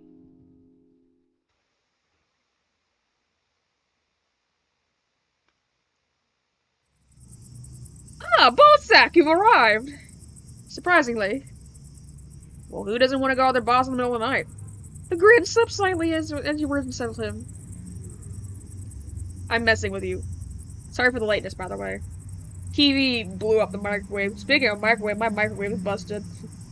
I'm sad. I can't eat my hamburger helper cups. Don't worry about that at all. So, you wanted to talk? Who the fuck farted? Is that motorcycle or somebody ripping ass very loudly? Just work stuff to discuss. We didn't get to see each other much today. The screen flickers as he thinks what to say next. Mind if I lead the way? There's a nice path to the city fog I'm familiar with. You nod in agreement.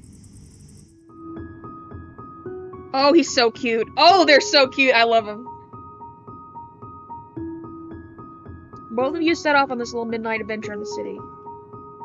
A cold breeze blowing into your faces, shoes echoing along the empty streets as puzzle guide you through a place you haven't seen in football before. You weren't sure why you hadn't gone to see the rest of the city for yourself. You could have Karen, but never thought it crossed your mind. It felt rather nice to have him by your side. It was awkward, but rather comforting. You're not sure how to put it into words. I don't think I've ever been in this part of the city. Or maybe I have, but this place is unusually crowded to the point where I barely know where I'm going. I'm honored to be a tour guide then. I like hanging around here when I feel like my mind's about to explode. It's nice to just sit down for a moment and appreciate the beauty of living. So you go here often? I suppose. Only around this hour, though. Not a fan of having too many eyes on me. This place tends to be very lively. I thought you enjoyed the attention. Oh, I very much do. But I do like having some time for myself. Outside, you know. You almost hear him curse under his breath. For a work stuff walk, we really aren't talking about work. A small snicker escapes his mouth, whether it was from obvious nervousness or something else quite hard to tell. My mistake. I didn't mean that in a bad way. We don't have to talk about ourselves that much anyways. Private life is basically a mystery to me. I prefer to keep my stuff mysterious, myself included. But I suppose I could make an exception this to you.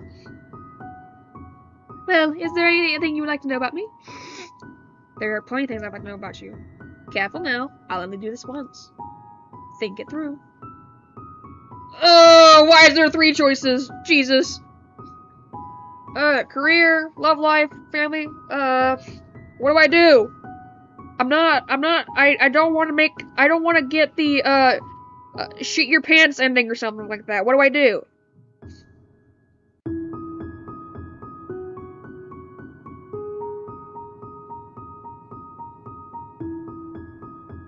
Do I say family or something? Or do I say love life? Do I say career? What the hell do I do?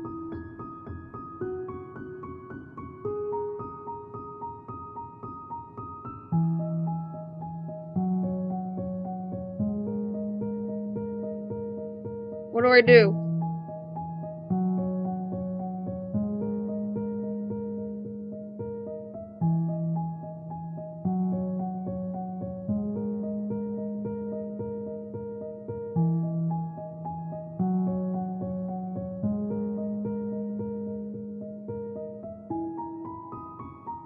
Do I say family because, like, of the yellow letters?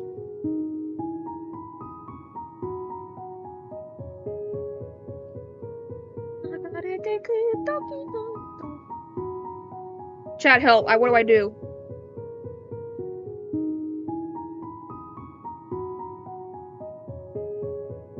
Oh, save in progress.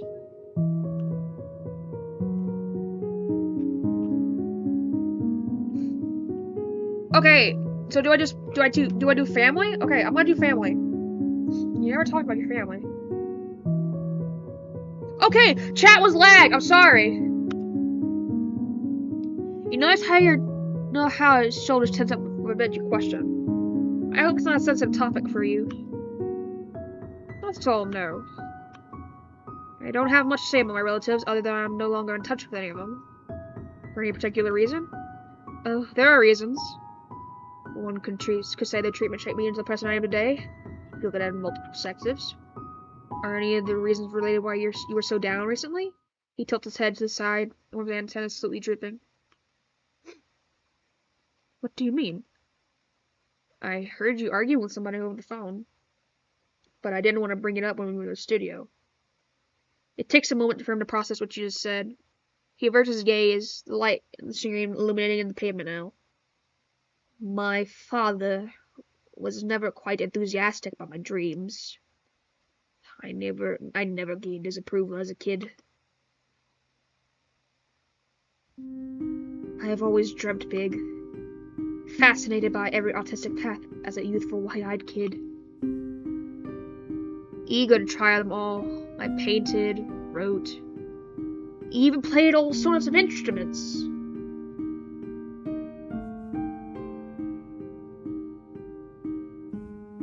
Yet, one thing stood at the top of my mountain. To indulge in all these and bridge into creating something from nothing. It echoed in my mind that people in the world could know my name from a legacy of my own choosing. The music, the paint, the writing culminate together to breathe a feel-good story like the ones I've earned to adore on television.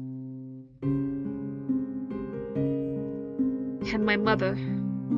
Oh, what a woman. Hand in hand, she held that encouragement. So full of kindness that always felt full.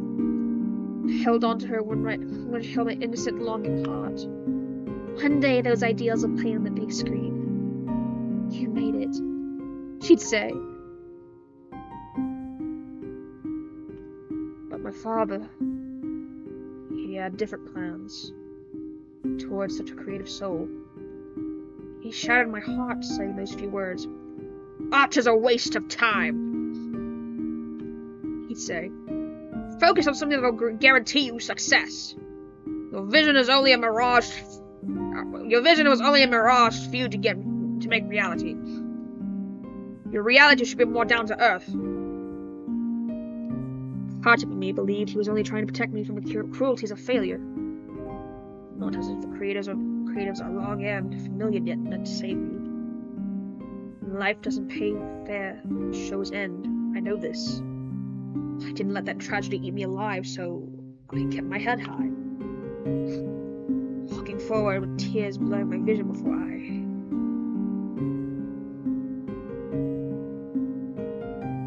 found out too late the one who believed me was gone. Oh, I felt so lost after she was gone.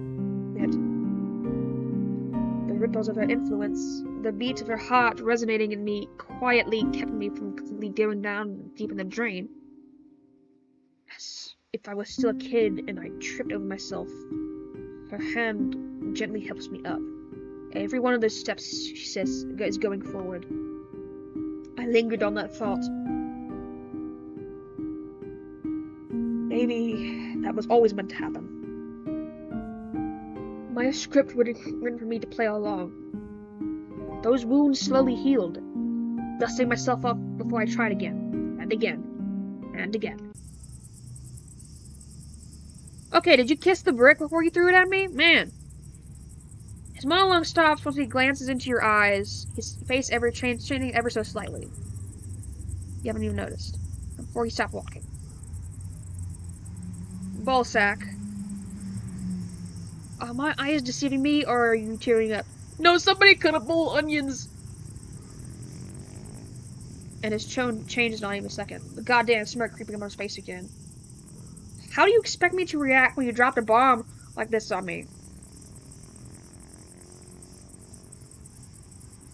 You grinned back at him. I failed attempt at hiding your broken expression.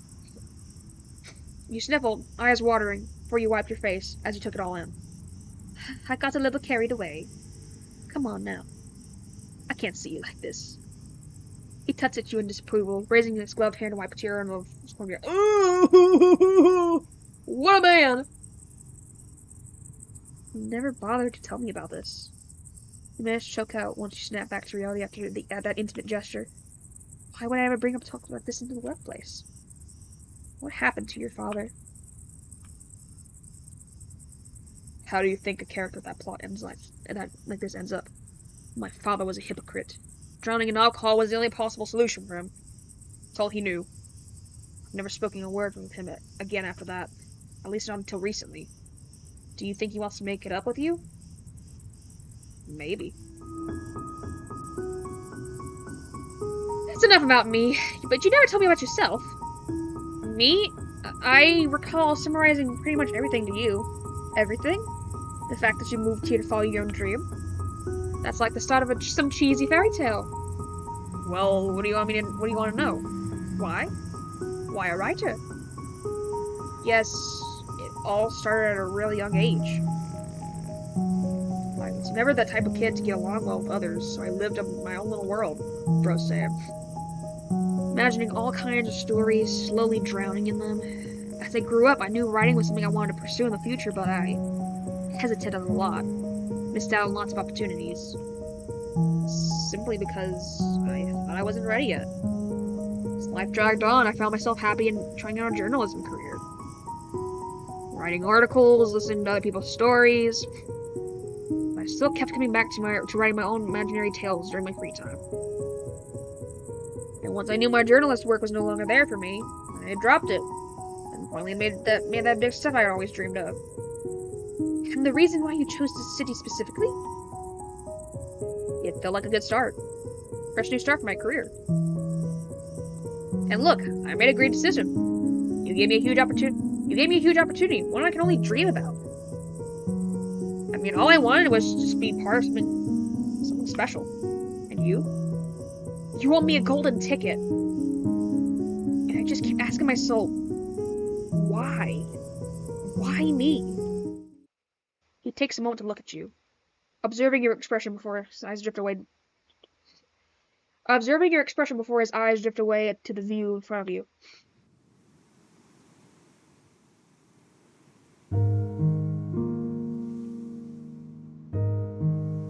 You were right about never going to this place before. The building's lights reflected on the lake's murky depths. The distant sounds of the busy city faded into something distant and unreal. You find yourself lost in the view. Why you? I saw something in you that day, Ballsack. A spark. A tiny little spark, quietly begging to be seen. That spark I once had. You didn't come here to write stories. You came here to make them. And I knew if I wasn't the one who'd give you that chance, no one would. I saw that passion, and I knew I had to keep the fire going, to not let it die out. Don't let the flame die out! You were so consumed by perfection that you couldn't see anything else. Someone out there had to give you that you are enough. People aren't perfect. That's what makes us human. You stood there, unable to think of a word. There was a brief... He's blushing! There was a brief flicker of heart rate showing up on the screen before he masked it with a cough.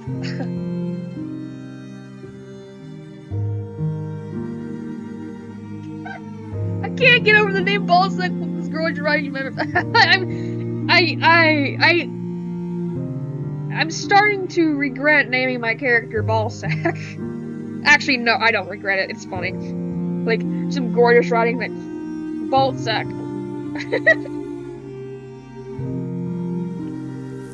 But before you can say anything, a few water drops wet your fur.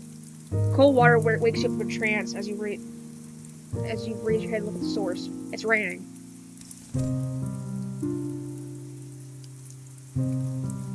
Without a word, Puzzle takes out an umbrella from his coat, opening it to cover both of you. Holy crap! Don't look at me like that!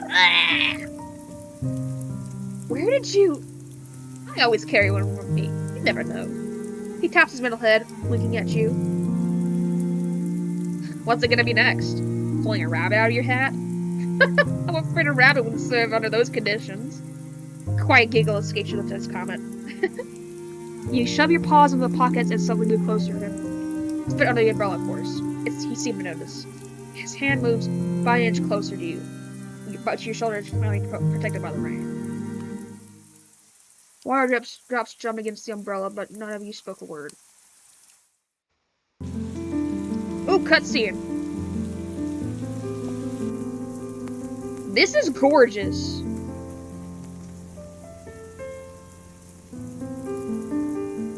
Oh, I see you, Puzzles! Oh, this is so cute!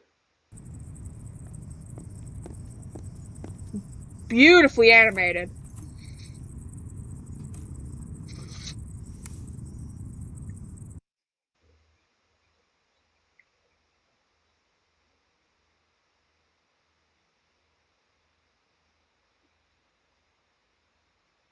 Hey, ballsack?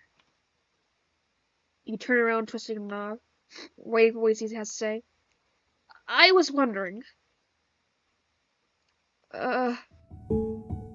would you like to spend some time together again?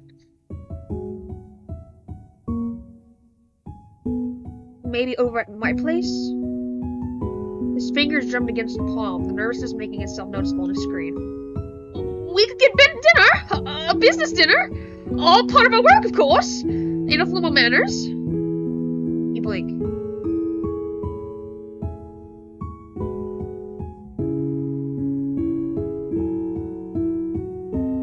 Pick review. Okay, I'm not sure. Okay, I don't. Jojo! I love you, Jojo! I like Jojo! Do I say yes or do I refuse? I feel like if I say refuse, this is gonna set me up for failure. Hang on, I'm saving. And if this comes back to bite me in the ass, I'm gonna punch one of y'all in the face.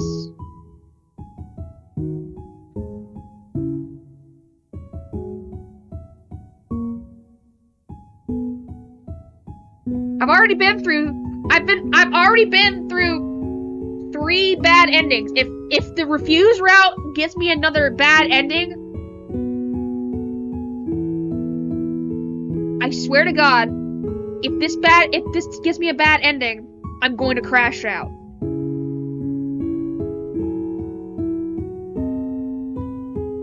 The anticipation in his face slowly eating him alive as he waits for your response. Finally make up your mind. Sorry, I think I'll pass. There's a quick change in her expression once he hears your words. What the hell did y'all make me do?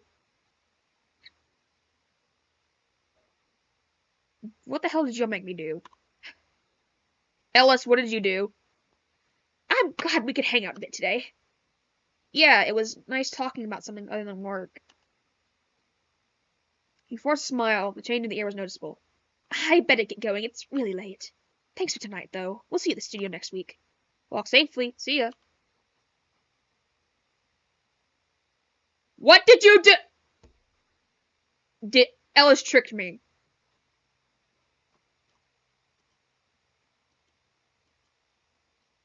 Did I just get tricked? What do you mean I can't go back? I just saved my progress. How did it go? Kiwi's cheeky tone catches the moment. Went fine. That's all you're playing. That's it?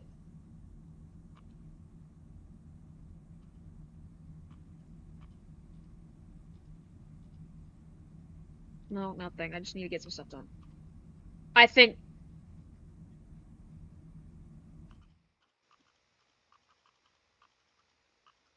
What did you make me do?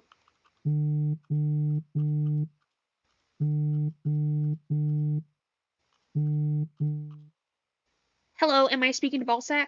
Your ears perk up that unknown voice mentioning your name. Oh God, did he kill himself? Yes, how can I help you? Also, this is Halen from CC Picture speaking. We're contacting you about a possible opportunity you can get at our studio with our project. You immediately sat up right in bed, your eyes dodging what? That CC Pictures? Calling me? What's happening? What kind of opportunity are we talking about here?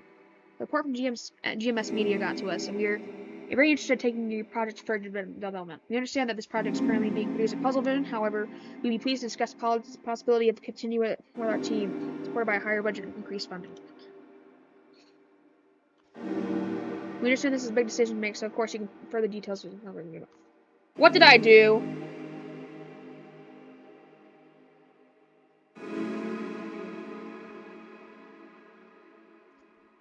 Ellis, what the fuck did you make me do? I am about to go to the Czech Republic right now. I'm going to find you. And then I'm going to rip your spleen out. And then yeet off a bridge. What did you make me do?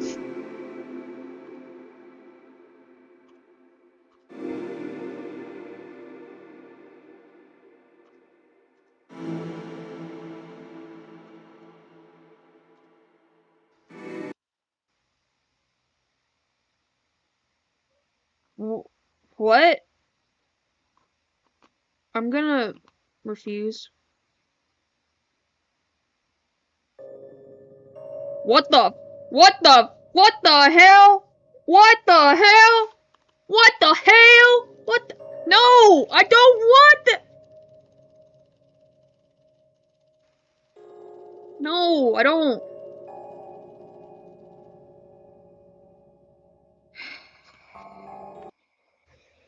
I would be more than happy to accept your offer. Jesus Christ.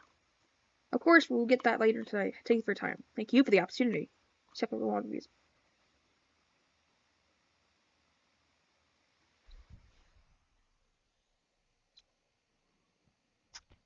Ellis, I'm gonna find you.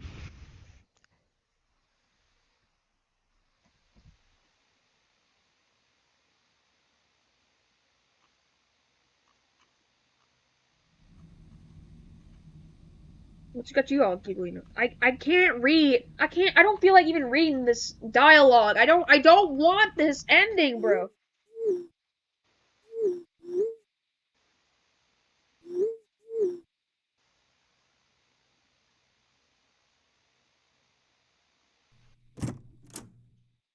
His head was up in there. Hey, so sorry for the sudden visit. I have to talk to you. You swear there was a faint drop of sweat visible on the screen.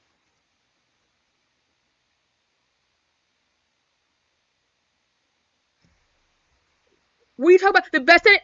This doesn't sound like the best ending! If I caught a call this morning, you won't believe who it was. He raises his eyebrow, waiting for me to have to say.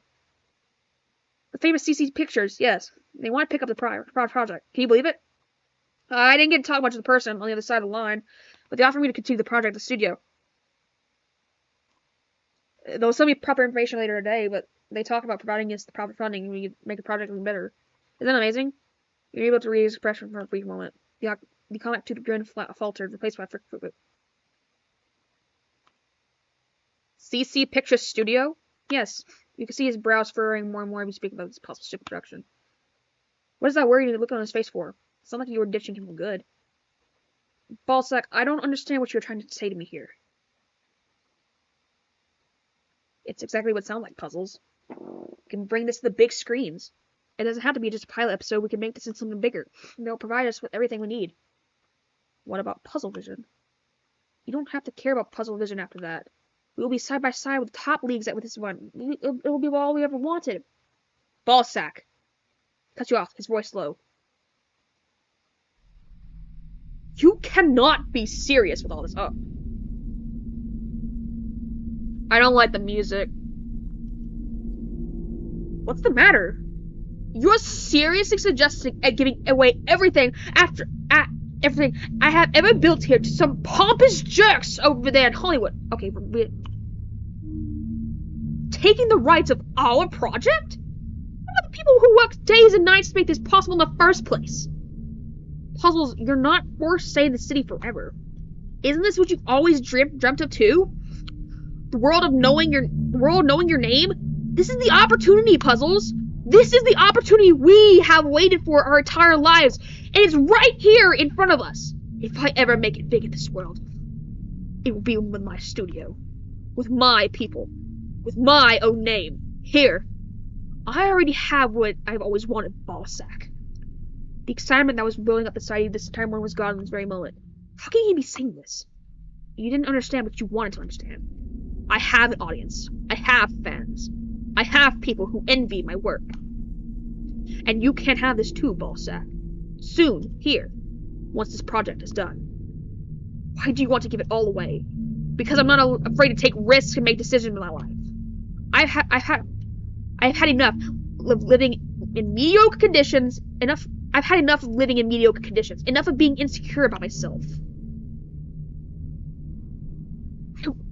I want to be something. I don't want to spend the rest of my life wondering what might have happened if we just taken the chance. This could change everything for us, Puzzles. Not just the money or recognition, but the proof that we were capable of more than this. Oh shit. Oh shit. Oh shit. His expression mixed anger and confusion. An expression you haven't seen from the boss before. Oh! Holy shit. Oh my.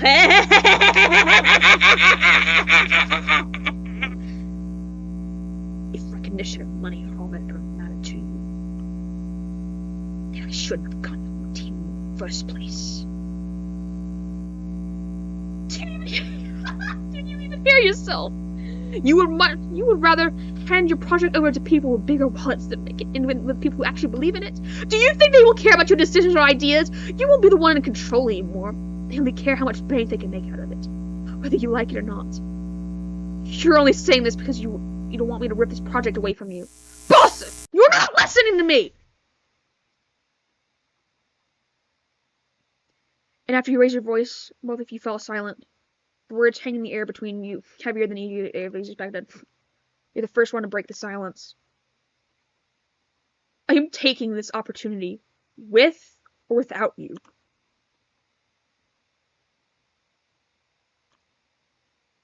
I'm not going with you on this.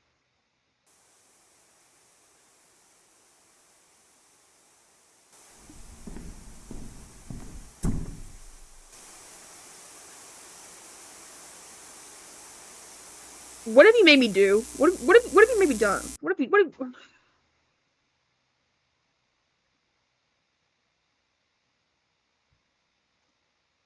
made me? You went home after that argument. Nothing but fury was seeping through your veins. And maybe a bit of disappointment? Sadness? Why do you even care what he thinks? This is your project. Your future. You have the right to do anything you want. And this is what you wanted. Isn't this what happens when you go up the corporate ladder of production? Bigger budgets. Bigger sets. You lie in bed. Habit. Overthinking. Threatening to join you tonight. Why can't he be happy for me? I don't know. Maybe because you sold out?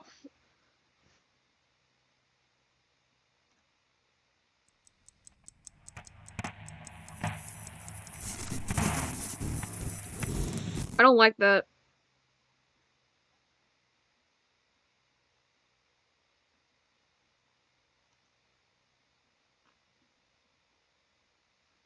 After you officially set things up with 60, it's starting how one son can be on. What else about no.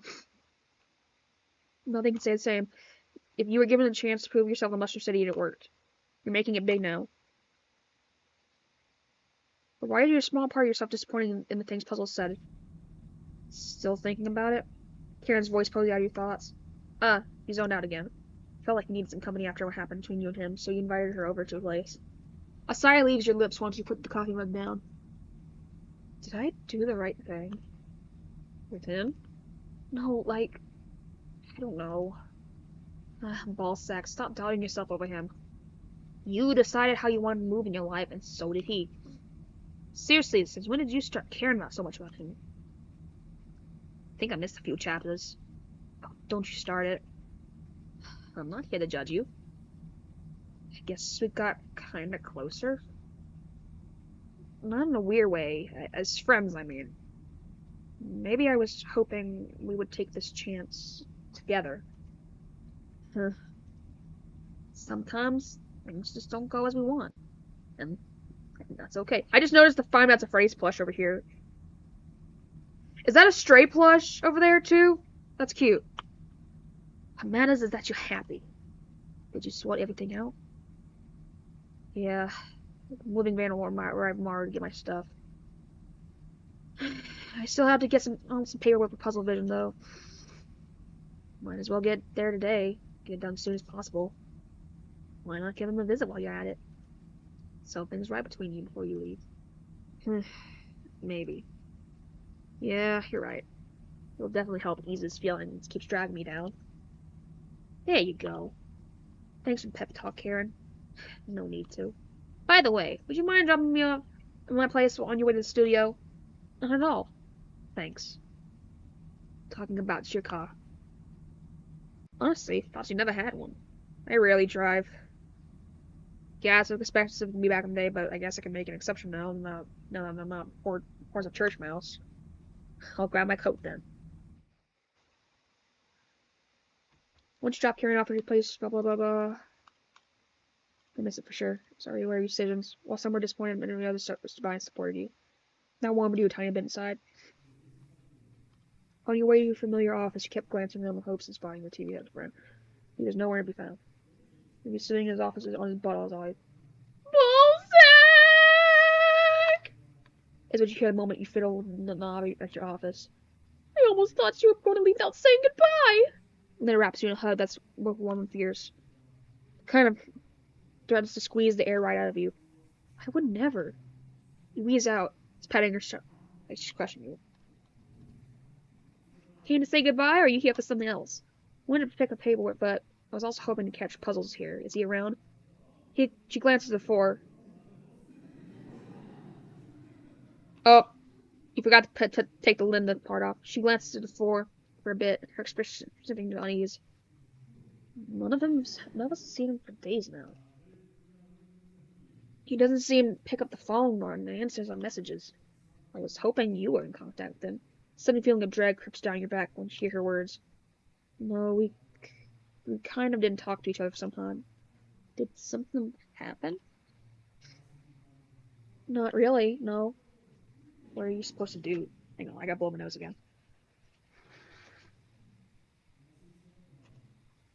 You can't leave without knowing he's okay.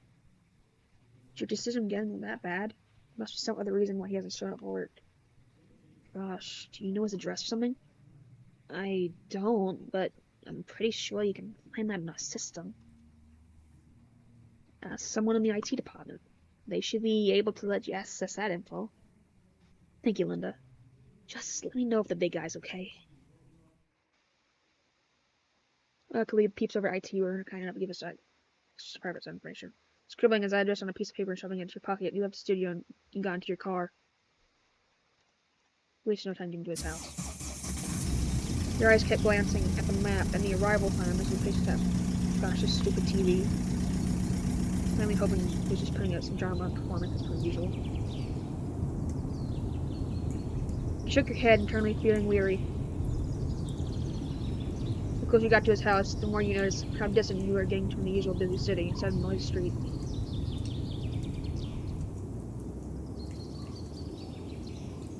I'm gonna gently open the door, am I?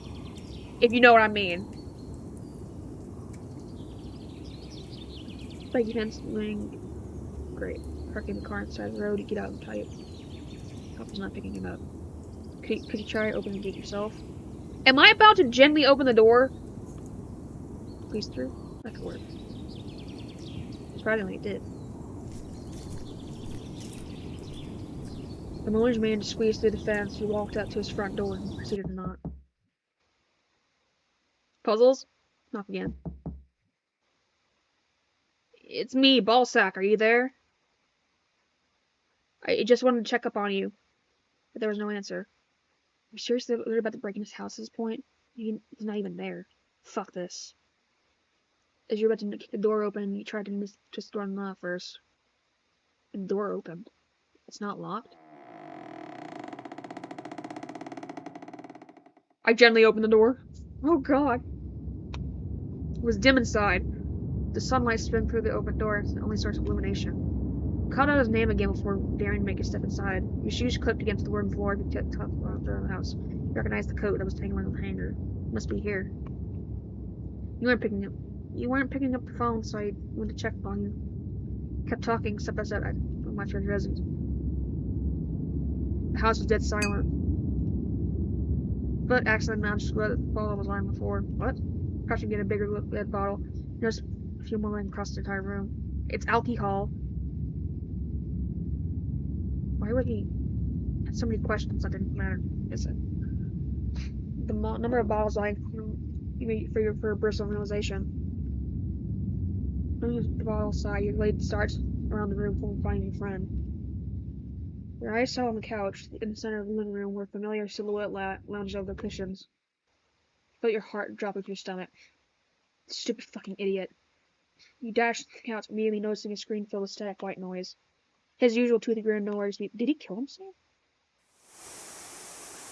You grab him by the shoulders, using all your strength to make him sit upright. There's a strange liquid pouring out inside the screen that you quickly wiped the nearest tissue from the coffee table. Puzzles! Wake up!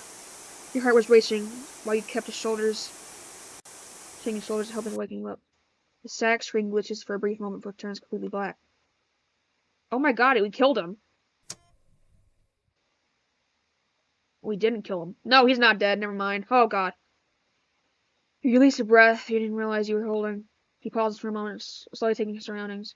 His gaze falls and you realize how tightly you were gripping his shoulders. You scared me to death! What were you thinking? It's the first thing that blurted out into his face. Call sack? Why didn't you answer any of my calls? My calls! He doesn't answer any of your questions. He just stares at you as if he's glimpsed a ghost. Still 2 days from the alcohol that's making him drowsy. How long has he been like this? Please nod or something to know I know you're here with me. His scream glitches briefly before slowly gnawing. With a quiet sigh, you take off your coat and wrap it around his shoulders. You have no idea what's considered normal temperature for him, but you know for damn sure that the coldness was practically radiating off him, which wasn't normally the case. His hand makes contact with your knuckles, the cold tips of his fingers taking him off guard.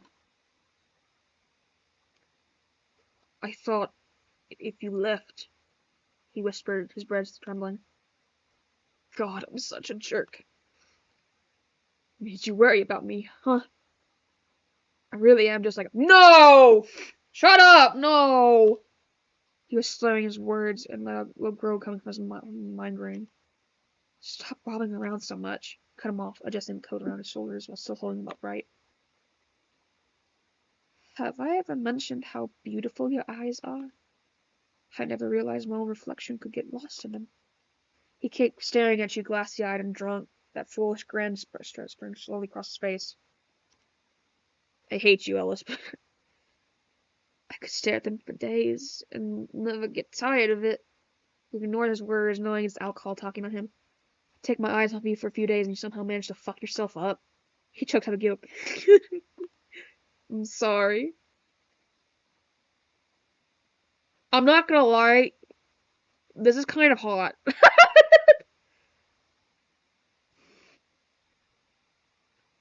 The grin slowly leaves his face as he keeps staring at you longer, standing some of your knuckles to your wrist. You're not really going, right? Tell me you came here to stay, so you changed your mind. So you're actually not leaving me. His words come out in a shaky breath, tears in the corners of his eyes. He holds your wrist tight. God, I'm so miserable. So fucking selfish. I should be happy for you achieving what you always wanted, and here I am ruining everything for you. Making you feel bad for me because I couldn't bear the thought of you going away.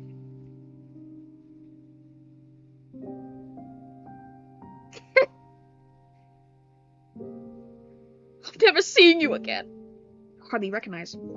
He struggles to speak, each word choked back by the sobs he's barely holding in. Let him talk. I'm tired of pretending I'm something I'm not. I'm tired of keep quiet how much you mean to me. I don't care about that stupid project. I don't care about CCC pictures. It's always been about you and you only. How I was looking forward to meeting every interaction. Just for the chance to hear your voice again. It's so stupid. I was so scared of telling you. So scared of this unfamiliar tight feeling in my chest that kept creeping on me every time we got to talk. I never felt so unbalanced or so unsure of myself in my entire life. I want you to be happy. I want what's right for you. I know letting you go is the right thing to do. But it hurts so much. So much. I'm scared, ballsack. I don't know what to do. Oh man, this is sad. He keeps a firm hold on his wrist, awaiting any word to come from your mouth. Any words of assurance. But you knew there weren't any. Rest. You need to sleep it off. That's all you say. He reluctantly lets go of your wrist, letting you guide him down on the couch. You don't leave his side that day. You want to be sure he's okay before you leave. Because after all, you were leaving the next day. That's what you truly wanted.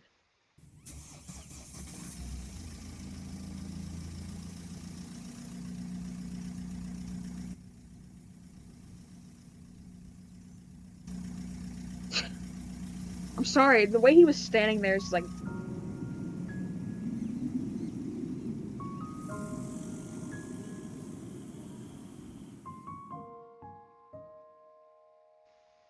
No! No, Puzzles, don't blame yourself!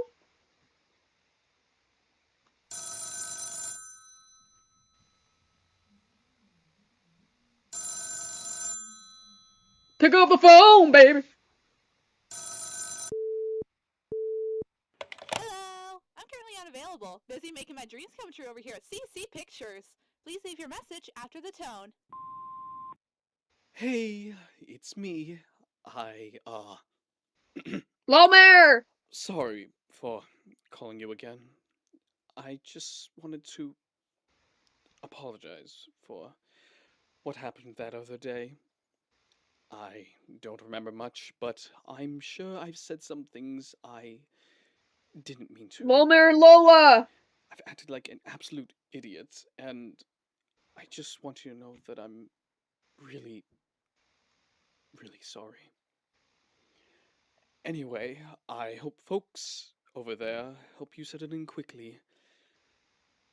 It's a big step forward, and I just want you to know that I'm proud of you. CC Pictures can be quite the league above from here, so don't hesitate to call for advice. Being somewhere so different from what you're used to, you know? It's Oh, been a screw long, it! I long, knew it was the bad ending. I Linda hate you. told me to say hello and, ask how you're doing. I hate all of you. Sorry, I'm I hate dragging you. a bit here. If you ever want to visit, feel free to. The team misses you. I miss you. Yeah, that's all I wanted to say. Hope this message goes through, along with the other 5 I've already sent before. Sorry. Take care now. Goodbye. Dear God.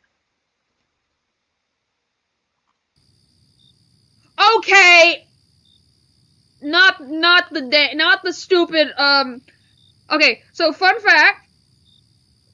I actually had known about this, but I knew you were trying to get me to get this screen. So fun fact. When you get when you get that ending, the screen changes. But I am not doing that.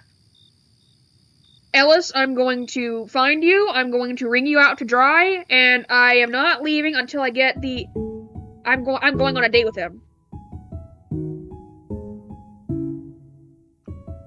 Sure. Of course. I'll gladly join you for dinner. Okay. We're gonna pretend that didn't happen.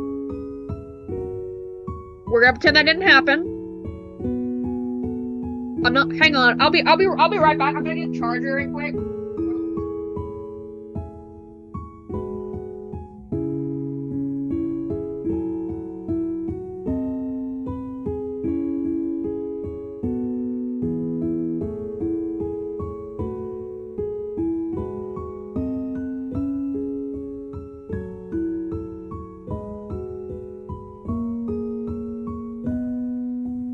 Alright, I'm back. I have some water, a charger, because I'm going walking after the stream.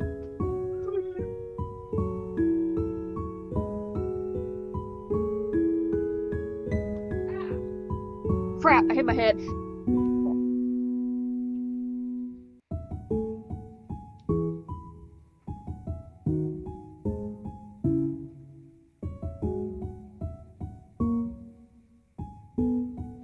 Okay. I'm not leaving until I get I'm not leaving until I get a good ending. This is the longest stream I've ever done, actually. Okay. Got some water. Lubricate my throat.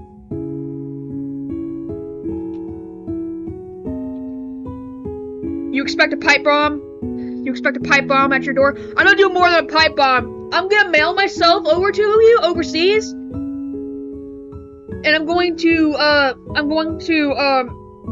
choke you. Anyways, fantastic! How about Fantastic Departure by Aqua? That was so stupid. The bad ending was your favorite one to write, so you had to make me play it.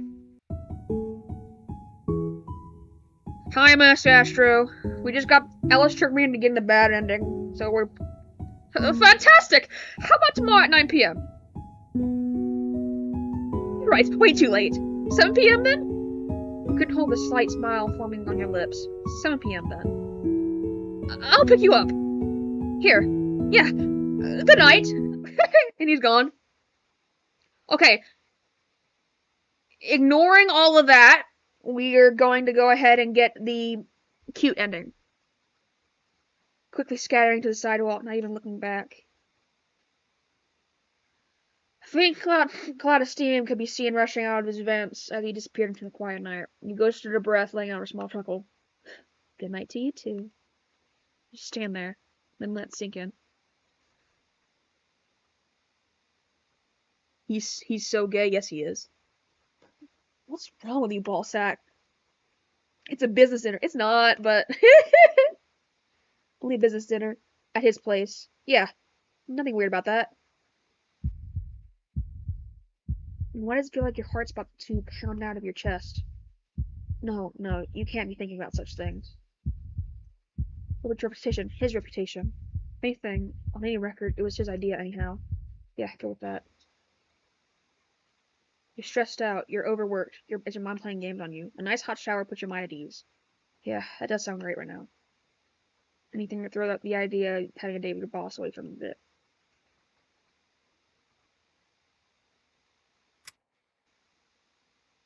I didn't like the bad ending. It just made me depressed. It's very well written though. It's very well written. But I didn't like the bad ending. It just made me depressed. That doesn't look right. I should move through the wrong properly.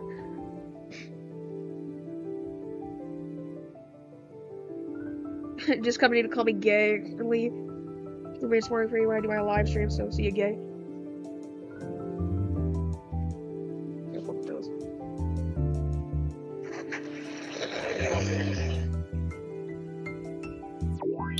Excuse me, like I said, my nose gets all stuffy when I talk too much. Come to the realization you don't even think it's close. Not like you wouldn't mind wearing that dress. It's just your insecurities pushing you back. Now you're stuck with business and casual clothing on your wardrobe. What is one you wear for dinner? clothes. Oh, that's cute. You haven't exactly planned for dates when moving. It's too late to go shopping again. But there is enough time to freshen yourself at least. Hiding the dark circles and whatever shadows shroud your anxiety-ridden self. Looking in the mirror, you're still you. Maybe that's what he liked most about you, professionally. Boss places you can only imagine when as babies you saw having trouble. What something happened and both of you were trapped in traffic? Or does he have enough to be a hired driver? You adjust your sleeves as you leave, your digits fizzing with it. Okay, Ellis! Oh god. I'm gonna take my clothes off! And suddenly my pants are gone. I'm sorry. So here you are, sitting in his car, with your chin resting on your palm, looking at the pretty lights outside the window. By pretty lights, you mean the boring traffic lights that were only in distracting an awkward situation. You catch a glimpse of his fingers tapping against the steering wheel. You two always had so much to say to each other, but that was completely out of play at this moment.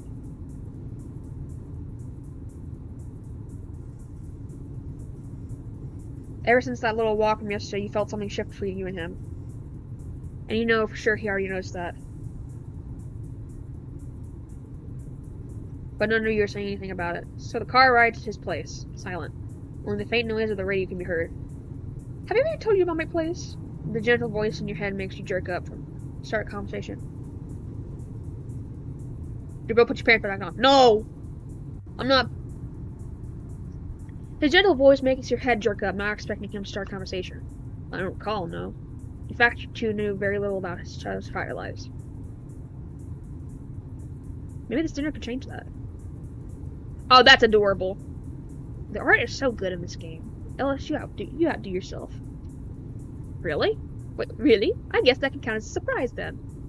Whoa, did I expect a mansion? Snork shakes his vents, shaking his head. Okay, lower your expectations. It's nothing fancy. You're talking to somebody who lives in a crappy old flat. Can't be that bad. Have you ever been inside? You never invited me. That stupid smile stretched across the screen upon seeing your startled expression. You return your gaze to the window, your lips twitching upwards. Touché. You lay back with a grin, your car seat adjusted. Your legs found on the carpeted floor among the rollers of the seat. Is his car somewhat customized? Makes sense with how tall he is. He had the courtesy to lean on your seat forward. After becoming familiar with the gizmos in his car, your fear flurries out from the wind as you open the window. Your arms resting on the side door. His eyes start from left to right, while taking in the new side of the city. There's a landscape full of apple trees on the other side of the road. Skyscrapers on the other hand, and the other huge buildings seem so distant now. This part of the city feels completely different. Away from all the city noise, huh? You know it. He's a country boy. He's a country boy like me. Country boy, I love you.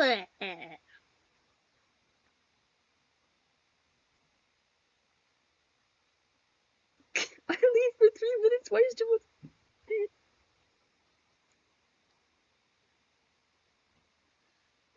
The car stops in front of a fancy-looking gate, while Puzzles is rummaging in his pockets. You squint your eyes to get a better look behind the fence.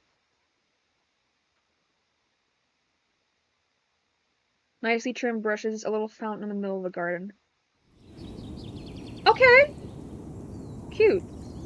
The gate suddenly opens wide the moment Puzzles gets hold of his keys. Oh, sweet mother of pearl, the place is beautiful.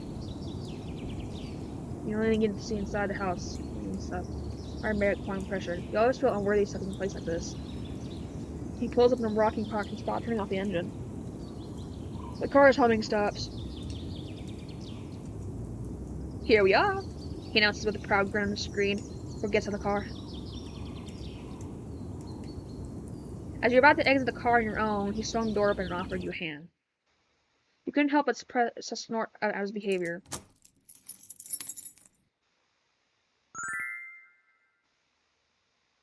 Ta-da!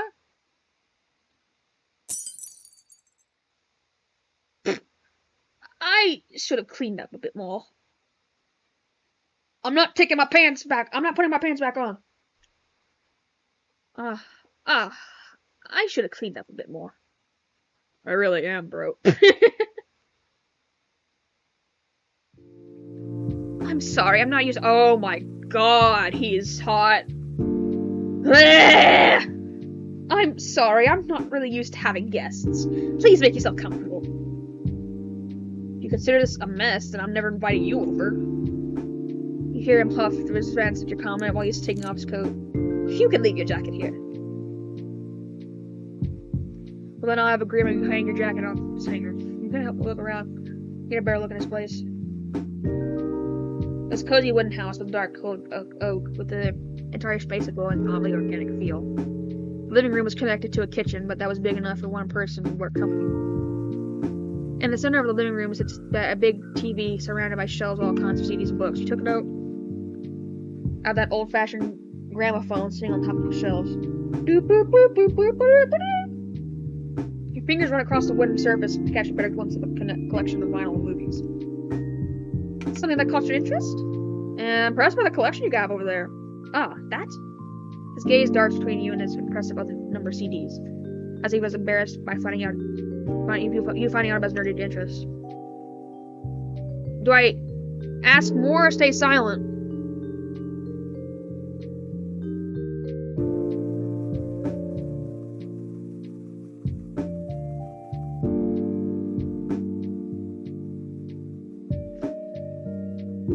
Do I stay silent or ask? I think I'm gonna ask more.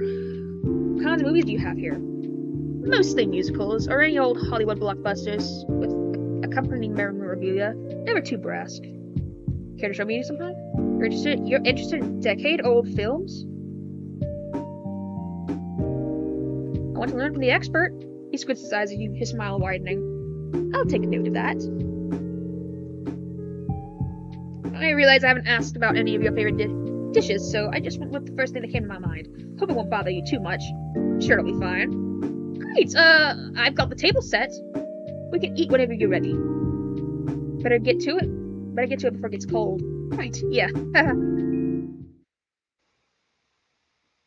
You follow him to the dining room. The air filled with the smell of nice cooked meal. The light from the chandelier illuminated the room, forming a cozy atmosphere. You take a seat across from the table, folding your hands under your chin as you curiously watch the dish in front of you. The second he lifts up the lid, your eyes go wide. Spaghetti!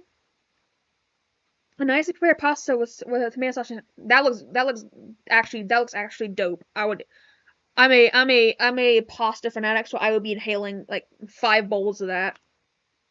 It's a simple meal, yet not fancy. Definitely not something you compare to what you had at home. You keep surprising me. Oh my god. You keep surprising me. Is that so? He hands you over the plate, the smell filling your nostrils. His hand reaches for a bottle of wine. Do you drink? Do I say yes or no?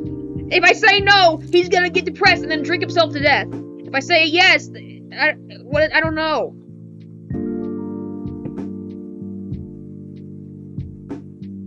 So do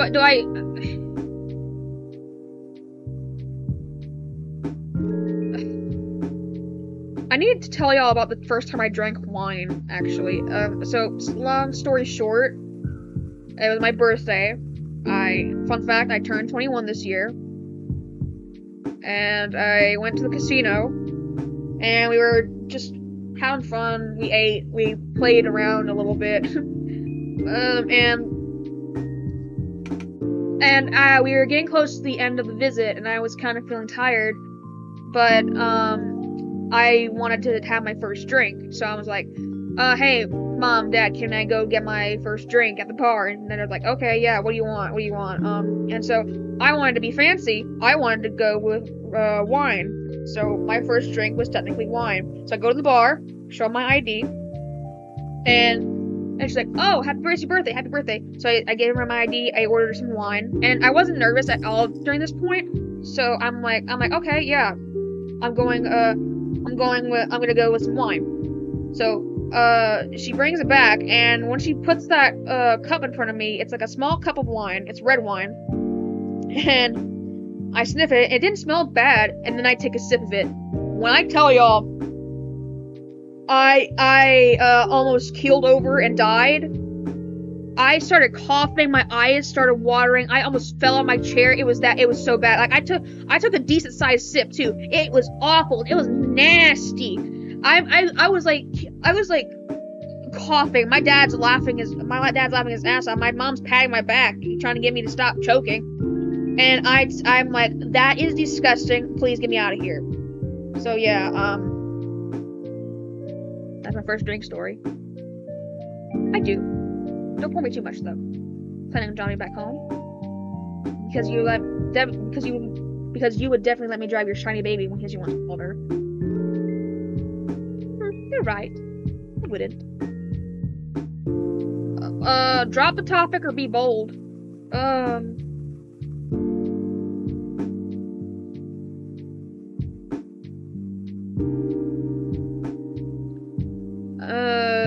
The last time I was bold, he told me to get the hell out of his office, so.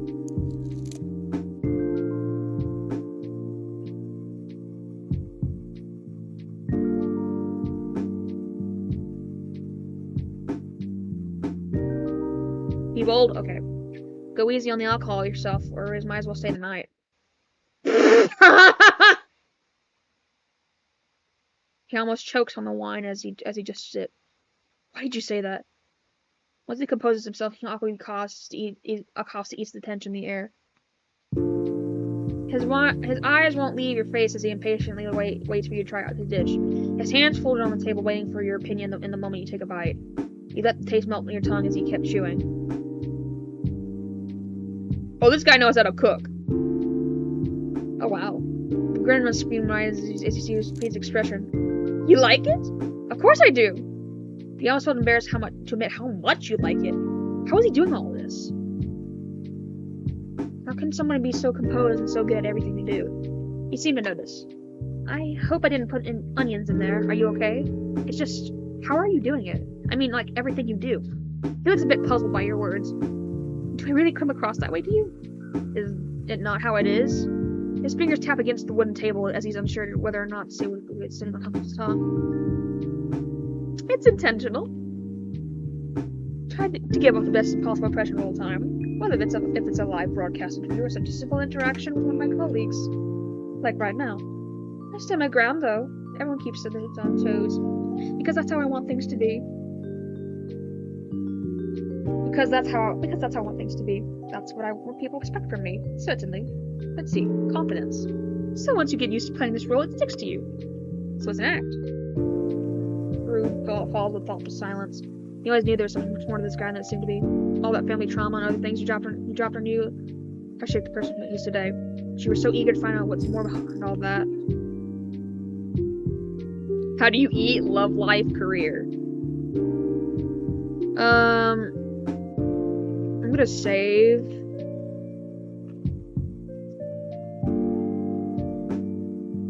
Do I say love live, or how do I eat? Or how does he eat?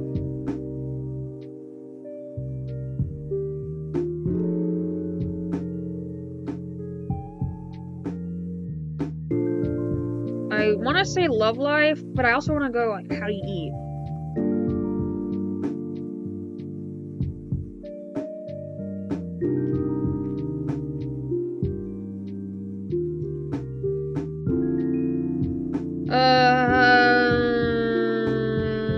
I'm gonna go with how do you eat? I'm sorry, this has been on my mind for a while now, and I just have to ask, how do you eat? Everything you can ask me. I'm curious. Well, where's the fun of that if I tell you? You patted him, but you suppose he's right. Let's do career.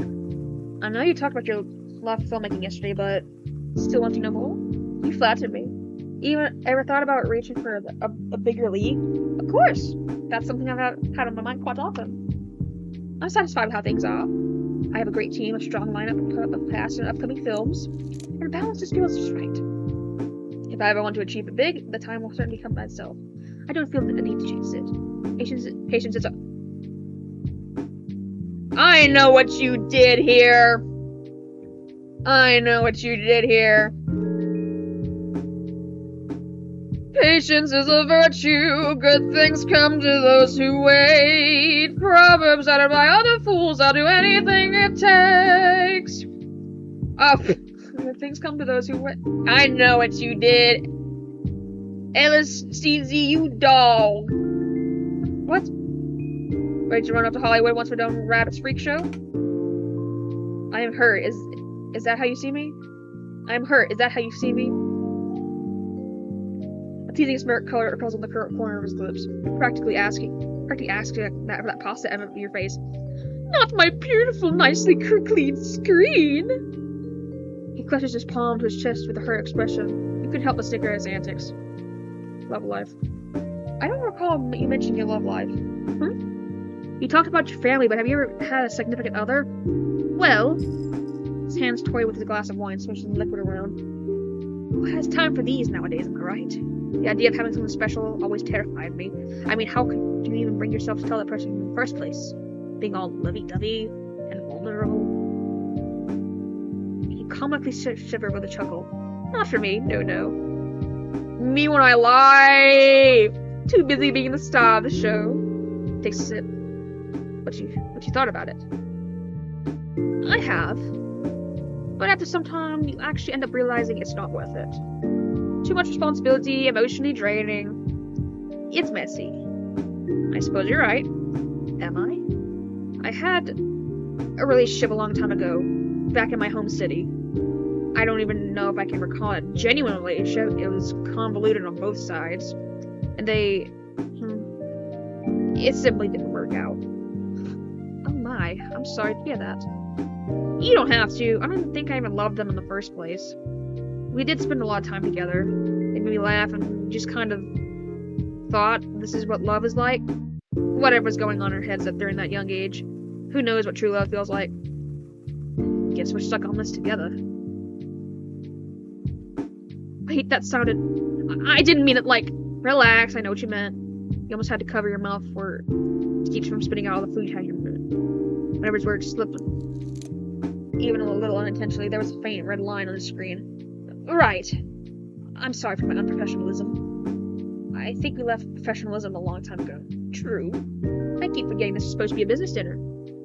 I'm glad it's not. I was learning a lot about you. He sipped out your word, his expression unreadable. His gaze falls into the glass before he looks back at you. As the night dragged on, you both continued to chat and laugh, enveloped in a warm, easygoing atmosphere. The time almost seemed to slip away. You've learned more about him. He has learned more about you, realizing how much of a person he is hiding underneath that showman act. Your fondness for him only deepened. Could it be it? Flutter your chest whenever he looked at you, that genuine smile on his screen. You're not familiar with this feeling. Ooh. It's harder to ignore when he keeps staring at you like this. Paulsack, what is up with you? Here we are. His voice pulls you back to the real world. Oh, right. He just drove you home. You groggily reach for the car, trying not to trip over your curvy step side. The sudden wave of cold night makes your fur bristle. You get carried away by talking to it and it'll be quite late. He follows you to the sidewalk, ready to say goodbye. Thank you for tonight. It was fun having you over. Thank you for inviting me. His screen lights up with a genuine smile, making your heart beat a bit faster. Oh! Oh, Chad! Oh, Chad! Do we kiss him or do we just say goodbye? Do we kiss him? I low-key want to kiss him. Please tell me... Please tell me...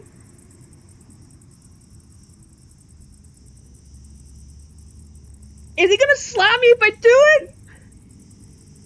I'm gonna kiss him! Why are you even considering such a thing? Now your face is all red.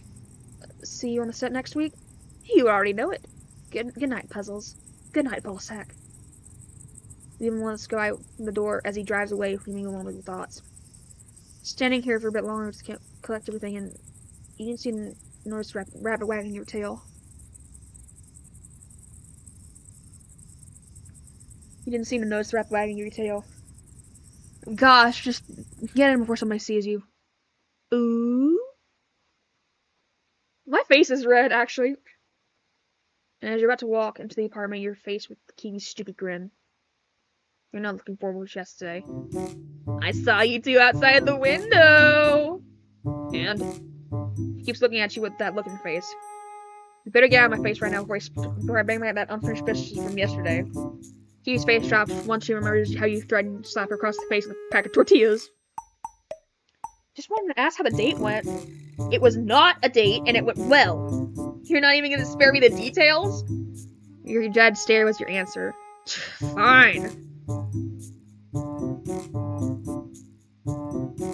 Frank stepped aside, freed you from the doorway, letting you inside as you headed straight for the bathroom. That night changed everything for you two. You're not exactly sure how to describe that gut feeling you had experienced since the night walk, but you know for damn sure it got worse for this after this called business dinner. The thought of you looking up and straight in the eyes when next week at work feels almost impossible. What did you get yourself into?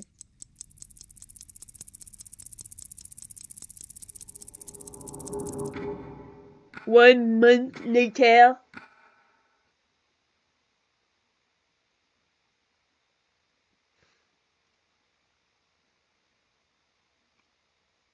Today's the day. Premiering from the very first project. Up all across on all Mushroom City theaters. I already read this one. I already saw this.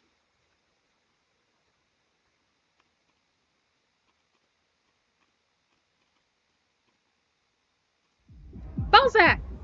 Are you really just gonna stand there the entire night? Live a little! I think I'm good on that. You said, your grin widening as if to seal the point. Besides, I'm waiting for puzzles anyway. Speaking of, have you seen them? Nope. He dipped out to the premiere. Ah, of course he did. The relationship between you two was quite odd after that lovey-dovey dinner. While you're still hanging out regularly at work, he seemed to dodge every possible meeting after working hours, making up lame excuses. You knew something was up, and never dared to approach to ask. But you were determined to get all of that out of him today, to confront him. After all, this was an important day for you both. As a director and producer, I'm gonna go look after him? No, I'm sure he'll show. I'm noticing the strange behavior lately. You fidgeted with your drink as you sighed. Yeah, I don't know what's up with him. Though he's not the only one acting strange. Let his gaze almost pierces through you. Noticing the awkward change in your personal posture as he says his words. Me? Well, who else, you dummy? I hear every scrap of gossip in this place, and you two are clearly hiding something from me. Balzac! I made it. I'm here as promised. There's an awkward silence between you three for a brief second before Linda's eyes go wide. Now hold on just a minute. I know what's going on here. Miss Cheryl, would you mind? She strikes you with a knowing look in her face before leaving you alone. Hey, I have something I need to talk to you about. Oh, he's not getting out of it this time. Well, I have something I want to talk to you about as well, too. Trust me, I know what you're thinking. Let me explain myself. But, would you mind if we went out? Away from all this noise? You nod to a suggestion, since you're planning on catching a breather outside anyways. Linda's like, Ellis, you dog! Ellis, you dog! He leads the way, squeezing through the crowd to make it through the front door. Holding the door for you, he gestures to the park across the studio. It was dark, not a single person in sight. The only sound was the rustling of leaves scattering across the ground, carried gently by the wandering breeze. Ooh! He stops by a nearby bench, facing away from you. You're waiting for whatever he has to say, and for once he starts talking. His voice trembles. I need to tell you something, Balzac. Okay. This is the name I chose for myself! It's like this gorgeous writing, and he calls me Balzac. Something I've been burying myself to a point I can no longer ignore such feelings. He finally turns to you, looking deep in your eyes before reaching out to your hands. He gently takes your hand in his. Ever since I met you, I came across this intense, unfamiliar feeling I couldn't shake off. No matter how much I tried, I saw a spark in you that day, Balzac. I tried so hard to keep that spark contained, and I lost myself in you in the process. I thought it would go away. I really hope it would. It's gotten worse and worse, and the more I kept thinking about you, talking to you. the more I realize how deeply you've gotten in my head until it wasn't something I could just ignore anymore.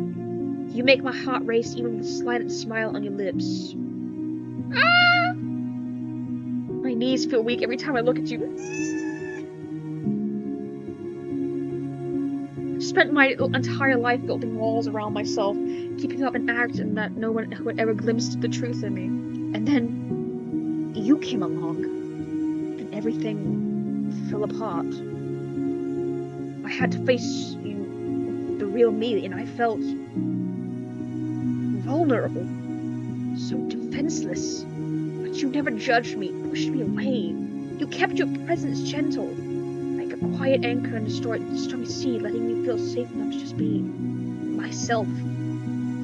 Keep my guard down. I was so scared of telling you. Excuse me. Scared of being around you. So I acted like a selfish idiot and never brought myself to be genuine with you. I feel so pathetic just telling you all this. But I know this moment had to come around eventually. Now I know if I ever make it big in this world, it will be with you by my side. Whatever projects awaits us in the future, I want you to be there with me.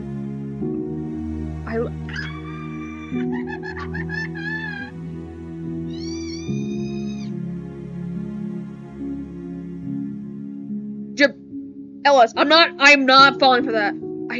I love you, Ballsack, so much.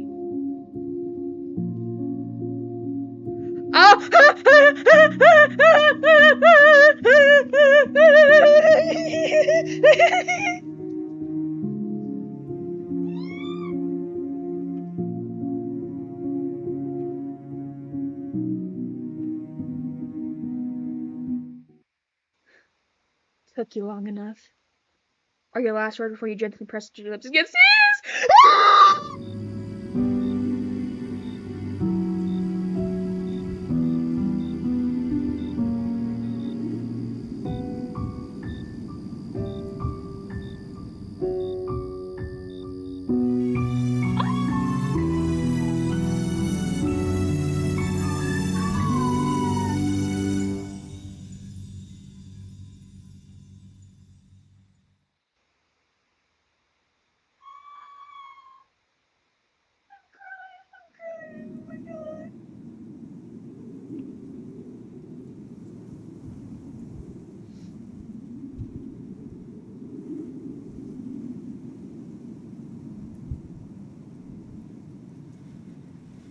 I have no idea how long I waited for this.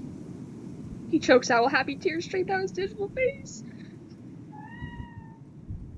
You shake your head in silliness, rubbing your arms around his neck. His arms find a way to around your waist, bring you closer to the hug. Is your strange behavior just a way of keeping us all from me? Will you be mad at me if I say yes? I'm already mad at you. Yes. You're unbelievable, actually. But you still put up with me. Unfortunately, I do. Lucky me. Getting up has been easier, and Kiwi notices. Like, what's gotten you all chipper? Did you find money in the street? Fine. You brush it off, unlike the usual times you playfully would have threatened with a tortilla. Over the time, your sleep has visibly improved. Oh my god. And dark circles aren't too much of a problem anymore. You feel lighter. After waving a kind goodbye to Givy, she slipped out more evenly. Luckily, they found a position from your recommendation, finally. As for smell, it's become decent with the new candles around the house. Not like you were planning on staying apart anyway. Kiwi's on the lookout for a better flat and puzzles to offer a spot for you in his place. Was it too early to think about that? Perhaps. But he seemed to be very serious about it when he first mentioned it, contemplating all kinds of things partners should discuss after marriage. But for him, it had to be discussed now. But it's kind of cute now that you think about it. With a mellow expression, the morning sounds let themselves in as you took your time, appealing to the colder weather. You grabbed your puppy jacket with a fluff up top. The walk to work felt dreamy, imagining Mr. Puzzle by your side, the other day replaying in your head. The hearts! who'd be holding your hand, complimenting your outfit. Karen had to snap you back into reality to order your coffee properly without looking at it. Oh, your head was in the clouds the entire morning, making the walks this year better than usual. You were almost certain that flowers blooming as you walked. After knocking the excess off of the mat, you were at home. Your co-workers greeted you with wide smiles. Ballsack! Cheerio! This morning, ain't ya? You sure have been vitamin with vitamins the last few days. The relationship between you and the boss was still fresh, but you knew telling your coworkers would stir drama. Not to mention the headlines you'd be reading the next day.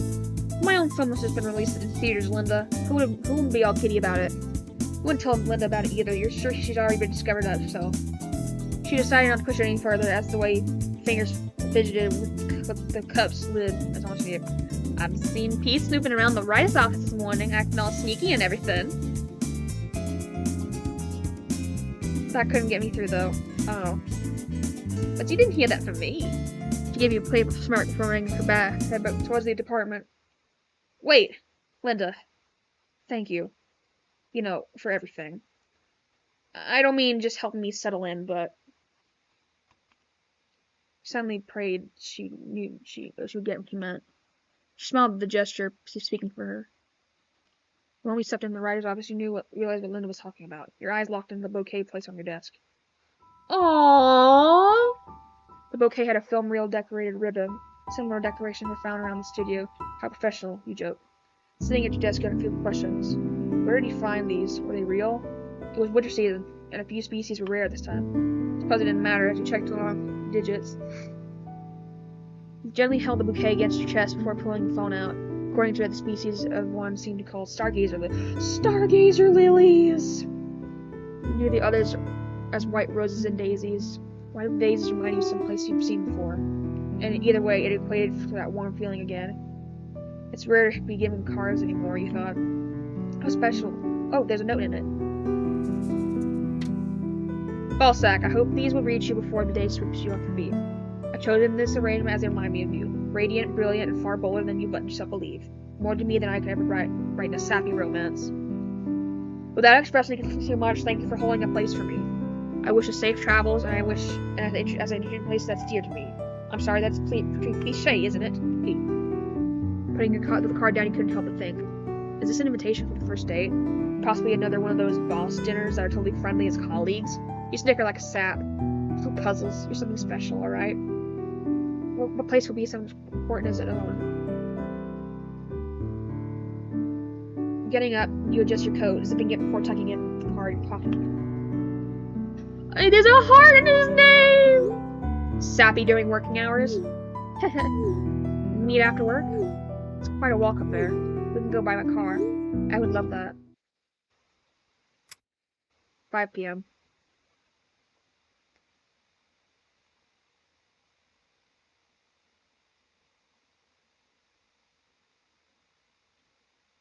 Just like you two agreed, you went to see him after work. Walking up to the main exit as you make sure no one is being extra nosy. There he is, leaning against the car while impatiently tapping against the car's hood. His screen lit up while seeing you emerge from the entrance.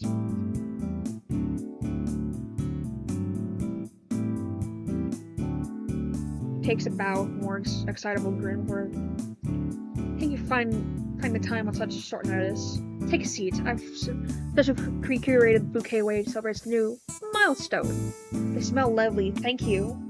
Your mind's reeling at what place he has possibly has to start and how far it is. With his money, it's a real gamble.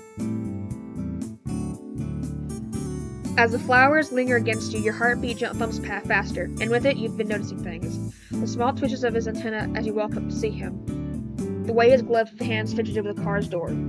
And that thought of him liking you before you felt the same is not helping you. You're already racing heart. Is it just me, or are you feeling fuzzy inside? You seem to joke, watching your fur frizz up at the thought of being near him. You attempt to shake it off, and for a moment he cocked his head curiously.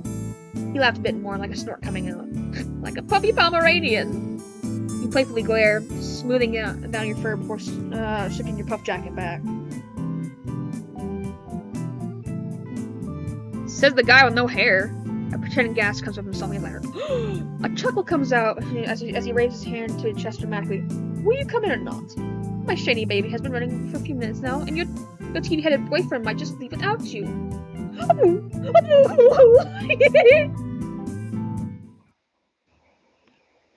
Shifting inside the car has been running, it's noticeably warmer in here.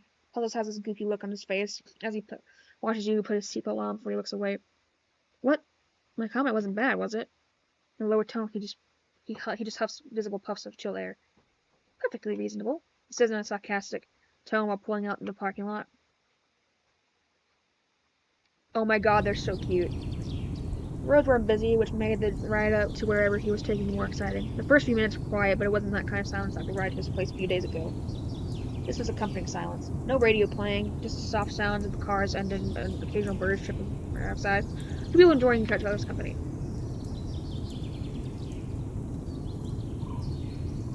Oh wow, we're getting some altitude. The city's so small from out here.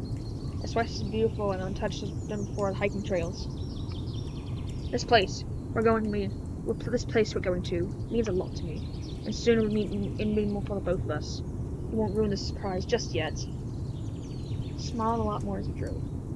Maybe he goes here for movie inspiration? Is that the surprise? He looked your way, resting his arm on the console between you. Your breath stiffens as the air thins out. Wildflowers pass by, and puffs of snow greet you. Your hand goes out to steadily meet his. Whoa.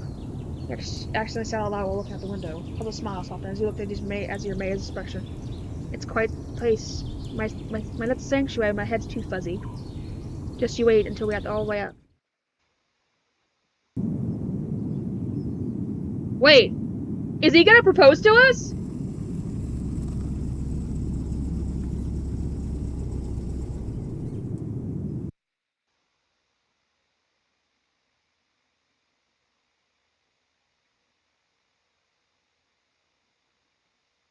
Once the car's humming stopped, he slingered away before he stepped out of the car. Walking around the car, he opens the door with a small bow. Now the puffs from a CRT head confirm a cold temperature out here. You shiver, adjusting your zipped-up jacket as you head out. Holding your hand, he started walking without a word.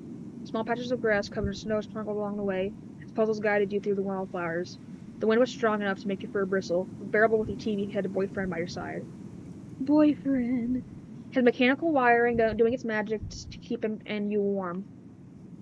As the lightly drizzled snow crunched beneath your boots, your eyes widened, taking in the view. Wow. Cubes. I'm sorry. It's very beautiful up here. You can't believe it. His grip tightened, tracing your gaze as you watched the early sunset. The frost came back, nipping at your nose, your body on full-on shudder, looking around at this vast field. It overlooks the cliffside with an immaculate view of the city below. Puzzles' studio building resides, Karen's Cafe. And your little apartment if you squint. Bird gently flopped as Puzzles chimed in. It's been quite a while since I came up here. The last time I recall was for the sake of my convoluted feelings for you. He snickered. Excuse me. He snickered, trying to mask the embarrassment in his voice. This place, it was more than I needed. And misproved it. It needed to be filmed. It needed me. Since shooting here for the first time, it's been a hidden oasis. It's no beach cove or musty pond. No, it's the wildflowers keeping me grounded as I navigate my thoughts. But no dream was far away if I could just feel it in my grasp.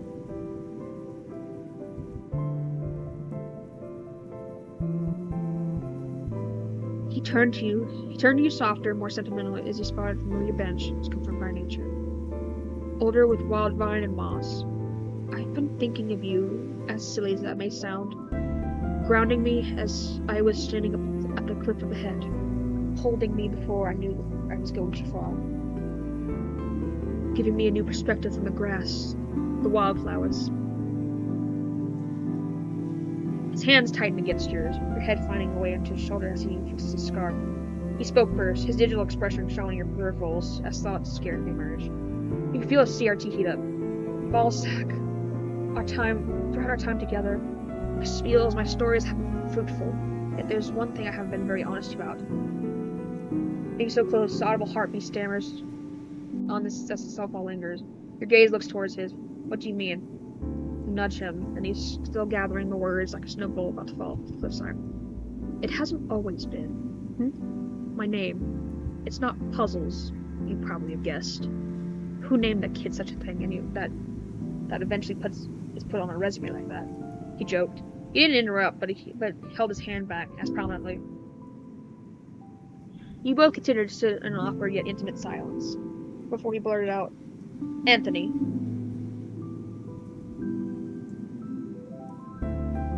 Anthony? Dang. Mr. Antenna's TV time! He murmured in a whisper more used to. I could see his name being Anthony. His screen read visible pulsing EKG lines. It's Anthony, but I left that name behind me a long time ago. I do not wish to be called just like that anymore, but I felt like you needed to know. Your hand did more of the talking, as your thumb comforted his glove one. Consolation that no words would do much here. Thank you for trusting me, you murmured back as your posture continued to meld with his.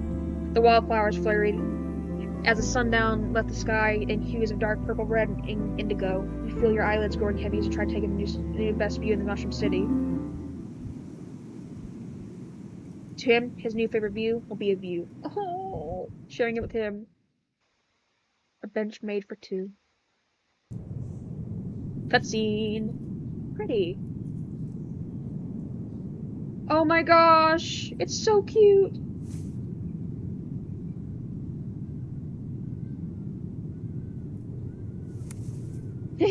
Oh, this is the butterfly ending, I think.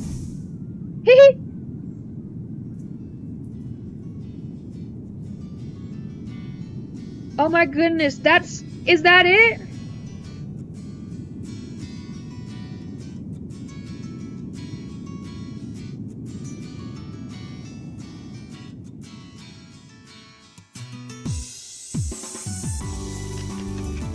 Yay! I love that. That was amazing.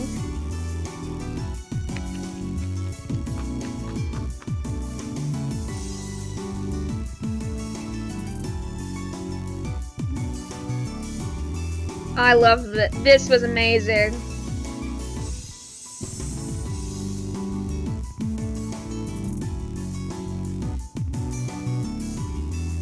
Whose long ass name was that? Oh, I loved that.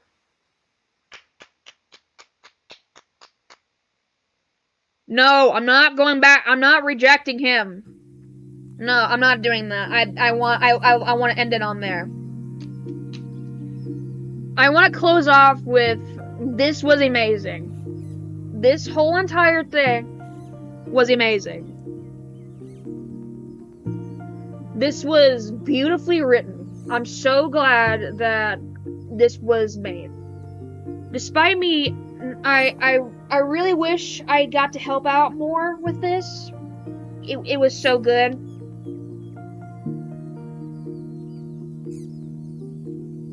It's funny. I don't know. I kind of want to end it right here. I'll play it in a bit. I'll play it later. My eyes are getting kind of tired, but I want to wrap things up with saying this is amazing. You, Ellis and Brownie, this was incredible. Y'all's work was phenomenal. Y'all's dedication to this was amazing. I'm glad I got to help out even like a tiny little bit of it. This made me want to make my own little visual novel. It was amazing. Thank you, El. This was incredible. I hope this gets way more support than it already does.